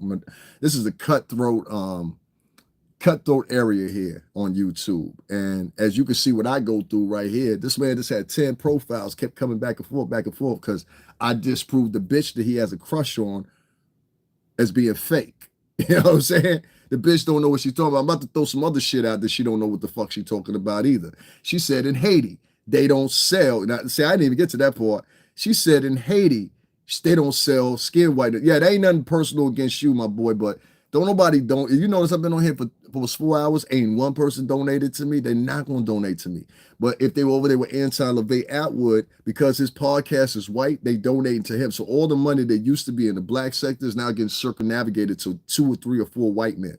I went over there to Popcorn Barney Rubble Planet. Same thing. Niggas in the chat room donating to them. There is no culture, my nigga. So all that fake shit, let's get together, let's do business together and all that shit. Not you, but I'm just saying in general, I'm not interested. There is no culture. When you see the culture in bulk running over to a white man, to a white man's podcast to donate to him, he knows absolutely nothing about hip hop versus the dude that was actually in hip hop. And this nigga was locked up for 9 years as a drug addict. So they prefer a white drug addict even over a nigga. You understand what I'm saying? Nah, it's all, fuck all that, the culture shit. That shit over, dog. That shit over. I tried the last couple rounds. Yo, y'all need to watch for this. Y'all need to watch for that. Now I'm just letting niggas run into a brick wall, dog. Ain't nobody in my chat room take up for me except for Javon. That was it. That was it. You understand what I'm saying? But when it comes to the AT2 nigga, when it comes to the OKP nigga, or a couple other niggas that, even if I don't care for some of them, been well respected and well versed on some of these subjects that we're talking about versus an old white man, you know what I'm saying, that sits around and acts like he's the creme de la creme of the discussion when it comes to all things pup. I just have a problem with that shit. And the fact that niggas are sitting around letting that go on, but sitting around looking at me like I'm some motherfucking joke or something like that, I find it just hilarious. You understand what I'm saying? The lack of support on this channel, I find hilarious. You know what I'm saying? The lack of, I've been on here 4 hours, ain't one motherfucker donated to me. You know why? Because they know I'm telling the truth. The actual truth, and the truth don't fit their narrative. Their narrative is to be destructive. Their narrative to be, how can I say it? Their narrative is to be complacent with destruction. Their narrative in the African-American community is to be as destructful and fucking drama-filled as you possibly can. As you saw that neurotic man, and you see how much of fucking mental illness follows around in that culture. This motherfucker came back 10 times with fake profiles. I'm like, nigga, you must really be off your rocker. It is what it is. I couldn't imagine myself. I never even made a fake profile. You understand what I'm saying? Let alone make 10 of them, and go to somebody's page while you're throwing insults and you're talking about what you gonna do to somebody's channel. I'm pretty sure that was probably Pork Chop 9 times out of 10. Pork Chop say shit like that. I'm gonna take this channel down. He always somebody gonna take down somebody's channel. Then when somebody try to take down his channel, he crying. That's why I try to tell you about these tactics that a lot of these people use out here. They'll sit back and they'll cry and they'll be like, oh, somebody trying to take down my channel, but they don't tell you about the dirt they tried to do prior to that. Let's just call it karma. Yeah, they crazy. Yeah, they crazy. But that's the people that Black America goes after. I listened to this nigga last night. I ain't gonna say what his name is. But this nigga's been making a rise up on YouTube lately. I'm pretty sure y'all seen him. He's an older nigga. And he runs around, he got dreads in his hair. Y'all know what I'm talking about, from the Midwest. I'll leave it at that. And nigga running around talking all kinds of crazy shit. Nigga talking about he wrote country grammar, all kinds of crazy shit.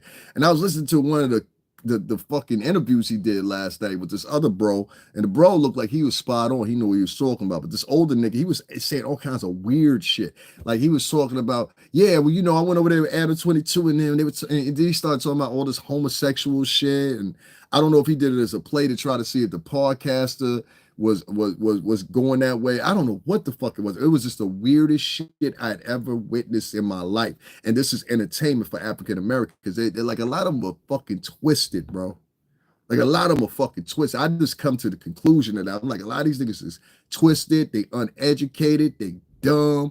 A lot of them just they was raised with this on the titty. They still on the titty at mama's house to this day. You understand what I'm saying? So like, a lot of these niggas, they turn into grown men. They live with bitches, or they living with their uncles or aunties or grandmas, 40, 45 years old. You know what I'm saying? That's not my reality.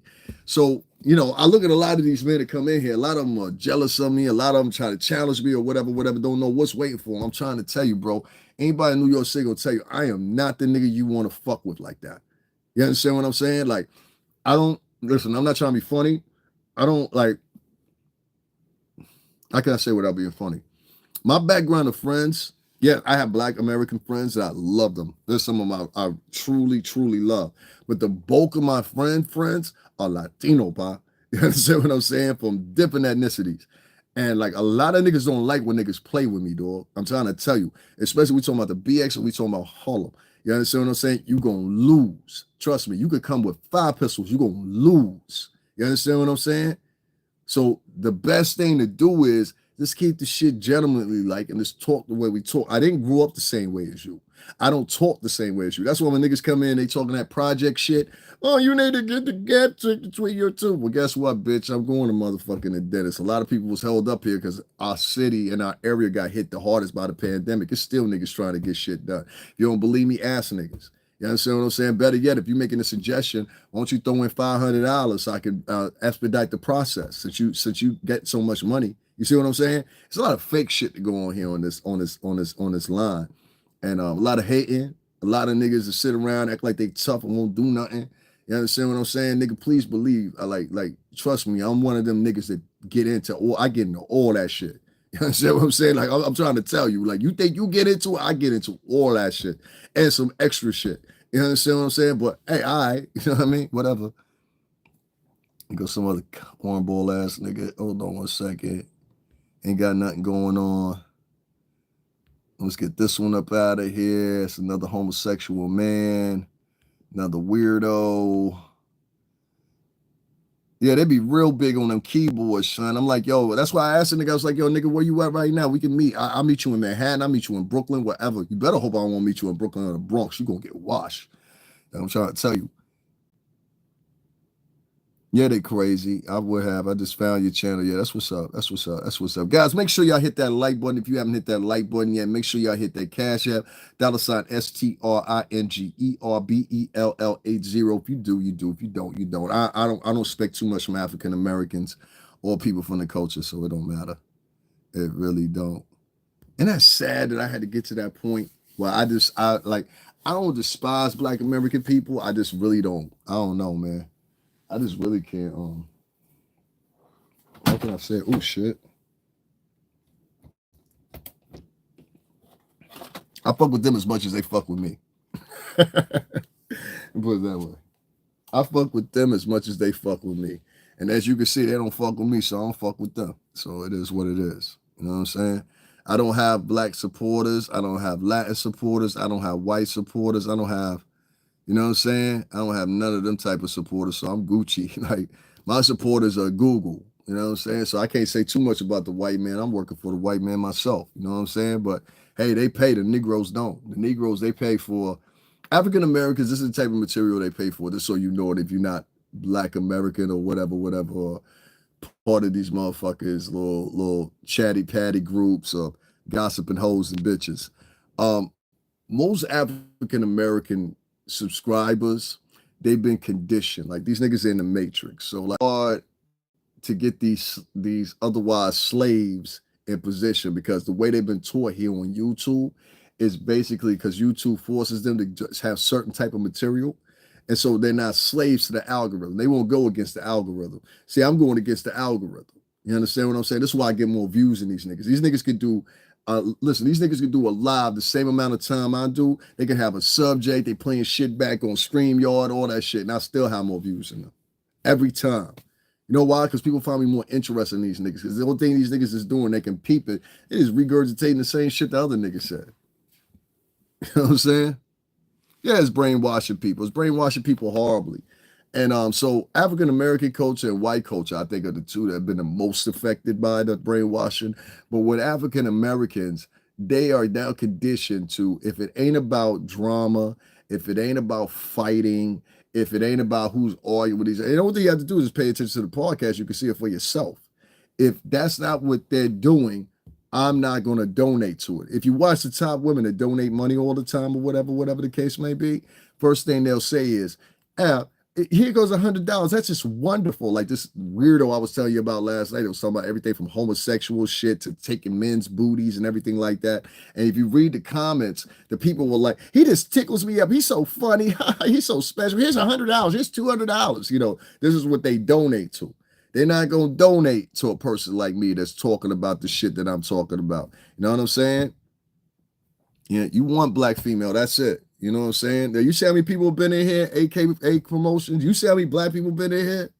You understand what I'm saying? Another thing they don't like about me is they don't like that I won't go sit on their podcasts or their panels and shit and gossip and chatter and shit like that. So, outside of that and the monetary goal, whatever, I just concentrate on the money. So I come in here, do my little thing or whatever. I depend on Google to pay for me. So when niggas say get a job, nigga, I do got a job. I'm with Google. I work for Google. What are you talking about? And if that's the case, if you a YouTube subscriber, don't sit there and act like when you come in my chat room and say that shit, don't act like I'm the only motherfucking YouTuber that you subscribe to or check out. Because all these niggas is out here with a Cash App, PayPal, Zelle, something on their shit. Nigga, just because you can't afford it, just say that. I respect that more. Look, I can't afford it right now. Somebody in the chat room wrote that earlier. I can't afford it right now. All right, we move on. You know what I'm saying? It be sucking niggas that be coming in here. Like, I don't go to nobody's chat room. Like, that French bitch, she about to get it. Because she sent that nigga over here. You know what I'm saying? The fat nigga, you know what I'm saying? What you say? Yeah, it's a heavy job. I've been on here for 4 hours. I ain't got paid. Imagine going to your job for 4 hours. You don't get paid. You know what I'm saying? So I go let you know you can't count on the people. I go let you know I'm for the people, but the people won't elect me. Because they'd rather have a nigga that's fake and a nigga that's gossiping. Most of these women, they like a nigga that's a bitch. You understand what I'm saying? Because they can control a bitch, nigga. You can't control me. I'll tell a chick, I'll cuss a chick out. I'll tell you about yourself, all that shit. So they prefer men on here that they can talk to like a bitch. You understand what I'm saying? So it is what it is. Man, fuck you. Fuck you. Shut up. Shut up. So anyway, you know what I'm saying? They see what I mean? The same old corny shit. Are you African American? You're talking about my people. Go over there and talk to the KKK when they talking to your people, you fucking coward. You see what I mean? This nigga wrote, let me tell you what this nigga wrote. Are you a black American? You're talking a lot about my people. Sounds like you're just venting, bro. That's cool. What's the topic? Nigga, don't ask me shit. Don't ask me shit. That's why I blocked that nigga. What's the topic? Nigga, you been here. I saw you earlier when you commented. The fuck? That's what I told you. These niggas is goofies, dog. So you listen when I try to tell you. Yeah, that was some goofy shit to say. That's why I keep trying to tell you, like, this YouTube shit, moving 2025, y'all gotta realize it's not, I'm gonna end it like this, because I could go in, I could talk about a whole bunch of other people, whatever, whatever. Most of the black people, I'm gonna tell you how they are.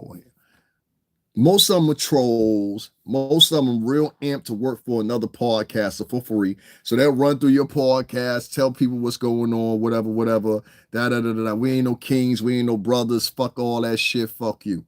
Anyway, that's what I told you. Don't come in here call me no king, no brother. All that shit get you blocked. I don't fuck with y'all niggas. Y'all don't fuck with me. I don't fuck with y'all niggas. Get it? So anyway, long story short, these niggas, they'll go from podcast to podcast, and the first thing they pick is bitches. You understand what I'm saying? So they pick bitches that they think is cute, bitches they think is quirky, bitches they think is sassy, and that's where they put most of their money into, the black American niggas. So if it's a bitch that got a fat ass or something like that or whatever, hey baby, here's $100. It was this chick, you know what I'm saying? I respect her the most. Her name is Danica, right? Everybody know Danica Marie? Wonderful podcaster. Danica Marie is married. There was niggas still in the chat room, and they know she married because her husband be on there with her. There was niggas in the Danica Marie's chat room still flirting with her, still trying to entice her, donating $200, $300, $400. This was black men. You understand what I'm saying? Yeah, you seen her stream, so you know I'm telling the truth. I'm not lying. You know what I'm saying? I'm not lying. This is what they do. And there would be niggas over there, and they would, am I lying? What's his name? Cricket Man? Am I lying? It'd be niggas over there in her stream saying, oh, baby, you look so good. Oh, baby. This is a married woman. And I can't get too mad at her or whatever, but the fact is, this is a married woman whose man was making enough money, and these niggas are sitting in there, and they sending her cash out. When you deal with the OnlyFans community, it's the same thing with black men. Black men and white men are some of the highest contributors to the OnlyFans community. Did you know that? These niggas have been raised by women. They worship women. They love women. You understand what I'm saying? Bitch, shut the fuck up. You don't even know what the fuck hating is. Dumbass statement. And most of them are uneducated as fuck. They can't even put in a full frame of a contextual what the fuck they're saying. So that's why they always have to say little dumb nigga shit. So when they come in, and y'all saw the behavior, when they come in and they do a little certain shit like, hey nigga, hey, you gotta get your teeth fixed. Hey nigga, you gotta da-da-da-da-da. These motherfuckers, you would think that you talking to somebody on the 5th floor of the projects. Nigga, I don't have to walk through piss to get to my apartment. You do. You understand what I'm saying? I ain't gotta duck gunshots and shit to get home. You do. And so you got this contention of these motherfuckers that grew up like that, and they try to equate and level like you had the same experiences that they did. Well, I grew up had to walk through piss to get to my apartment, so I know you did too. No, I didn't, nigga. You understand what I'm saying? No, I didn't, nigga. You understand what I'm saying? Well, I ate sugar sandwiches as a little kid, so I know you ate sugar sandwiches too. No, I didn't, nigga. Well, you black, so you gotta be fully black American like me too. No, I'm not, nigga. You understand what I'm saying? And that's another thing about them FBA niggas. Them niggas is racist as fuck. Let me tell you, nigga, the first time I said something in Spanish on here, all of a sudden, this is how racist some FBA motherfuckers are. All motherfucking donations ceased for me saying one thing in Spanish. That's how racist those people are. You can't look forward to them people helping you. And what they're going to find in the long run, all this shit that they're talking about people and all this shit that they're trying to be racist against every other race and everything like that, talking like they some big coalition of motherfuckers going to do something. Them niggas ain't going to do shit. They ain't going to do shit. It'll be maybe 5 of them out of 20. But the rest of them ain't gonna do shit. They're gonna sit there, and most of them gonna help you along with whatever you're doing, especially when you're talking about the women. The niggas don't even realize they sitting out here and they trying to be so in one with these women that are part of their culture, but at the same time, these women hate y'all. They hate y'all. Like literally, they hate y'all. You understand what I'm saying? It is what it is, man. I don't dress too much on shit. You know what I'm saying? It is what it is. I'm about to head up out of here, though. I got them views I needed. That's all I wanted. You know what I'm saying? God damn, 4 hours in that one podcast. You know that's hating. And you think I'm going to look up to this culture? Fuck out of here, bro. We good. Nigga come in here 10 times because he mad because a nigga proved something right. And he want to be the top nigga to ride for a nigga. You know what I'm saying? Another nigga want to sit up. These niggas is foul, bro. You understand what I'm saying? So, like, Listen, when you on here, you want man, fuck you. I don't want to answer your questions. Fuck you and fuck everybody in your house.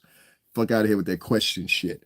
Question, no questions, nigga. I don't fuck with you. That's the answer to your question. I don't fuck with you. All right, I don't fuck with you. That's the answer to your question. You know what I'm saying? Now ain't no cheer. Oh yeah, you cool. You cool. I fuck with you. But nah, I ain't got no supporters on here, nigga, and I know that. That's why I talk the way I talk, dog. Straight up.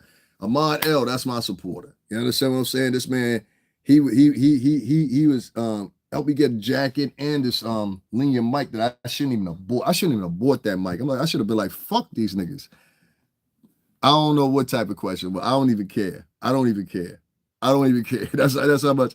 That's how much I don't even care. Like, listen to this nigga. This nigga's name is Jackson Vanderbilt. He in here talking about baby oil. You like niggas to put their finger in your ass, don't you? Huh? That's the only type of nigga to write some shit like that. Nigga, that was September. We almost in January. Niggas ain't talking about that shit no more. What is you talking about? Like, you see what I mean? Like, these are very, he been here for 7 months and no subscribers. That's the most attention you get from me. A key. If you keying with them, that's what they like. So the bulk of black population is about this. Key, LOL. I've made this statement before. I'll make it again. There's some beautiful black women out here. I think adorable black women with great hearts. Would I have a kid by one of you? No, not because you're not worthy enough, but because if you see by demonstration these motherfuckers that are in here and this motherfucker, what's the name right here? You would notice one thing very quickly, like that weirdo motherfucker to keep coming back here. This is his 14th time. If you sit here and you pay attention to these African American women, what you'll find very quickly is most of them are involved in bullshit all the time. All the time. Every day. Every day, they are the facilitators of arguments. They are the facilitators of all the drama that's going on YouTube. And as I'm saying this, you notice that most of them are flacking off because I'm saying that shit for real. Here goes the nut again. He said, I ain't done. This is my 14th time. Damn, boy, you looking for a boyfriend at this point, huh? I told you leave your address, my nigga. You won't leave your address. So you keep coming back at this point. You just looking like a homosexual man at this point. You understand what I'm saying? So everybody go check out I Am Logic 83 and his 14 motherfucking profiles or whatever, because this nigga looking for a boyfriend. This nigga want to date me, son. He keep coming. I keep blocking this nigga. He keep coming back. He's like, nah, I'm gonna get my date. I'm gonna get a date with him. That nigga is gorgeous. I'm gonna have a date with that nigga. Because any nigga that keep coming back after 14 fucking times, nigga, you either a sociopath, you ain't got no pussy in your home, or something wrong, dog. You been back here 14 times, nigga. You ain't talking about nothing real. You just talking. Nigga talking about my mouth now, nigga. Like, seriously, my nigga? Do you think what you said stopped me from getting bitches? And if you a chick, can you please show your picture? That's all I want to know. I just want to know, can you show your picture? Because I never have a problem getting women. You understand what I'm saying? I live in a very good area. There's very beautiful women over around here. They always fuck with me. I'm always laying up under some bitches. Hell, I got pictures of bitches on here. So I'm just trying to figure out, like, what kind of homosexual man are you exactly? You understand what I'm saying? Because you back 14 times now. You looking for a date.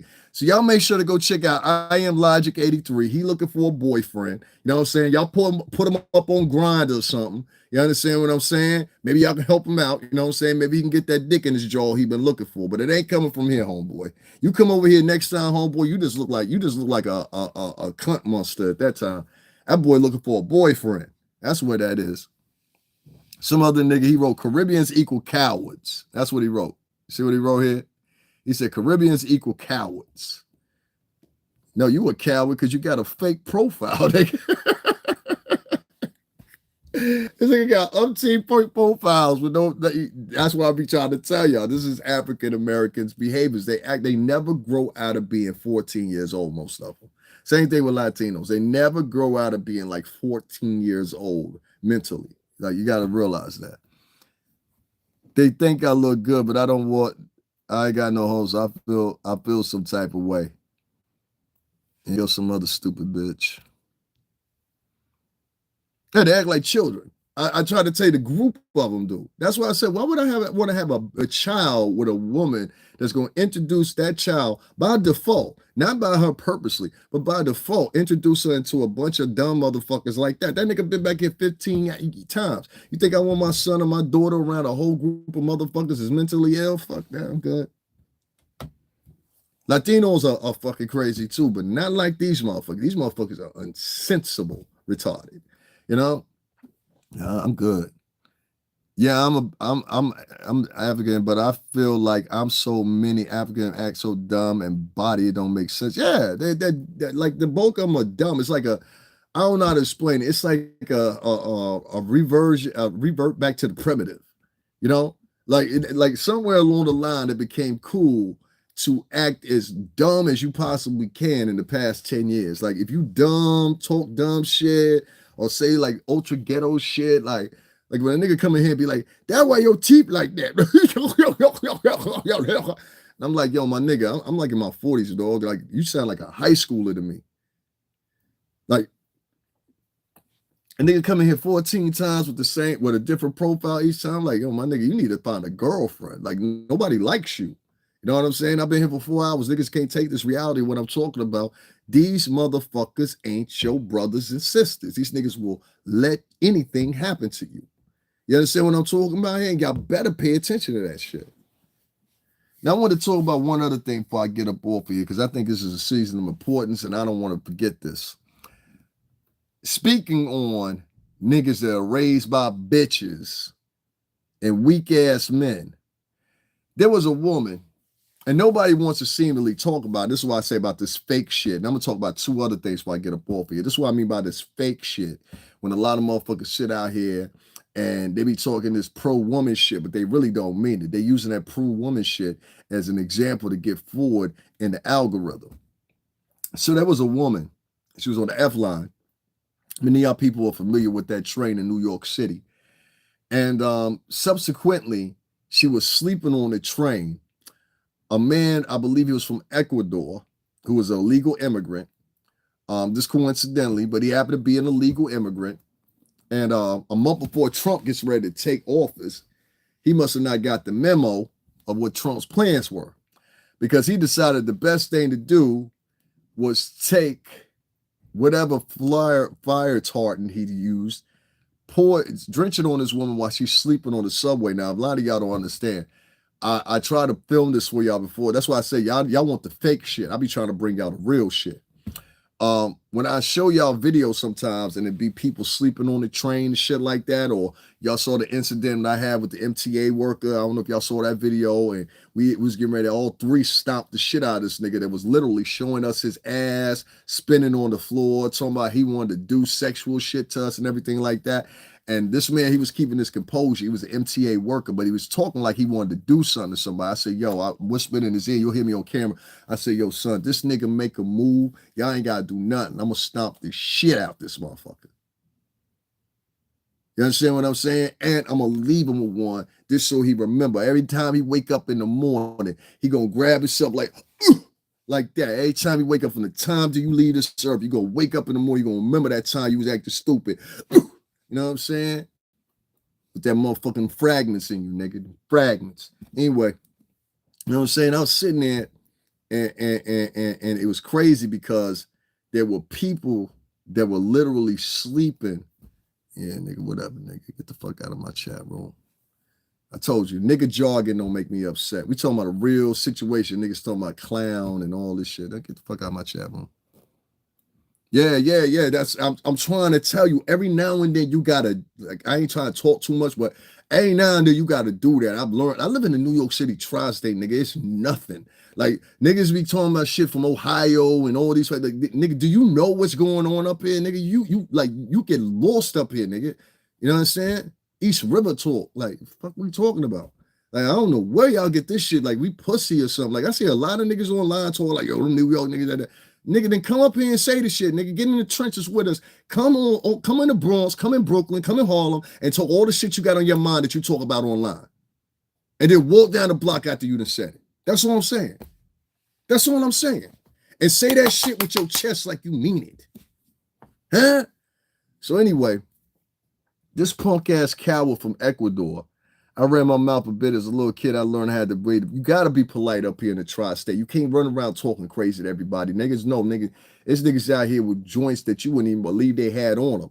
You know what I'm saying? I know situations where you be talking to one nigga in one car and don't even know there's 3 other cars with niggas with guns in them. See what I'm saying? Like, you gotta be real careful when you talking shit to certain niggas you don't know. You niggas don't know me. You understand what I'm saying? Which is more confusing because I'm like, yo, nigga, if you did know me, or if you listen to some of the people that do know me that be in the chat room, they be like, yo, son, leave that nigga alone. Like, he's not the nigga you want to do that because niggas know who I'm attached to and the niggas I know, and they know they get you for real, dog. Like, this is not a joke. I'm not Jaguar, right? Respectfully, I don't get on talking all that shit. I'm not any of these other personalities you talking about. I'm known as a nigga for that shit. You understand what I'm saying? I'm not the CC nigga. I'm not none of them niggas. You understand what I'm saying? But I'm letting you know off the bat, dog, off the bat, that's not what's going down. That's not what's happening. You're going to be left slumpy. Dig? Now, take it how you want to. Take it how you want to. Anyway, and the reason I say shit like that is because of this coward and this woman.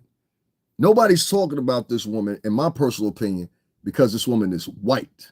You understand what I'm saying? That this happened to. But I'm here to talk about it, and the nigga should have been talking about it 2 days ago because this happened in the New York City tri-state area. Once again, we have a problem with the vloggers we do have here because them vloggers we do have here, these motherfuckers are subjected to want to be Hollywood their damn self, punk-ass motherfuckers. You understand what I'm saying? So anyway, we have people here in the New York City tri-state area that are vloggers that don't do their due diligence. Instead, the only thing they contain on is talking about the tea and all that shit or whatever. And a couple of y'all niggas on your way up out of here too. Couple y'all niggas. You understand what I'm saying? Couple y'all niggas on your way up out of here. Y'all niggas is soft. Y'all niggas is not motherfucking moving the right way. Y'all ain't holding down the city. When shit niggas say shit about the city, y'all niggas go over there and sit with the niggas that's talking shit about the city. You understand what I'm saying? So what are we supposed to do? So I think New York, what we need to do, the New York City tri-state, if we catch a nigga that's online, they talking foul about New York, but they represent New York, then nigga, you need to get the fuck out the way. You understand what I'm saying? Maybe we need to stop frequenting you. Maybe we need to stop donating to you. There's a whole bunch of sucking niggas that be up here online and be talking shit about New Yorkers and you live in New York. You sound like a sucker. You understand what I'm saying? I'm going to start calling these niggas out. I don't give a fuck about it knowing you. Some of my favorite podcasters I've been rocking with for like 5, 10, 15 years used to stand on something. I'm dead serious. I've been on here with some of these podcasts. I won't go 15 years, but I say 11, 12 years. Some of my favorite podcasters. In the past 3 years after that pandemic, because of money, they didn't turn into complete bitches. They shadows of who they used to be and what their podcast used to represent. So I have to take these people nowadays as who they are. You understand what I'm saying? Well, you used to be a cool nigga. Now you a sucker nigga. There's sucker niggas on here that got the power. They know if they share your podcast, how many people it'll get out to. And they see, okay, well, this nigga done shared my podcast. This nigga done donated to my shit or whatever. And I can't even mention this nigga in the chat room or acknowledge him. I witnessed that the other night from 3 niggas that I used to respect. One nigga, I done been at every show every time except for one when he came to New York. Nigga can't even acknowledge me for 5 minutes to say, hey, yo, let me share this nigga podcast. I said, oh, okay, you done joined the ranks of them niggas. You know what I'm saying? You was like one of the few last remaining real solid niggas. Now I gotta look at you like you done joined the sucker codes. I can't even respect that nigga no more. You know what I'm saying? That's why I don't share his podcast no more, if y'all wondering. I don't share his podcast no more. I don't really fuck with him like that no more. I went over there this past week, told the niggas Merry Christmas. Nigga couldn't even say Merry Christmas back to me after I've been sharing their podcast for 11 years. And then you ask me, why do I have a problem with niggas? You understand what I'm saying? And then you ask me why I have a problem with niggas. Now, it ain't that. It ain't that. That's how the nigga get down. Nigga been seeing me. Nigga been seeing, let me tell you what I mean. After you've been seeing a nigga for 11 years, you know who's who. I can look at my chat room and I can just glance and I can tell the faces of who I know and who I don't know. Cricket man. Every time you write a comment, I can recognize when you write it. See what I'm saying? There's other people. When I see Amar L in here, I know who he is. When I see the old gal in here, I know who she is. You understand what I'm saying? The rest of the people I don't know. But for people that frequent your chat room, it don't matter. You understand what I'm saying? You always know who the fuck they are. You understand? So this nigga purposely doing this shit. And that's what I had a problem with. I said, oh, so you purposely doing that shit because somebody got in your ear and told you some shit? All right, cool, son. This write it off, dog. We good. We good.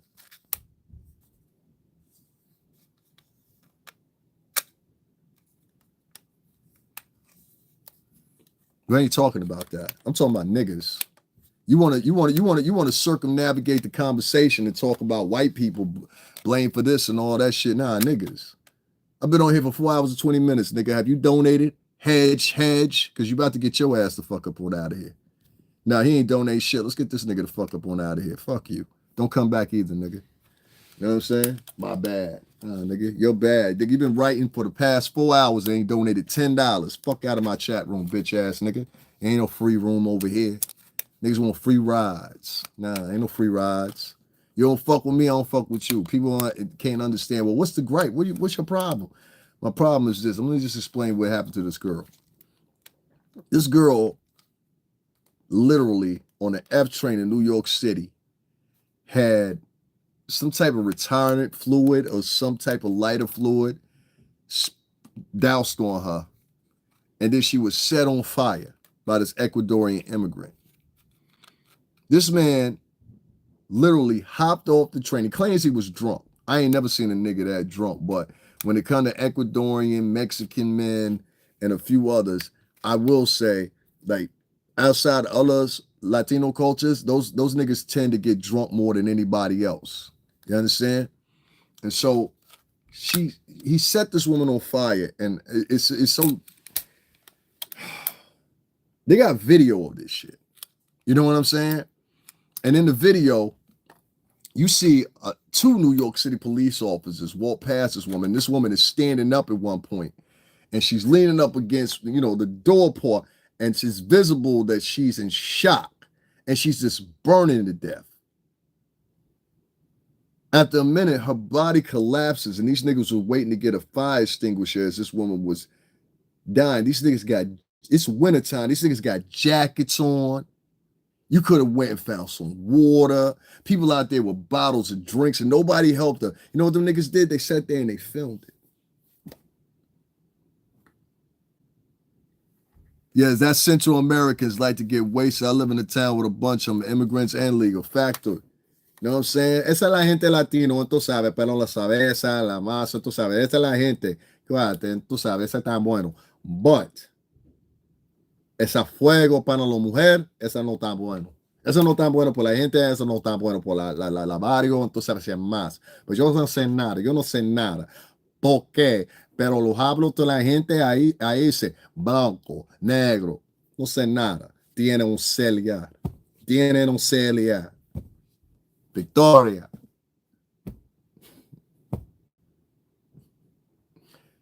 That woman burned to death. And motherfuckers sat there and watched.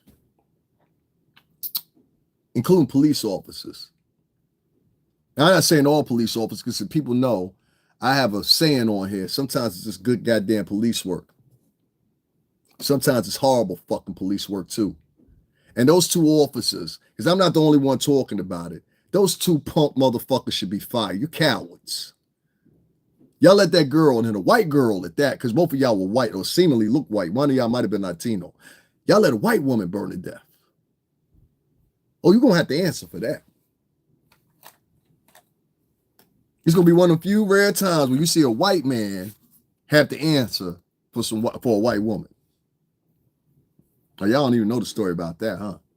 A lot of times white men don't have to answer for beating on white women. A lot of times, one of the biggest groups to get abused in motherfucking domestic violence is the wives of police officers. Now, don't tell me I'm lying either.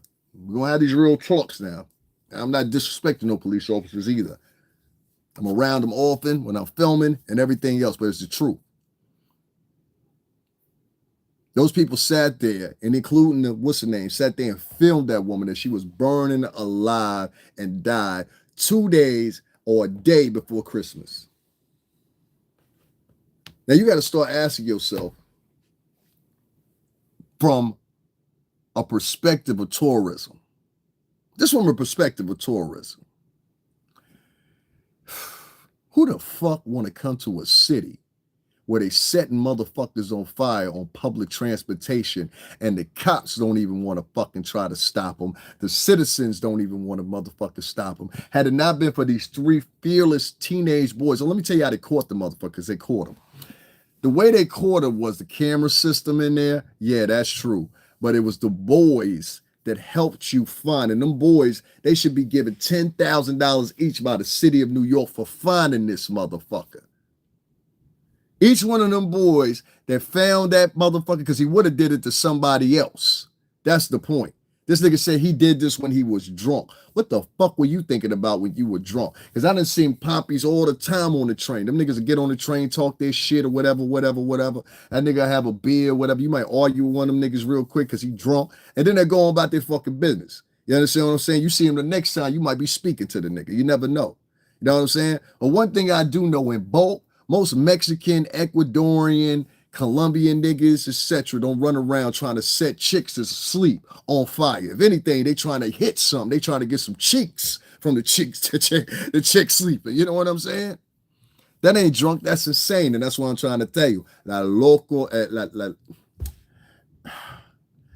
no es loco en la cabeza, la loca en la mente, tú sabes, la cabeza y más en la paquito universo, tú sabes.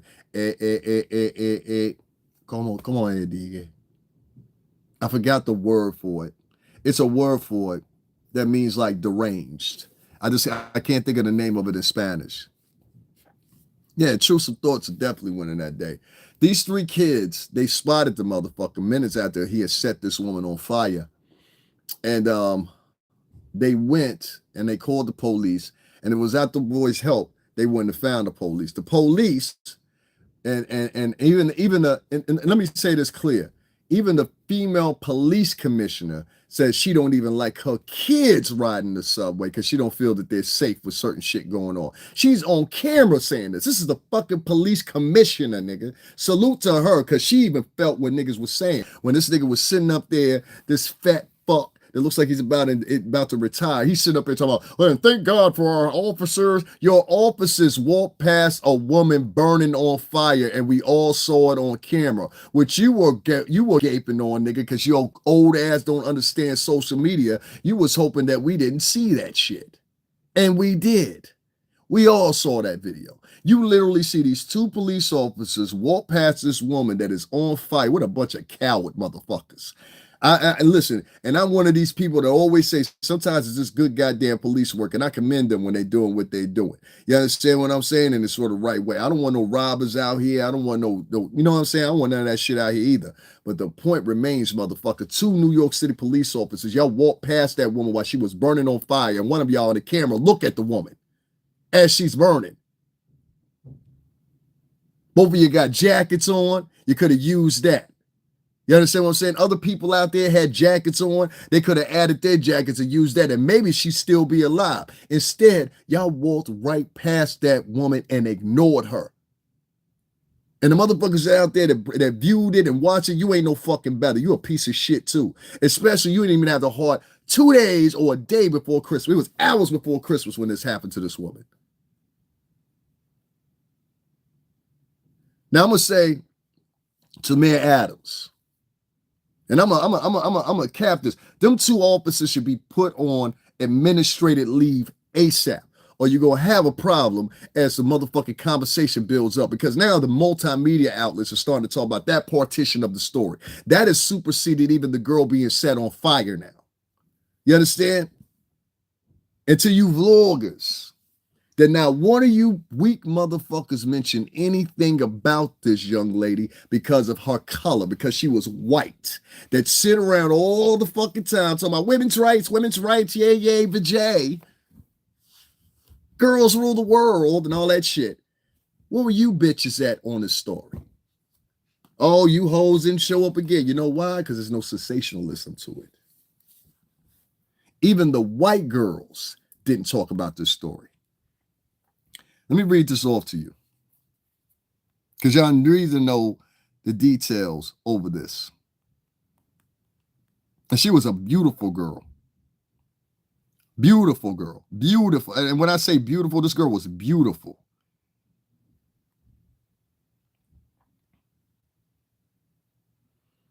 Now, they won't name the girl for some reason or another.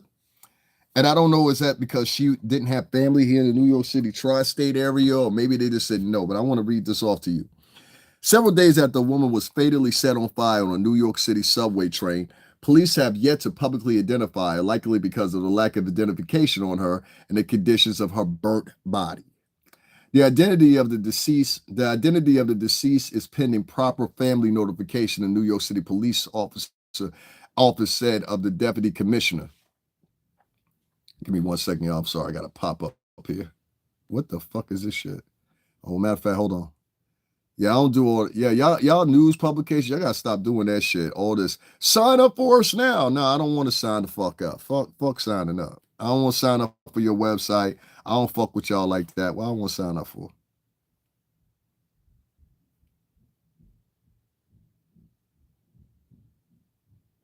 And this is what I might go to too. I want to talk about this. Vigil plan for a woman set on fire at NYC subway as identity. It's just hard for me to read this because this is not shit that was happening here in the tri-state a minute ago. It wasn't. Yeah, they got a video of it, son. She leaning up against the pole while she on fire. You see 2 police officers walking past her. I can't play it here on because they for sure gonna flag me. But if you just go link it up, you'll see it. You know what I'm saying? A vigil was planned for Thursday for a woman set on fire last weekend.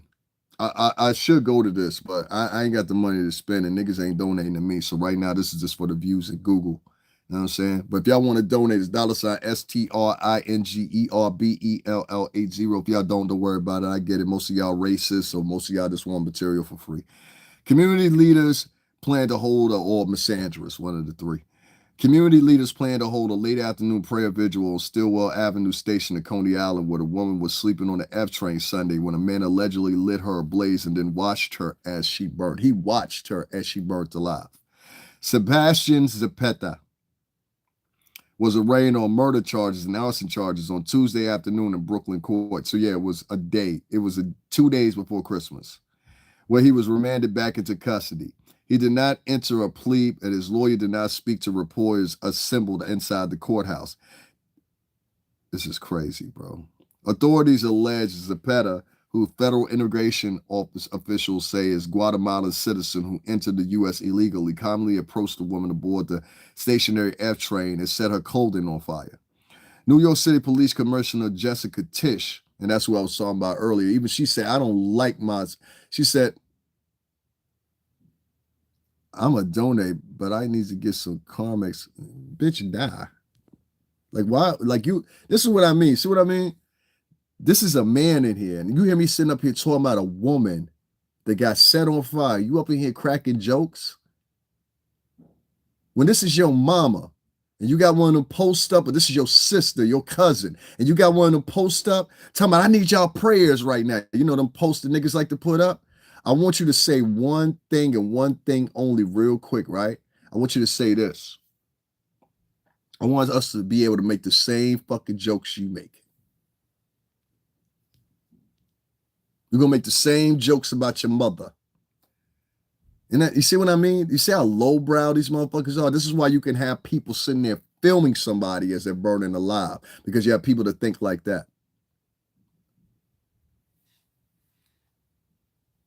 That's crazy. Zapata was taken into custody on Sunday, hours after the police disseminated images of the suspect of the woman's death. It's hard for me to read this, y'all. I'm sorry. Police said 3 high schoolers called 911 after recognizing the person in the image. The officers found him on another subway train in the same gray hoodie, wore hat. He didn't even change his clothes. He didn't care. He didn't care. U.S. Immigration and Customs Enforcement spokesman Jeff Carter said Zapata is a Guatemalan citizen who entered the U.S. illegally after he had been previously deported to Guatemala back in 2018. So he came back after he had been deported. This is crazy. Rottenberg added under interrogation, Zapata claimed he didn't know what happened, noting that he consumes alcohol. But he alleged Zapata identified himself to interrogators and the images on the attack. Yeah, so you fucked that one up. A Brooklyn address for Zapata was released by police matches a service center for Sumerian Daytop Village, which provides housing and substance abuse support. So what they're probably going to try to do is they're going to try to run through that he was a victim or so, you know what I'm saying? Some shit like that. And if niggas is talking about let's, nigga, you see the light It's a light hitting me. See, it's on my face too, goofy. The victim, who had not been publicly identified as of Thursday, an NYPD spokesman confirmed. Police had described her only as a woman. Tish, she's a white woman because we've seen a picture of her. You know what I'm saying? We know that much about who she is because some people have said they knew who she was. Tish said at a press conference on Sunday that the victim was in a seated position at the end of the train car and when she was set on fire. Joseph Gallardo, the department's chief in transit, added that police don't believe the suspect and the victim knew each other and they did not interact before the incident happened. So let me tell you, he was deported back in 2018. Let me, because I can't read too much of that, because that shit just makes me sick to my fucking stomach. You understand? And that's why I've had these conversations or whatever.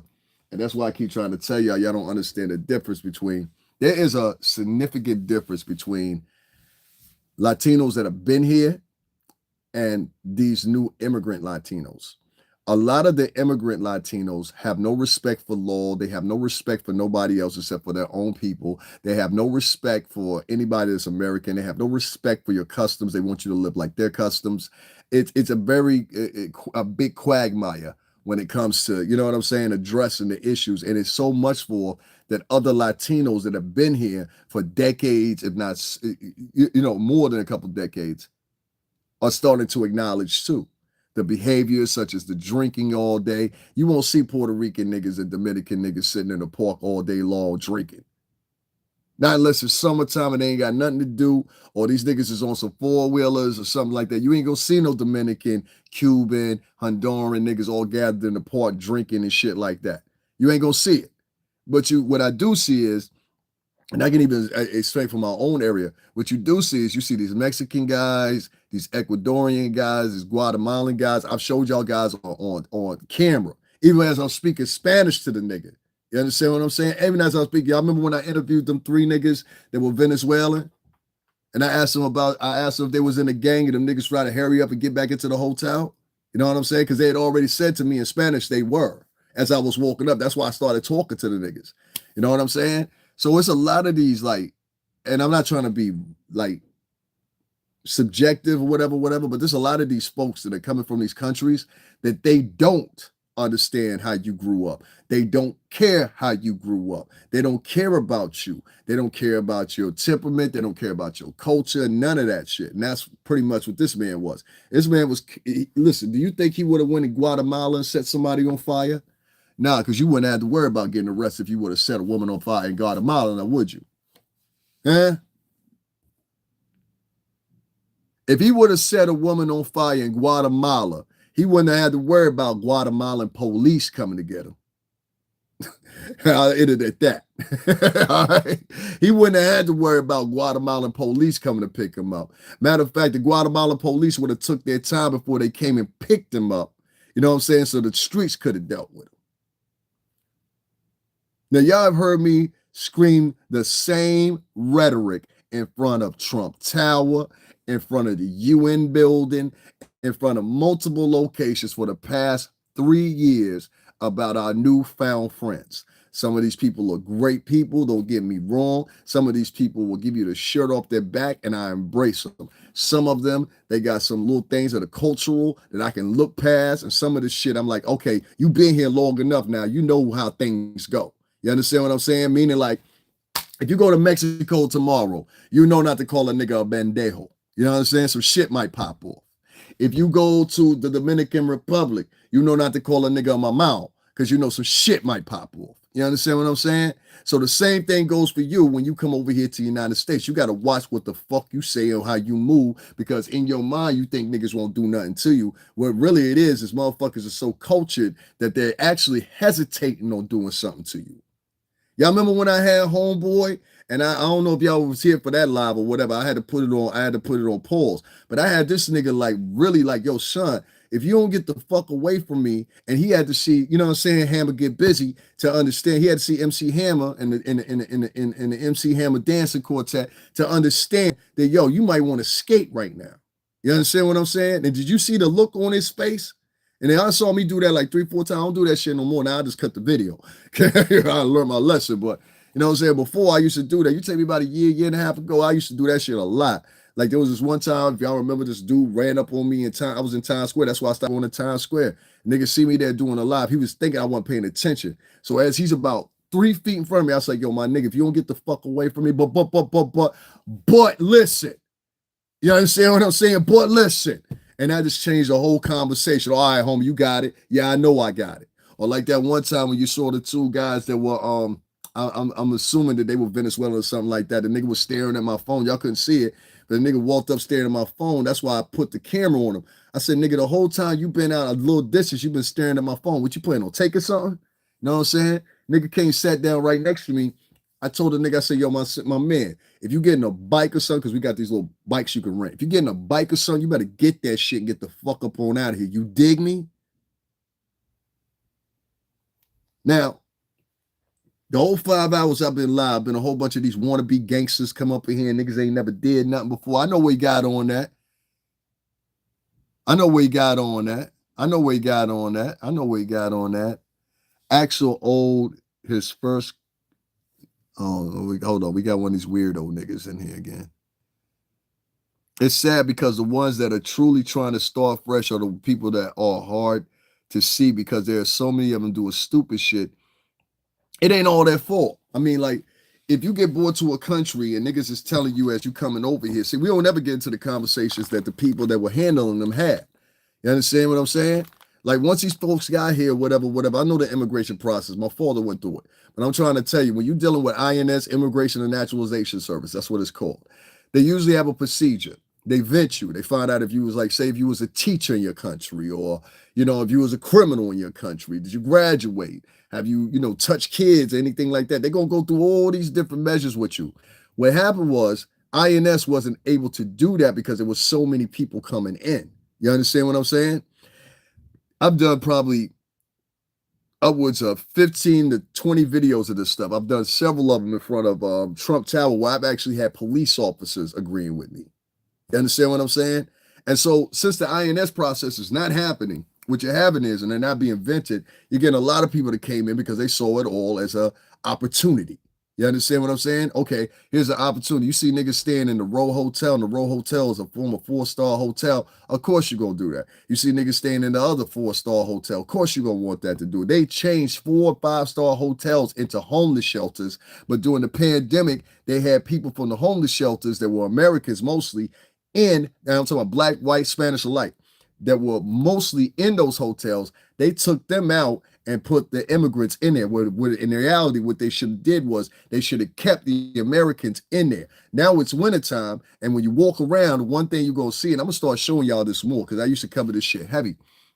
What you're going to start seeing more of is you're going to see more and more people, and we started seeing it subtly. When I go on the train, I got a video. I'm going to put it up for y'all. All right, I'm going to put it up for y'all. When you go on the train after, I'm going to say 11 o'clock, 12:30 at night, nigga, you bet not fall asleep.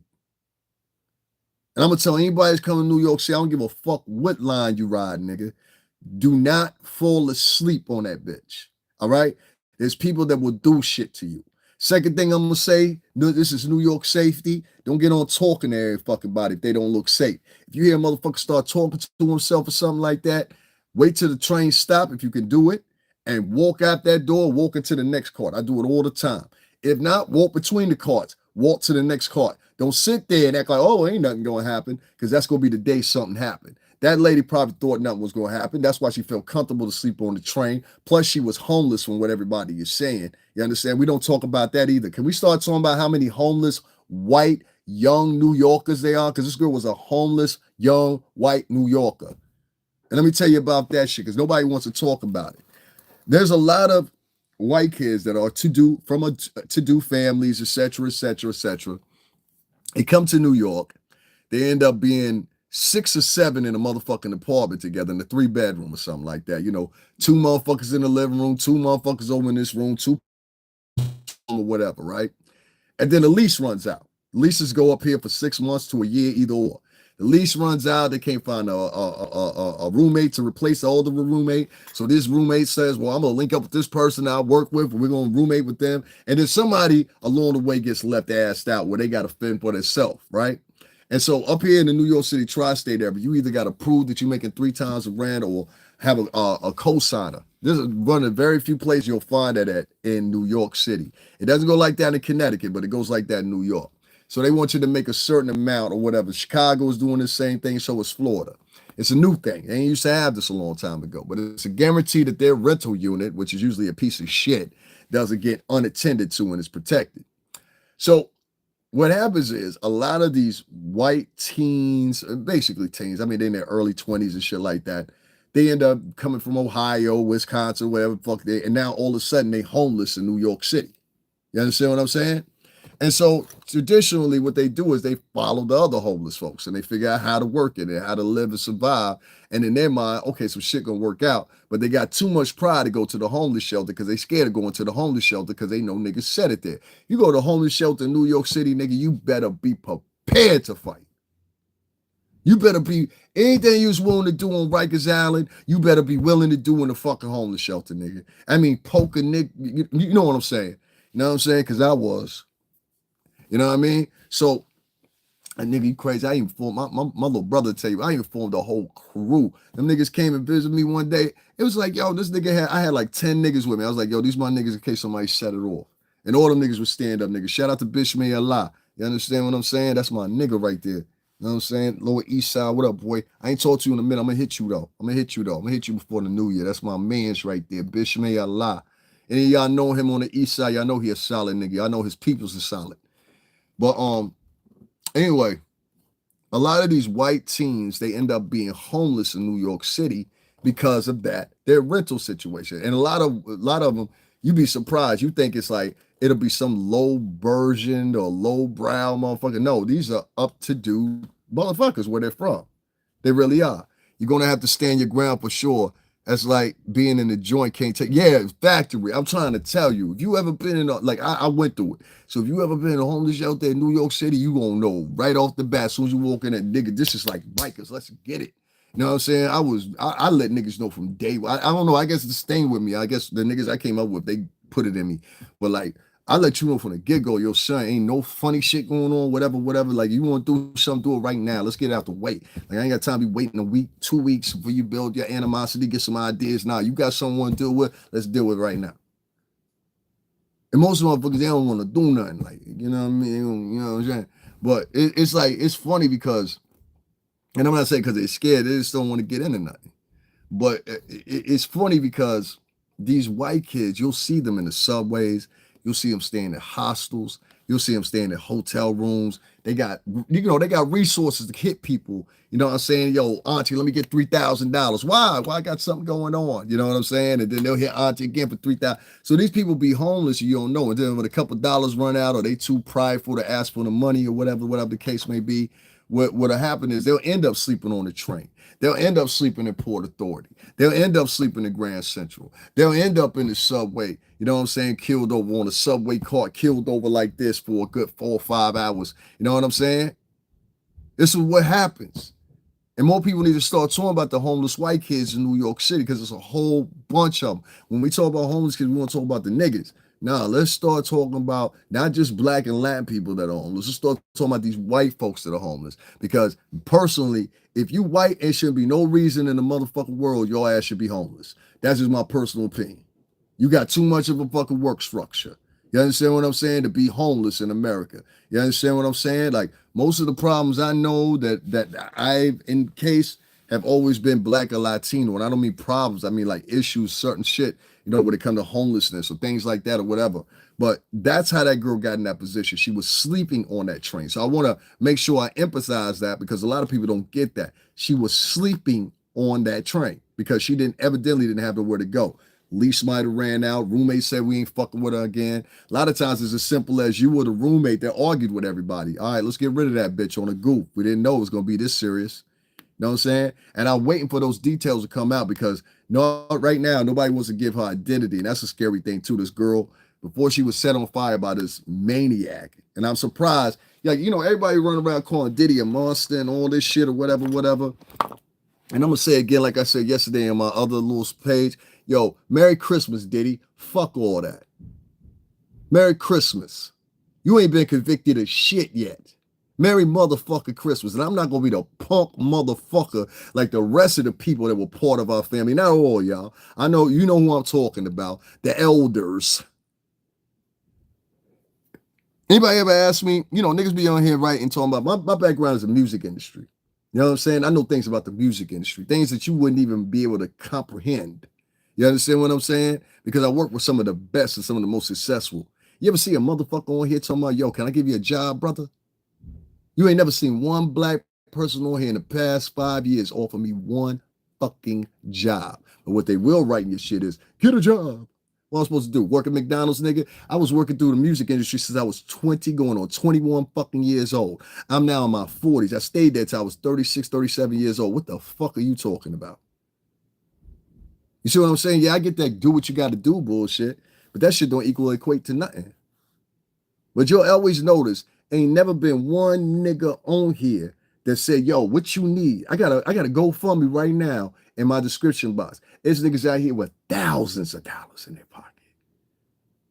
They would say, yo, son, here go $5,000. Yeah, I got a relationship with a lot of rappers and a lot of artists currently in past tense. Nobody ever came to me and said, yo, son, you need something? Nobody. And I don't ask them.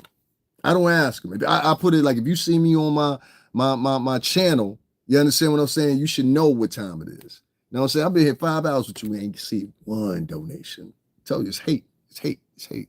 Yeah, not one. We're going to wrap this up real quick. I just want to say to that young lady, God bless you. God bless your family. As details roll out, I'm going to make them available, whatever. I'm going to end this live right now because it's 5 hours. I didn't even recognize it was that long. You know what I'm saying? They want us to be slaves of low minimum wage bullshit and never get ahead. Yeah, this is what it is. You know what I'm saying? You know what I mean? I don't know what music you was in music. That's cool. Yeah, I worked with I worked with a record company for over 17 years. Most people that follow me for the past 5 years, they know that. This is our distributors. I started at a BMG Burlesman Music Group, which was our first distributor. After that, it was Atlantic Records briefly for like a year and a half, maybe 2 years. And then after that, it was Interscope, you know, and now currently the last spot, which I wasn't part of that, is at Epic as a distributor. So yeah, I worked in the music industry, and you know, I never get like the people that be looking out for me or whatever, like as far as studio time, that's somebody I know that I've been recording with prior to a lot of things transcending in the business. And so, you know, whenever he gets a chance, you know what I'm saying? He always makes sure he look out for me. Yo, dude, I got like 3-4 hours to sit over until this client get here to record. So you know what I'm saying? You more than welcome to use that. Ain't nobody in here but me. You know what I'm saying? Just tell me when you want to record, boom. So I go in there and I do that. That's why it's taking me so long on my album. You know, I ain't even got niggas to come in here and be like, yo, son, let me give you 2,000. Y'all know what studio costs, you know what I'm saying? Everything. This is why I say the things that I say. We live in a very backwards community, backwards online community right now. You know, we got people that don't want to even talk about this young lady being burnt alive and 2 police officers walking past her. And that's not a diss to all police officers, diss to them 2 motherfuckers. Y'all niggas is cowards. And I know y'all think like a fraternity or whatever, but how the fuck do you defend that shit? How do you defend it? This is a white woman. All right. So I ain't got no motherfucking value in this conversation, really, if I don't. But y'all white, and this was a white woman sitting there on fire, and y'all didn't do shit. Y'all didn't even take off y'all motherfucking state issue jackets and attempt to throw it on a girl to douse her out. Y'all don't know how to put out a fire on a motherfucker, but y'all police officers? What the fuck would you do if it was a car crash? That scares me. If it was a car crash, would you not know what to do then? I met some great cops, some great ones. Well, everybody on my channel knows I have a phrase. Sometimes it's just good goddamn police work. Everybody on this channel knows I have that phrase. Now I said, them 2 motherfuckers. Them 2 motherfuckers. They should be put on administrative leave and thoroughly investigated and retrained. Because evidently you there for the salary. You ain't there for bravery. See, there's some police officers over there on that force that are there for bravery. But what I've been seeing in the past couple of years, and I can tell, I've been looking at New York City police officers my whole goddamn life. What I've been seeing is a lot of these New York police officers they have now are fucking cowards. They're there for the fucking police check. Not for the fucking to smack them down, but so much because there's been a lot of things that have been put in order to make it so they can't do their fucking job. So they scared. But nigga, right there, that wasn't a chance to be, that wasn't the time to be scared. That woman was burning alive, and you sat there and walked past her and look, and that's gonna melt with you for the day you die. Every time you go to church, every time you look at your kids, you're gonna be reminded. I walked past a woman that was sitting on fire and didn't think a thing about it. And if you say to your mind, no, I'm not, then that's even worse. So I say one more time, how could you burn completely up and no one came to your rescue? Unbelievable. Yeah. It's making me think. Like, let me tell you what else making me think. Let me tell you something. The two motherfuckers in America right now that get the most smoke is three motherfuckers. White men, white women, and black men. Those are three motherfuckers that get smoked. If you're a black woman, you perfectly fine. You can just lean on your victimhood and you'll be just peachy okay. But if you're a man of color, it's a very different scenario. You know what I'm saying? Like even here have you ever heard somebody being live for 5 hours and never getting one donation? These people are racist. You know what I'm saying? Even the people that listen to me are racist. Most of them, or misandrous, or this pure code. They just don't like other niggas. You know, some niggas don't like if you don't talk to them in a way that's ghetto enough.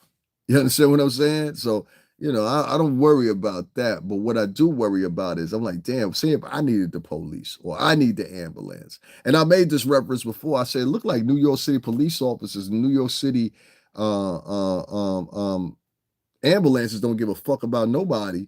You know what I'm saying? They just, you know, if I get the job done, I get the job done. And I think it's a bigger conversation that we need to have here, because at no point where you take an oath and you say I pledge to you know, protect and serve, and you didn't do that. You understand what I'm saying? Like if the nigga walk past, what I'm saying to you, if the nigga walk past a woman burning on fire, helpless, what the fuck would he do if the shots start ringing?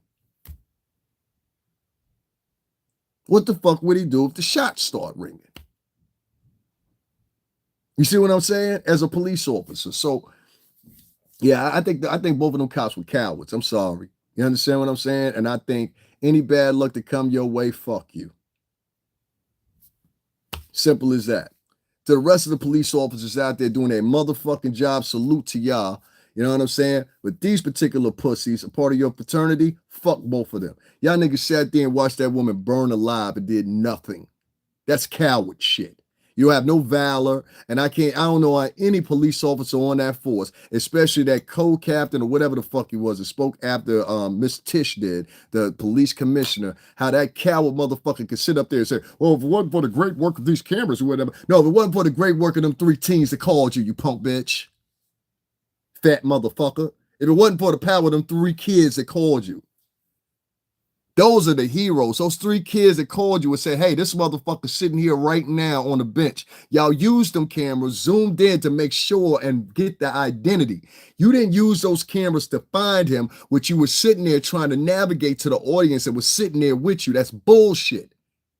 You used those cameras after them boys called you, or those high school kids called you and said, yo, we see the motherfucker right here. And y'all used the cameras to confirm it. Y'all didn't use the cameras. Like, stop giving the public the imagery that those cameras were responsible for finding this man when it was those 3 high schoolers. And if this is Brooklyn, they had to be black or Latino or Jewish. So let's stop this bullshit. You understand what I'm saying? I thought that was an atrocity and that was an insult. That man that we can clearly see, and he didn't know there was going to be a fucking video. We can clearly see in the video. I mean, it's no ifs, ands, or buts about it. You can clearly see in the video, this nigga walks past him. Then he walks back past her as she's on fire. This time he looks at her. Then another cop walks past her. He looks at her. I'm saying nothing in your mind. Like, where's your fucking skill? Like, why the fuck do you work for the city as a New York City police officer if you can't do shit? Talking about, well, we wanted to make sure I saw it. That's what a fucking cop does. You put your life at risk. That's why the fuck you got hired. You got hired because you'll do the shit that other motherfuckers won't. So I'm telling people, if you come to New York and you visit, do not count on I'm going to say probably 40 to 50% of police officers, because they're just not in the motherfucking mood to make any moves because of the pure simple fact of all the shit they got going against them. And who you can really thank for that, we ain't going to leave you bitches out. Who you can really thank for that is all these hoes that sat around and wanted to make sure the criminals, real criminals, were treated fairly and defund the police. All them bitches that did that defund the police shit, which are mostly minority women, those bitches are responsible for what's going on now. That's why you feel less safe in the tri-state, because of them hoes talking about defund the police. You know how many motherfuckers they let go? This nigga had been deported in 2018 and he came back. He came back. You get what I'm saying there? So I want to say RP to that young woman. I think a lot of you female bloggers should be ashamed of yourself. A lot of y'all don't want to report on this woman because she was white. Because she was white. But y'all talking about female this, female that, female this, female that. Selective outrage, son. You understand what I'm saying? Selective outrage. Y'all give me 2 seconds. I'm just going to share this real quick. Last thing I want to talk about here before I get off of here. There's been some particular bloggers that have taken it upon some behest of themselves to make fun of Puff yesterday because he spent his first Christmas in jail, as well as Thanksgiving prior to that. And since these particular content creators, they don't have anything else to create, this is their mantra. If you watch their pages, I saw some people write in here, they say, I'm tired of these Diddy bloggers and blah, blah, blah, blah, blah. And I said, yeah, you're right. I mean, it is boring. I told y'all what was going to happen. I said they're going to start running out of material because the only thing they're going to be able to report on now is lawsuits. That's it, which many of these lawsuits going to be fake anyway. And so I saw in particular 3 or 4 different bloggers, especially Lisa Smells, that, oh my God, that's a mentally deranged bitch. Y'all just ain't figured it out yet, but y'all will. That chick is mentally deranged and something's wrong with her.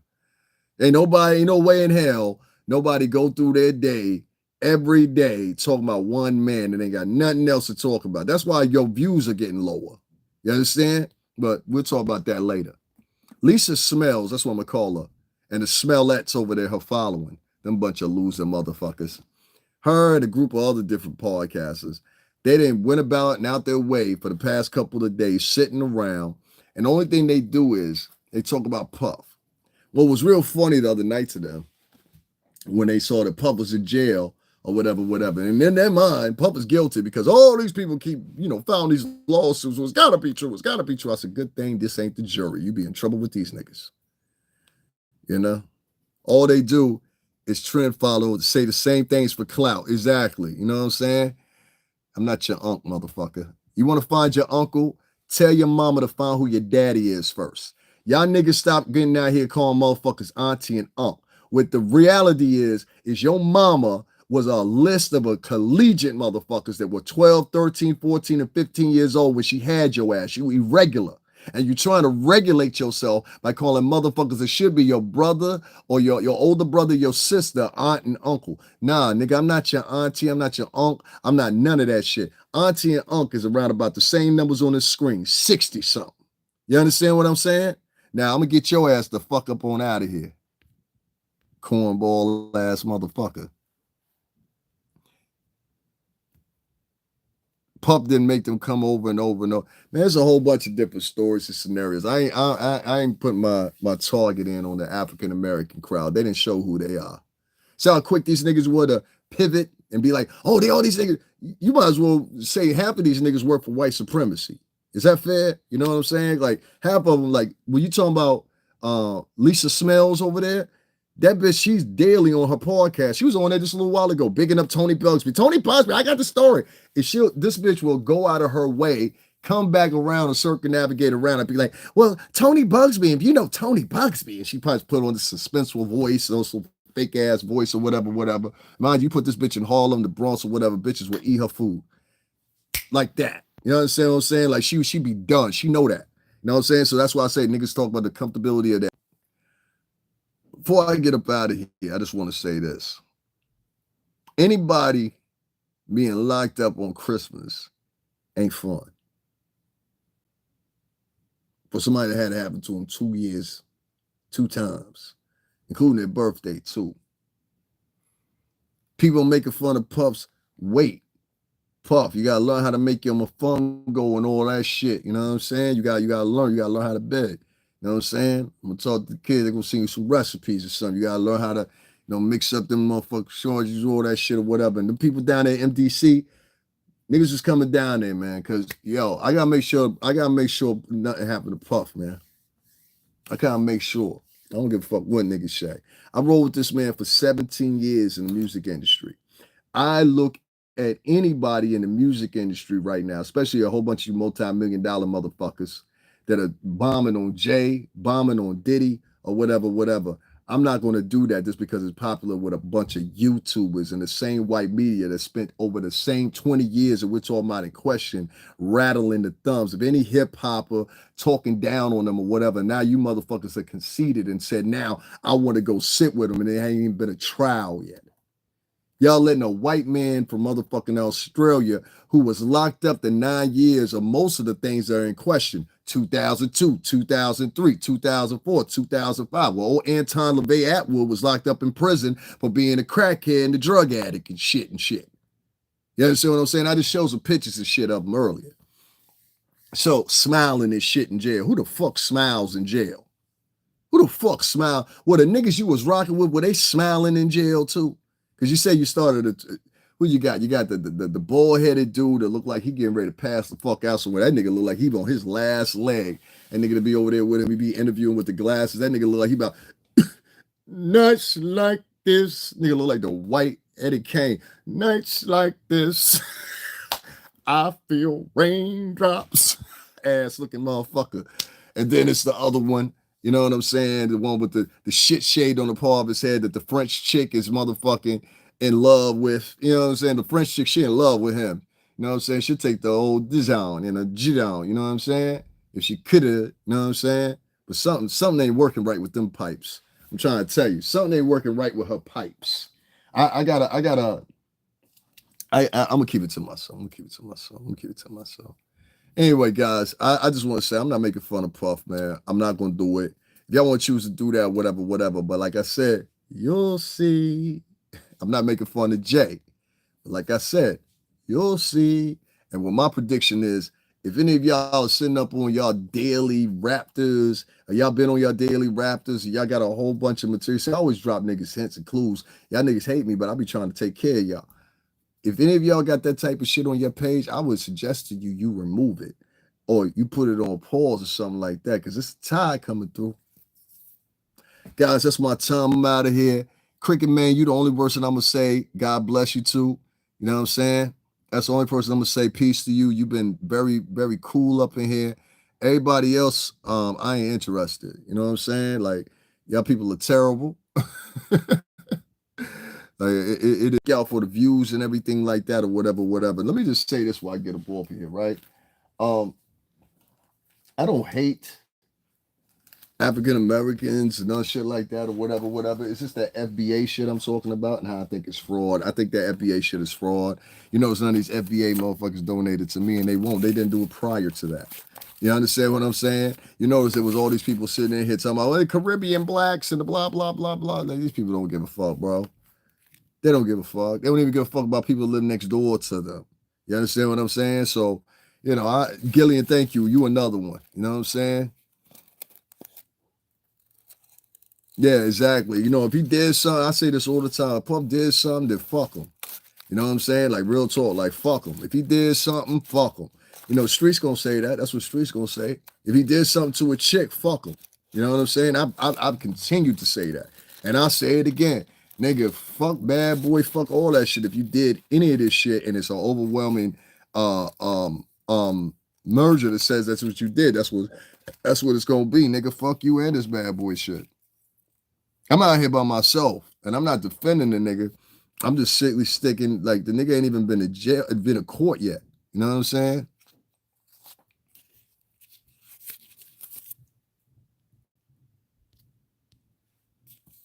Some nigga in here talking about some homosexual shit again.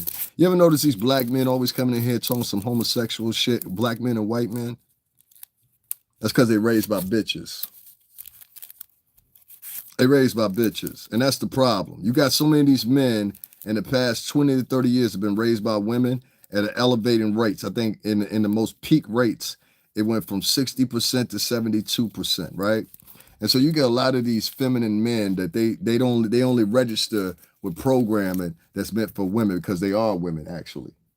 It's a woman with a dick. That's basically what it is. A man with a pussy, excuse me. That's what the average African American man is nowadays.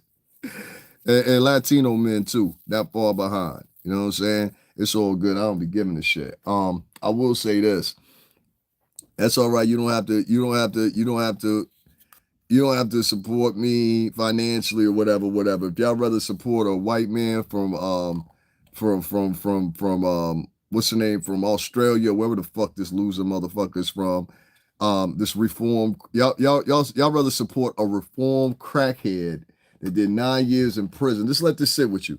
The black community would rather support a reformed drug addict, you understand what I'm saying, than their own people that look like them.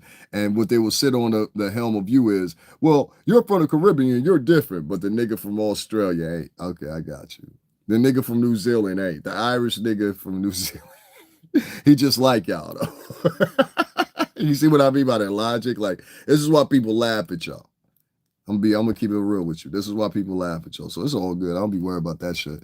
Only thing I be worried about is, honestly and truthfully, the shape and the minds of some of these people. You know what I'm saying?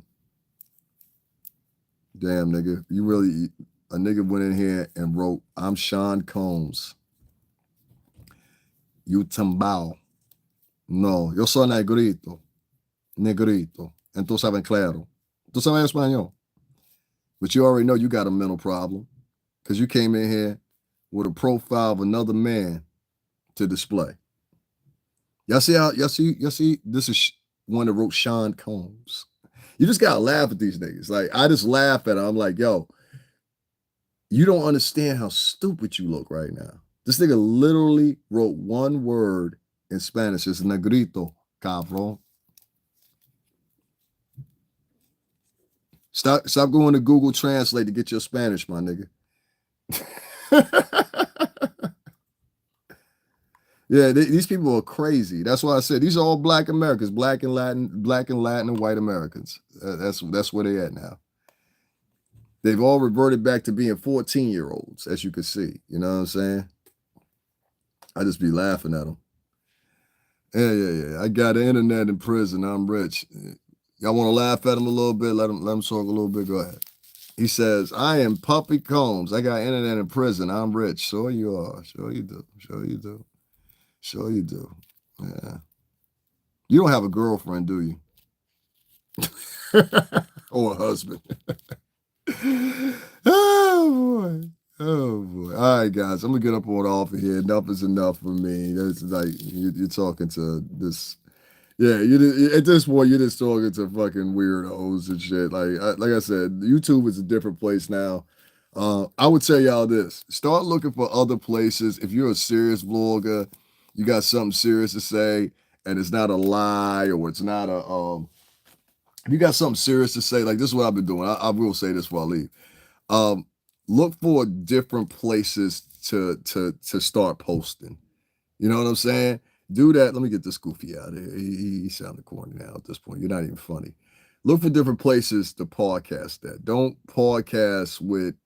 Let me tell you what I mean. Don't make YouTube your number one place. YouTube is corrupted, as you can see. YouTube is out of control. They won't even allow you. There's about 20 to 30 people right now that can't stand me, will never donate a dime to me or support my channel, whatever the case may be, even during holiday. And you will see that YouTube will let them run and converse and act and react however the fuck they want to. So what it lets you know is, if I were you guys, only use YouTube for music. Yeah, it's crazy now. Trey Chris said, I only use YouTube for music anymore because of it. Yeah, it's like, especially when you're talking about the urban crowds, you know, I'm trying to personally, like, I can't get mad at Jaguar Wright for getting away from them niggas. I really can't. I can't blame Jaguar Wright for getting away from the niggas because I watched what went down. I watched the tactics they use, and they try to use it against me. That's why the shit don't bother me. I'm like, yo, you must not realize I've been here for 5 years. I ain't been here for a month. You understand what I'm saying? I've been here for a minute. That's when a nigga came in. Oh, he mad, he big man. All that. I'm like, do I look like I'm 14 fucking years old? What the, I don't even use some shit like that in my vocabulary. You big man, key, key, key, key, key. And it's always followed by the key, key, key, key, you know. And so what I tell people is this. Try to find you a different avenue to blog on. This place right here is in another year, this is gonna be the new MySpace. Nobody's gonna be here. This is gonna be shit people here. It's already shit people here. A lot of these shit people that used to be on Twitter are now coming over here. A lot of these shit people from Facebook are now coming over here. And they all think they're vloggers. They all think they got a show. They all think they got something important to say. When the majority of it, when you break it down because they're inexperienced, is a bunch of lies and shit they can conjure up and make up. You understand what I'm saying? They're not like us. So it's funny to say, but it is. Blocking everyone he doesn't agree with. Okay, so should I leave everybody here that, let me say by your logic, this one's, I'm going to find this one interesting. Blocking everyone he doesn't agree with. All he does is yap and say, know what I'm saying. You're not skiing. Take your hat off your head. That must be from somebody that's just like a loser. Like, you gotta be a real loser. You couldn't even spell speech right, you loser motherfucker. But let's see how much you set the world on fire. You've been here for 1 month and no subscribers. So that means you got a fake profile 9 times out of 10. You're probably that tap dancing old gal there from Canada, right? Or the nigga that got his head shaved off on the side. Because as you realize and you look, especially after this live is done, I want you to look at them numbers, boy.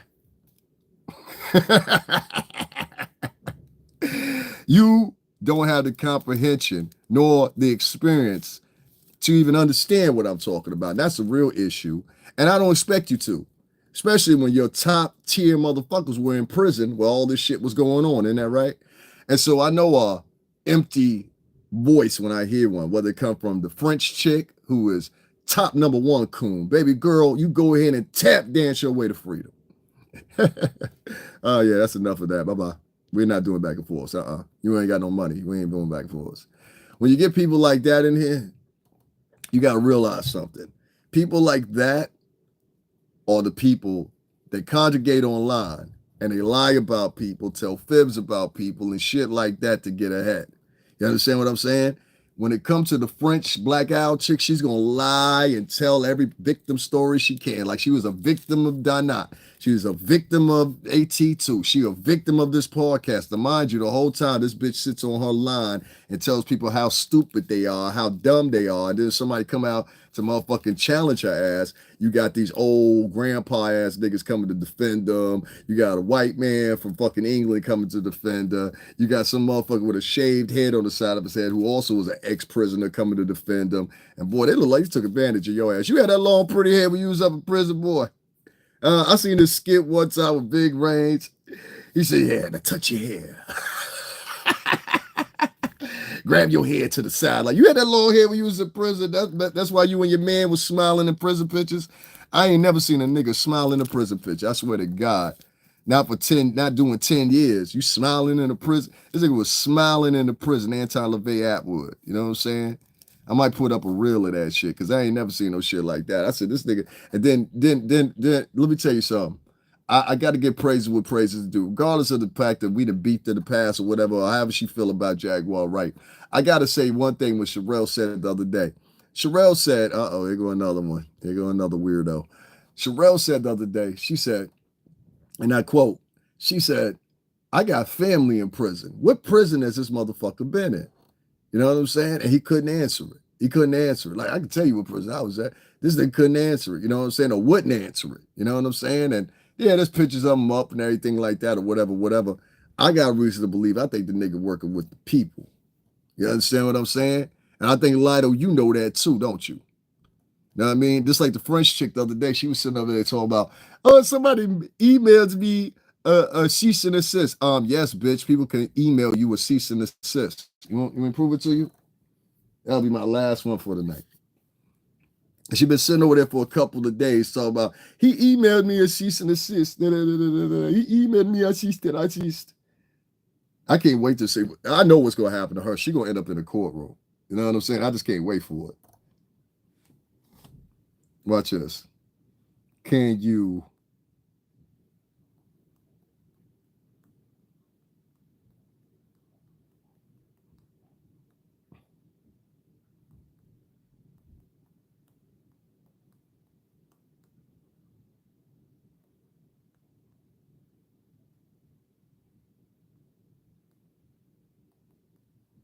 Just give me 1 second, guys. I'm just typing something in. Oops, I put another S.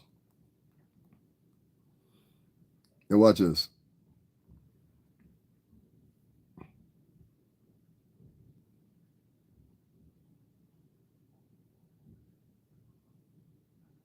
Now, you can send in Canada,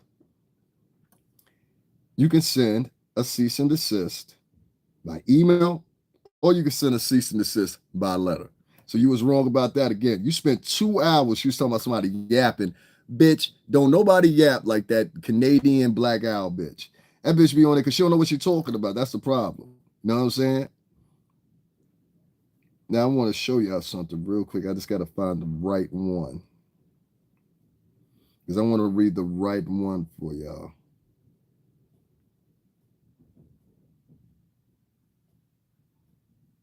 Yeah, here we go, right here. Matter of fact,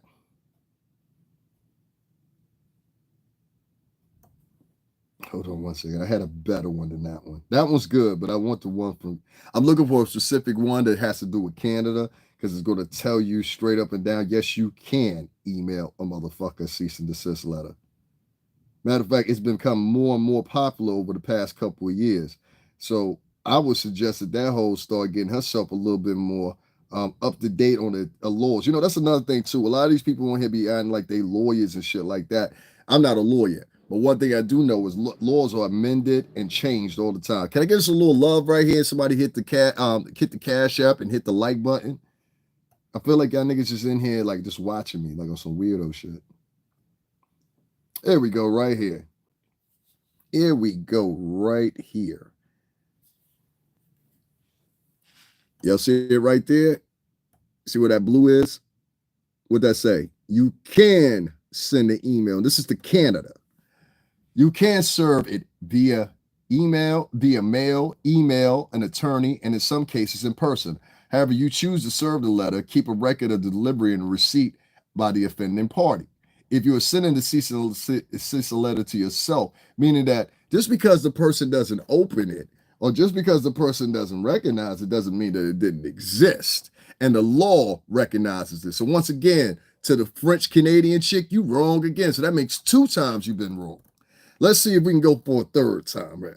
She says that skin lightening products are not sold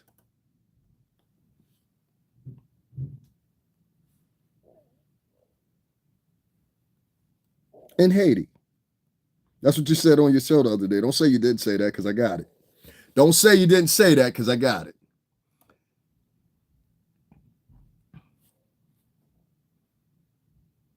Here are at least, even on what's the name, you can see right there. That is a whole trollop, and I'm going to keep scrolling, a whole trollop of places in Haiti that you can order skin lightening products. Okay, I'm going to keep going because there's more than that. But they even got it on TikTok. She said, there's no sale of skin lightening creams in Haiti. How you know? You ain't been to Haiti in years. You've been to every country except for your country for years. Here's more of them. These are all the places in Haiti that you can get skin lightening cream. So she was wrong 3 times. So shorty, what it's starting to look like is, you understand what I'm saying? I don't know about y'all, but it sounds like we got a female that try to project like she's more intelligent than she actually is. Oops, isn't that like a lot of these motherfuckers on here try to project that they more intelligent than they actually are? This chick said that, first she said, there's no skin lightening products in Haiti or sale of them. I just showed you a whole trollop of the motherfuckers. Then she turned around and she said, there's no skin lightening sales products like that in Canada. I proved to y'all that that's not the truth either because the motherfucking Canadian website says there is. It's only regulated to this more than 2%, what do you call it? Hydroquinone or quazoline or whatever the hell that shit is called. You understand what I'm saying? So that was wrong. A lot of these hoes out here telling y'all shit and they don't know what the fuck they talking about. And y'all sitting up and papering these hoes up. The chick said there was no sales of skin lightening cream in Haiti. Yes, you did, ho. I got it recorded. You said that. You understand what I'm saying? You said it when you were sitting over there with your boyfriend, the old man.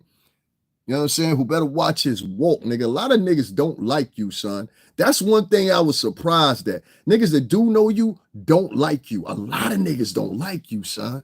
A lot of niggas don't like you. You better be easy, my nigga. You ain't getting it like that no more. Huh? Oh, all right. So anyway, you get that one. Then she said that Canadian, this is why I started getting hate. When y'all review and go back, y'all gonna notice, right when I said this is how I knew the hoe was over here. Right when I said this, and I said, well, look here, you said there was no sales in Canada of skin lightening products, which we also found out that wasn't true. You understand what I'm saying? So it's like, it's a whole bunch of bullshit that be going on here with this one little chick who literally, she posts fights at people so people will say shit back to her. And if that was your daddy the other day that you put in the picture trying to scare somebody, yo, nigga, take that nigga offline before he get washed out here. You know what I'm saying? You're going to need more than one nigga to help you, mom. Be easy. You understand what I'm saying? Stop lying on people. Quit trying to scare people or whatever. Nobody's scared of your daddy. You understand what I'm saying? What he should be doing if he was a real dad, he should be out here telling you to keep your monkey ass offline and stop talking to random men that you don't know fucking about. How about that shit? You know what I'm saying? I don't speak niggerlet. Sorry. I don't speak fluent nigger. Sorry. Wrong guy. You write some shit in here. How be it is because you know what I'm saying? Like us, like people be trying to make fun of my accent and all that shit or whatever. I'm sorry, I don't speak in the Queens. This is New York City, tri-state. We proud of where we from. Should I talk like this and get online with Oresio and talk like this? You know what? Tell us about Diddy.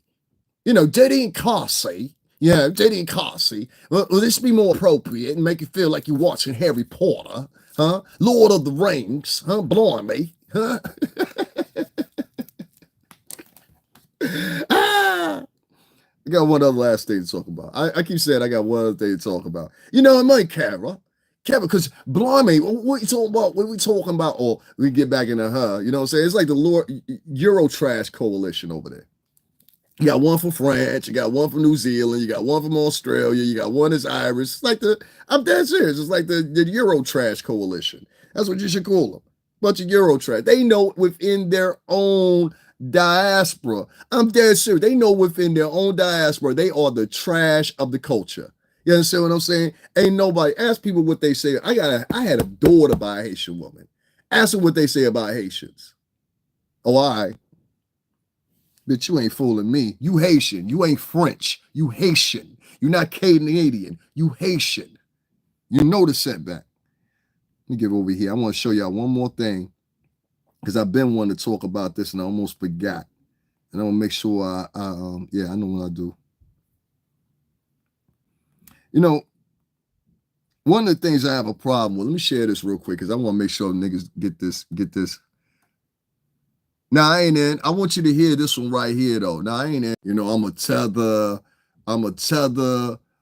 half black Cuban, tether, that live in Connecticut from New York, that roll with the bad boy niggas, that just terrible, and we're part of the coalition, us, them, that's going to take down the music industry and don't have no jobs to offer nobody afterwards. Yeah, these niggas are the perfect candidates here. About a week ago, let me ask you a question. When's Kim Porter's birthday? Quickly. When's Kim Porter's birthday? Anybody? A lot of y'all motherfuckers use under your name. I remember that Anton Levy motherfucker. You brought a nigga up there and try to bring. When was Kim Porter's birthday, bitch nigga? Somebody go get that bitch ass Anton Levy Attwood motherfucker. Tell him saddle up. When was Kim Porter's birthday, ho nigga? Anybody? Nobody? It was December the 15th. And I want you to go back to your favorite podcasters, especially the ones that be using Kim Porter's name in every last motherfucking chance they get, just like this nigga. It's December 15th. It's December 15th. And if you go back to the podcast I did on December 15th, I even gave these niggas a jump and said, hey, listen, today is somebody special's birthday. Do y'all know who it is? Quiet than the church mouse. 1970, Trey. 1970. December 15th. And none of these niggas had nothing to say. Did y'all notice that? I said to them, I'm going to say it one more time. Y'all listen to me. I said to these niggas on that day, December 15th, it was less than, 9 days ago now. I said, in that podcast, all these niggas that use Kim Porter's name, but this be the same niggas talking about Kim Porter's kids, especially that Lisa Smells bitch. Oh, I can't wait. We're going to take everything you got, bitch. You don't know what's coming. Everything you got is going to be gone. If you got a fucking rag to wipe your ass with, you were lucky. You got a rag to wipe your ass with, you're going to be lucky. And remember, you lost it all because of YouTube. That's another story, though. My point is, thank you, Kira. She said, I remember you said that. Some nigga just wrote in here, could I beat Serena Williams in a fist fight? Goodbye. Like I said, nobody mentioned Kim Porter December 15th. If you don't believe me, just go back to December 15th and December 16th with your favorite vloggers and take a look. And you'll see all these motherfuckers, especially Anton, Levy, Attwood, the knowers of knowing of everything. Even more so, he know more about Bad Boy than I do. And I rocked with the company for 17 years. And for 9 of the 17 years, he was in prison. But he know more about Bad Boy than I do. He know more about Puff than I do. This Australian man that used to live in Arizona. Bad Boy ain't in Arizona, nigga. Bad Boy was in New York. Know what I'm saying, bitch? I don't know you. Quit trying to start trouble. Quit trying to, you know what I don't like? I don't like, you right, Jaguar right, don't even know when Kim, we're not talking about Jaguar right, though. We're not here to diss Jaguar right. I don't do that on my channel, not because I'm scared of her, because I know the fuck shit to go along with y'all motherfucking subscribers. You understand what I'm saying? As quick as I'm sitting here and I mention her, one of you punk motherfuckers will run over there and tell her some fucked up shit, even though you said the fucked up shit. Nah, we don't rock that way. And have you ever donated, nigga? Have you ever donated? You ever donated? Huh? Nah? Oh, all right. Let's get you the fuck up out of here. You're a worthless ass motherfucker, too. Anyway, 7/15th, ain't nobody say shit about Kim Porter's birthday. Nobody. But all these motherfuckers for weeks, they had Kim Porter and it fucking diatribes had Kim Porter here, Kim Porter this. Y'all remember that? The book, everything. Oh, everybody quiet now, right? Everybody quiet now, right? Everybody quiet. Keep Kim Porter out your motherfucking mouth. Keep Kim Porter's kids out your motherfucking mouth. Because a lot of you niggas look suckers. Especially that Anton Levy Attwood motherfucker, him and the fucking French Maggie Pie bitch and fake Thor over there with his fucking stomach and the rest of them motherfucking cult looking like the fucking Heaven's Gate. Them niggas was all on, listen, I think it was a night before Thanksgiving. I mean, night before Christmas or whatever. It was about 10 or 15 of these motherfuckers on. These niggas look like Heaven's Gate. They look like Jim Jones and Heaven's Gate or some shit. These niggas look crazy. And it looked like this nigga was the leader of the cult, the Anton Levy Attwood nigga. And I'm just like, yo, y'all serious? The only one that was smart over there was Huggy. Huggy was like, yo, I'm it out. I already know the Philly touche. You know what I'm saying? Y'all have a wonderful night. You know what I'm saying? I already know the Philly touche. I said, oh, Huggy, you on it then. She just shook them niggas. You know what I'm saying? And Huggy didn't come back. Huggy didn't come back over that motherfucker. She skated on them niggas. You know what I'm saying? Like she's supposed to. She's starting to see it too. Niggas only want to call her up when to keep this machine going so they keep getting money in their pocket. Only honest motherfucker over there is Lionel. That's the only honest motherfucker. Lionel, next time you come over to my page, stop it with that gray divide shit, nigga. Come up in here and say what you got to say. You from Florida, my daddy from Florida. Bring your punk ass over here and have a conversation with me. I ain't gonna holler at you or nothing. Fuck. I respect that, man. I don't like everything he says, but at least he's motherfucking considerate enough to have a conversation with you, whether he agrees with you or don't.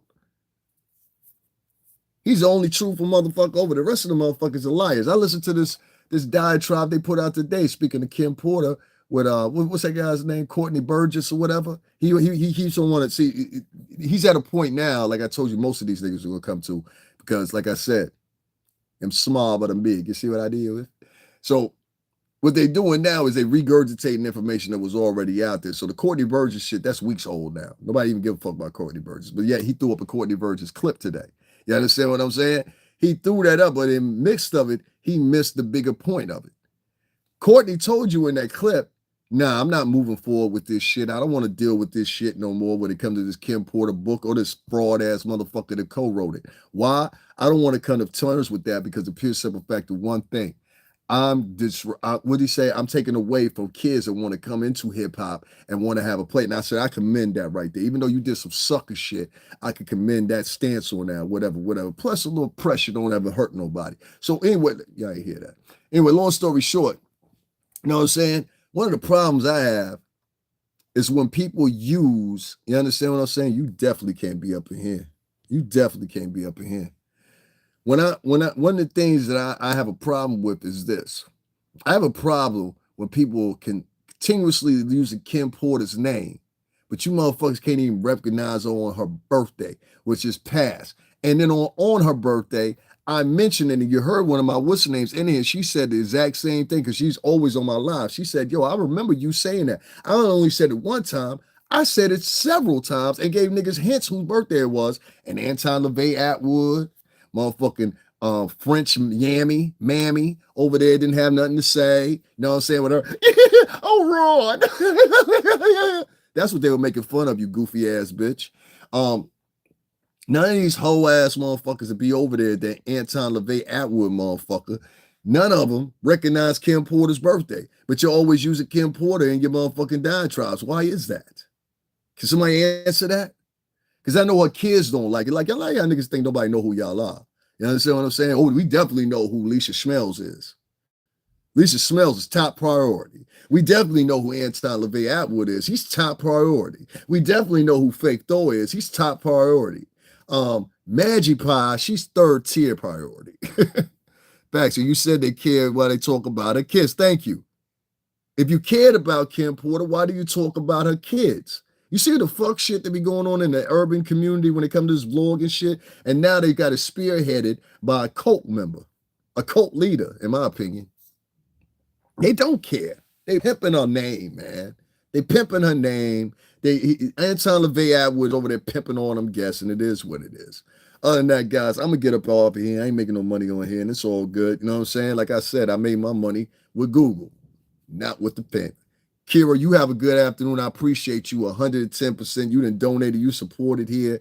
I appreciate a couple of y'all that done looked out before, whatever. But you know what I'm saying? It is what it is here. You're not going to get a fury of people donating or supporting you if you think like I do and you talk like I do and you actually somebody that actually lived through the life that they pretending that they went through. And that's quite all right. You understand what I'm saying? That's quite all right. When I get responses like that, or I get trolls coming into my joint and they directed at saying specific stuff, you know right then and there you're doing something right. So sooner or later I'll shine with this or whatever. But I want to say to any nigga that ever roll with Puff or whatever, you sitting back real comfortable, or you hung with Puff and you couldn't at least stop by the jail cell yesterday and, you know what I'm saying, show some love, or even park right in front of the motherfucker and show some love or something like that, or reach out to the kids and show some love or whatever. Is it safe to say you was always a sucker, nigga?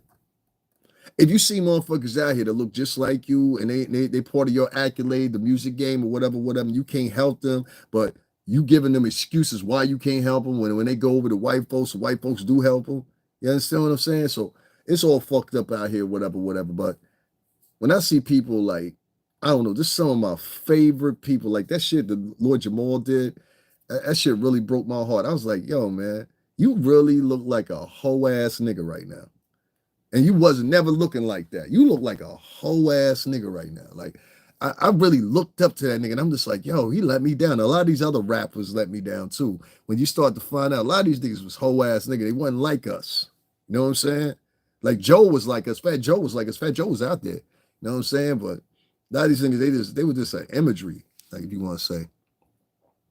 Yeah, they disappeared. Like, but it was just surprising that the manner of temperament and the quietness from niggas. Like, I was surprised. So that's why I said, yo, if you just pay attention to that enough, it'll let you know maybe you should move away from, fucking with the culture and all that shit, because it seemed like they all pretty much the same. Some real shit go down, they spreading, they spreading out, and they out, you know what I'm saying? But when it come to other people, you know what I'm saying, and other cultures of people, they ain't like that. So for me, I don't know. Just moving forward, I would have to say that I'm not really interested in for 2025, I'm really not interested in mingling, quote unquote, with the culture. I'm into mingling with me. You know what I'm saying? I can't spend another year. I said at the top of the year last year, I said I'm gonna turn the direction around. And many people that follow me, they know this. I said I'm gonna turn the direction around. I'm gonna start some new things or whatever. And I did this, that. So I fulfilled my end of the agreement and the culture, because a lot of them are not how can I say it? A lot of the culture is uncultured. Does that make sense? And so I don't expect them. They don't know anything about Spanish. They don't know anything about Latin culture. They don't know anything about, a lot of things, because they live in these little environments that are trapped, or they're led by women that are some of the most toxic, nasty people in the world. Like that French bitch. She is one of the most toxic women I've ever seen in my life. You go around starting arguments with people, and then you turn around and you do podcasts basically replying to yourself, talking about, I can't believe these people did this, these people are so stupid, and then you don't even have anything to prove. I just proved you wrong 3 fucking times. You said that they don't sell motherfucking, they outlawed motherfucking what was it, skin whitening cream in Canada. We came to find out that's untrue. They made unlawful imported from China and mostly the Middle East creams that contain more than 2% of cortisone. I believe that's what it is, or whatever the fuck it is, man. Then you said, well, they don't sell that product in Haiti. I just looked up more than 27 places in Haiti that sell that motherfucking cream in the country under 2%. You know what I'm saying? So you don't know what you don't know what you're talking about, Ma. You just sitting up here talking to be talking, and any bitch that, like I told you, any chick that come online and talk about, I'm so smart, I have a degree, bitch, I went to college too. What's your point? You know what I'm saying? You know how many dumb motherfuckers I went to college with? You're dumb and you're slow. You understand what I'm saying? I know you wasn't that smart in the first place, because anybody knows that you don't come into the middle of a situation that was already unfolding, acting like you're the expert within the situation. This is why your views are down as well. You act like you're the expert in the situation, but in real reality, you just like Anton, Levy, Attwood, you're opportunists. Neither one of you motherfuckers were around when any of this shit was taking place. You was probably in college or touring, fucking wherever. I saw you try to throw that slick shit. I went to Cuba, bitch. Nobody in Cuba fuck with you. Cubans don't fuck with Haitians. Everybody know that.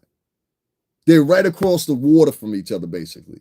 But Cubans and Haitians, they don't fuck with each other. And Jamaicans and Cubans don't fuck with each other. Everybody know that. Jamaica, I say it again, Jamaicans and Cubans don't fuck with each other.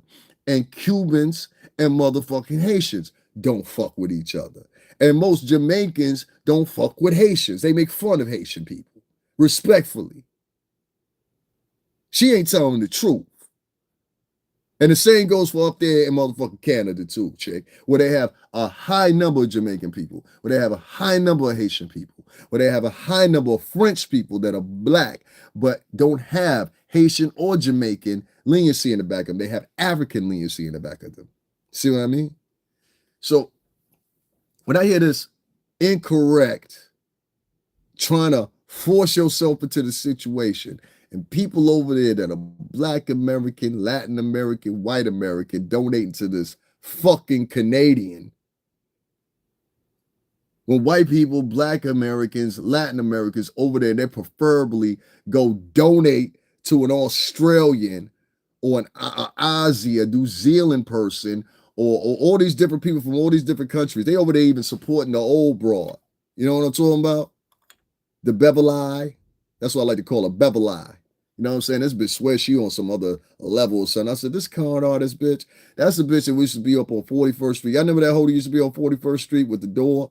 Who remember that? She was on 41st and 8 with the door. You know what I'm saying? I said, this bitch that took over with the Canada. Watching from Australia. Fuck you, Ryan. How about that? Fuck you for trying to be funny, nigga. Nigga said, watch it from Australia. I said, okay, cool. 2 years and no subscribers. That's a dummy page. Anyway, y'all, I'm going to get up out of here. Thank y'all for tuning in. I appreciate y'all. Even if y'all ain't donate, you know what I'm saying? It is what it is. We don't care. I'll talk to y'all later.